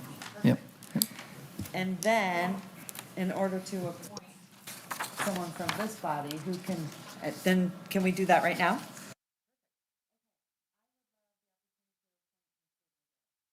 Second. I have a motion and a second. All those in favor say aye. Aye. All those opposed? Motion carries unanimously.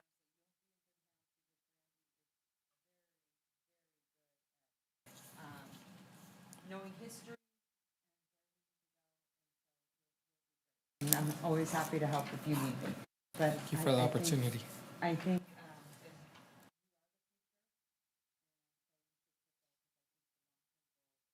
will benefit all of us. Thank you. Okay. Okay. G3. G2? Nope, G3. No, we're on G2. Mr. Martinez removed 2 already from the agenda. Oh, I G3. Oh, you did? Yeah, my apologies. We weren't ready to make an appointment. We had an interview a few days ago, and they weren't able to get added because their application hadn't come in. So I just want to wait till that happens, till we can appoint everybody in January. Okay, good. Thank you. Okay, thank you. Okay, we have 2 openings, and we're going to make one appointment today, which is the reappointment of Darren McDonald. Second. Aye. All those opposed? Motion.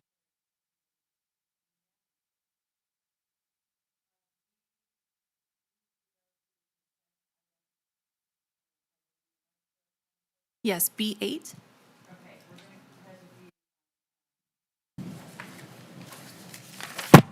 We're going to head to B8 on the patch program. And this was pulled by Councilman Ebert. Okay, go ahead. Yeah. So just want to talk a little bit about our budget. You know, we talk about potholes and things like that. And I think people have the idea that we have unlimited funds to fix roads and want to know why we can't just repave everything. So just wanted to talk a little bit about, you know, how much money we have annually to do street repairs. Carrie Koski, Director of Public Works. So just for a point of clarification, this particular contract with West Coast Paving for permanent patch program, that is the annual project that we put out that covers the encroachment and excavation permits that we get from contractors. A contractor that is digging in the right-of-way will have to repair the street. So this particular contract is just for that. And this contract is for $2.1 million. It's basically a pass-through. So the fees that we get from the contractor, the fees that we get from the contractor go to pay this contractor for the work. So that's just a clarity for that type of work that we're doing. So this is like when the road needs to get torn up for, let's say, a new development, when they're putting in utilities or sewer lines, yes. or what have you. Or for a property owner that needs to replace their sewer lateral, or they need to replace a gas service or install something new, or anything that they would do in the right of way. Yeah, Yes. yeah. That's what this contract is here for today. Okay, so thank you so much for that. You bet. All right. I'll make a motion to approve. Sounds good. Okay, I have a motion and a second. All those in favor say aye. Aye. All those opposed, motion carries unanimously. Okay, we are now heading into what, B11? And this is you, Councilor? Yeah, I just wanted to, like, the other park items, just like to highlight what we're doing for a park. So this is for Teglia's Paradise Park. It's another joiner agreement, but just want to give Nathan a chance to talk about what's going on there. Sure, thank you. Nathan Elliott, Parks and Rec Director for the record. We've got a lot of bridges in that park. It's mostly water, it seems like, that park, and parking lots.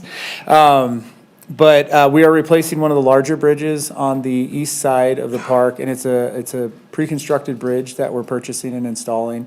And the bridge there that's there now is very unique, but it's not ADA accessible, and it is a key connection point. So that's the improvement needed to be made.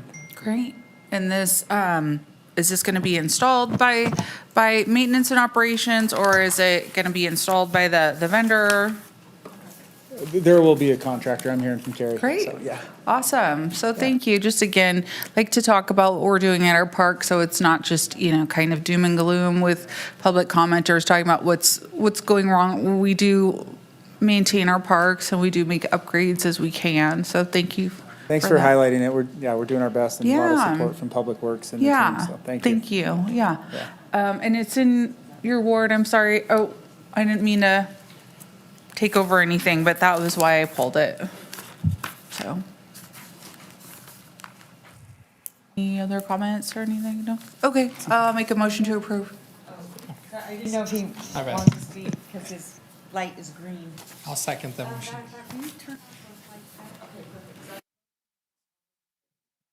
Aye. All those opposed, motion carries. Okay, now we're heading into B16, 17. Is that you, Councilwoman? No, it must be. Oh, we are done?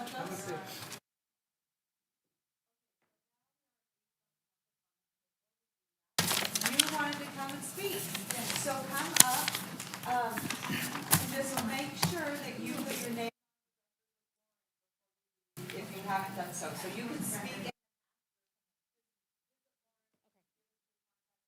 Okay. Reach out to you. Yes. So the floor is yours for 3 minutes. Okay. Thank you so much for having me today. I just want to say my name is Carly Turrieta. I'm here today on behalf of myself. I just wanted to make some comments about myself first. I have stage 4 terminal breast cancer. I am a victim of domestic violence, and my son is currently a victim of domestic violence himself. He lives up in Washington State. He is 19 years old. He is an adult. He is under my ex-husband's roof, so he is, he's getting abused, he's getting beat for everything. If he does anything wrong at work, he gets things taken away, so he can't leave but on his own recognizance. So I can't go up there and try to take him away. He doesn't want to leave, he can't say anything, so it's unfortunate that we're both going through abuse right now. All I have to say is that you guys are doing a really good job with the police department. I've worked with them every day. They're my brothers and my sisters at this point. I live in a very small apartment. I'm on Social Security disability. I'm a former VA employee, so with the federal government, and I make a small amount with the retirement as well. So I can only afford $860 a month. That's all I can afford, and that's the only thing that's opportunity for me. I have roaches in my apartment. I have a convicted felon next door. It's not a horrible thing. I'm grateful for the roof that's over my head. Prior to that, I was homeless, so this has been a blessing that I've worked this far. I'm going to be homeless again, which means I won't be able to care for my son if he's in my care. He has the mentality of maybe a 15-year-old at this point. He's been so neglected. It's hard for us and myself, so the affordable housing has been really good. The government's been really good. What's going on is I have the assistance with the City of Reno for the first month's rent and the deposit, which is great. You can only have one assistance program at a time. I've been on the Reno Housing Authority prior, and I had to pull that because of the assistance program with the City of Reno, which is great. So with that being said, the Reno Housing Authority, I was on the waiting list, and who knows how long that can be. So I plan on getting on the list again, but again, it's not a given that I would be on the, it having to be with me. I know there's so many other people on this list and with less opportunities than I am. I'm asking for help. Personally, I need a place to live that's better than when I have the opportunity. I need a car to get to and fro for my appointments. My medications are with a personal care. It's not through Renown. I have Medicaid. My face is broken on one side as we speak. I don't get the care that I need because of my insurance. Medicaid is great. It gets everything paid for, but it can only handle so much. They're not telling me exactly what's going on because of the care. So I need to see an oral surgeon because my teeth are so messed up right now. I can't get that care because of Medicaid. It's things like that, unfortunately, that happen to us. So I personally need help with that. I'm going to have abscess teeth because of this situation. It's tough for all of us, I understand. I don't know where to go from here. Carly, stuck. I'm going to get you one of our experts in housing from Okay. our, Norma actually is here. She's remarkable because they're, your housing component and also working with RHA, and then also, your situation with your health is very important. Thank you. And so a lot of times those can qualify as life-changing events where it actually puts you in a different position on a list. Norma knows all about this. I know you've reached out to my office, so let's continue to stay in contact and make sure Thank you. that we help you navigate this. Excellent. And I'm so sorry. I appreciate that. I am so sorry. We didn't ask for any of this, any of it, and it happens. Do you have family here? I don't. You I don't don't? have, it's crazy with cancer, you get sick, you don't feel good, you lose your friends, you lose your family. So we really don't have anybody, just ourselves, my son and I, to really fall back on. Therapy is going to be very costly for us. I did recently check into a mental health institute, but had to leave because of hospital visits and such. So it's been a difficult ride for both of us. That's our only family right now, is those kinds of needs, and they've been very helpful. So we're going to need a lot of help in the forward future. Okay, well, we're certainly praying for you. They're a great help, yeah, thank you. Okay, good. And So- Norma is here. Okay. She is going to kind of go through your case, but also figure out the best path. Okay. Because we want to make sure that you're getting what you need. I know you guys are low on funds, and the police department's done their well giving with, domestic violence as far as putting up folks. They can't do much more. I need a vehicle. I don't have anything to get me any places. My little car is done for. I've been to every dealership and they can't donate because of, they have a bank that they abide by with these vehicles. I don't know what to do. I've been to churches and they can't do it, so I don't know what we could do as far as funding for a vehicle. Well, there are some resources, but I think the one where we need to start to, and Norma will get this Help you information. with that, okay. She's going to get this information from you, and so Norma, the one thing I would want to make sure what complex, bless you, what complex the address that she is living in. Norma, Okay. Carly, so nice to meet you. Thank you for today. Yeah, Norma's really wonderful. Thank you so much. So Okay. thank you, Carly. Yes. Appreciate you. I appreciate your time. Thank you so Likewise. much. Thank you so much, Carly. Okay, Madam Clerk, do you have anything else? I'm unclear. Are we in J1 and need to go back to H or? For Council comments? Yes. Okay, all right. I'm going to hand it down to Ms. Anderson, who looks so festive. Yes, just really quickly, thank you again for the compliments. I just wanted to give a shout out to the Reno Aces and their holiday event. It is really magical for families. Being downtown on Saturday night was fantastic. There was a show at the Pioneer. We had the lights and the holiday event out front in the Believe Plaza, and then the Aces, just the families that were there. The kids were just so delighted. The amount of just selfie opportunities, that's how I was able to lure my kids and their girlfriends to come by telling their girlfriends, you'll be able to take some unique selfies. It was fantastic. And I just wanted to extend my gratefulness to them for activating that space and really doing that around the holidays when people, they just need the extra. And I also wanted to shout out the South Creek Center in our ward. They had their tree lighting this weekend in the foothill space, and it was absolutely packed and absolutely family friendly and focused, and the businesses are thriving in there when we have those types of events. And I just wanted to say, the more of that we can find our community enjoying, the better. So Where That's did it. they put the tree? I think it's by the church. By the church? Yeah. Very cool. Yeah. Well, Yeah. we'll have to come see that one. Yeah, it's beautiful. Love it. Okay, Councilman, or Vice Mayor Martinez? Thanks so much, Mayor. I just wanted to highlight two things. I appreciate staff working with Gymboree and understanding some of the challenges that they're going through there, given the fact of us focusing on child care and making sure that we provide resources to our youth is important. So I just want to share my gratitude and appreciation for Development Services for being willing to meet with the owner of Gymboree and kind of working on that. And then also just echoing some of the pledge that folks can take, wait until 8th to get kids smartphones. I know gonna consider that for sure. My kids came home with flyers from their school, so I know the school that my kids attend was one of the ones that ended up committing to sharing that with their family. So I'm hoping that other elementary schools and middle schools will step up to also be willing to share the message and make sure that we have healthy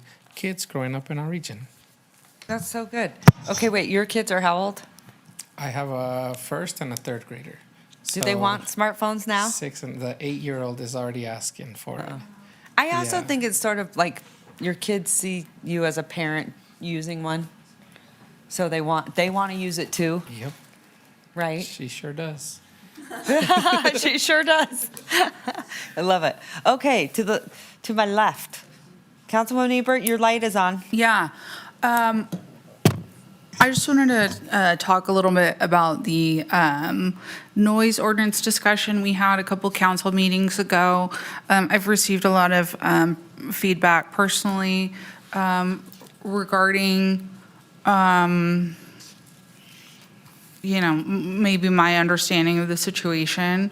So just wanted to put on the record that, I understand the situation a little more, and I'm looking forward to future discussions with council and staff for more direction on that in the future, but I just wanted to get that on the record. And then also, next Thursday is my Neighborhood Advisory Board meeting, so a week from tomorrow, and I will have NDOT there, which is a great opportunity for people to come and get an update on the 395 widening project that's happening in Ward 4, to, ask any questions people may have about delays on the project, next steps, different things like that. So just anything NDOT related, that's your chance to connect with them and ask them questions next Thursday. It's at the Stead Airport, and it starts at 6 p.m. next Thursday. So thank you. Okay, perfect. What's the date on that? Oh, gosh, hold on. That'd be the 18th. 18th, okay. Yeah.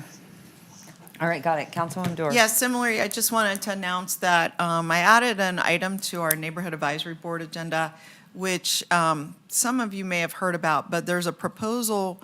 It's called the Lawton Communications Facility, but it's basically a cell tower. And the reason that this cell tower's risen to needing a permit is that they've proposed a double height. So instead of like 50 feet, it's over 100 feet, or 100 feet plus a little more. And it sits in a bowl over by White Fir. And so I've heard from probably at least 30 residents, if not more, concerns about the location and the height. And so they have agreed, they didn't have to, but they've agreed to come to the NAB. And I think it'll be a great opportunity for the for the residents to ask their questions and them to get addressed by the applicant. And so just in case, sometimes we hear about projects in other people's wards, and this is one that seems to be gathering a lot of attention. So I just wanted to share. Okay. Okay. Thank you so much. Can you just clarify, am I correct? Manzanita Park is in your ward? Manzanita Park, yes. Yes, okay. All right. Thank you. Anything else? Nope. Okay. I don't believe we have anything else other than public comment, Madam Clerk. Correct? Correct. And I assume, We already heard from Carly, but we did receive correspondence. I believe they were 8 letters, 4 of neutral or concern, 1 in opposition, and 3 in support. okay. I do want to say one thing. I want to commend Jackie and her team, because if you've noticed, our agendas are getting more streamlined, they're getting more efficient. They really, you can tell by the times, they're just, I know it's always sort of a lot of moving parts, but great job. Thank you so much. Yeah, good job. All right, anything else, council member or vice mayor? So I was just gonna move to adjourn, but. Oh, thank you. I will Yes, make my please turn. do. Get us out of here. I'll Go. move to adjourn. I have a motion. I have a second. All those in favor say aye. Aye. All those opposed. Motion carries unanimously. I'd love to say what about if I didn't take a motion for it? Do we have to sit here all day, Carl? We do? See, Carl says we do.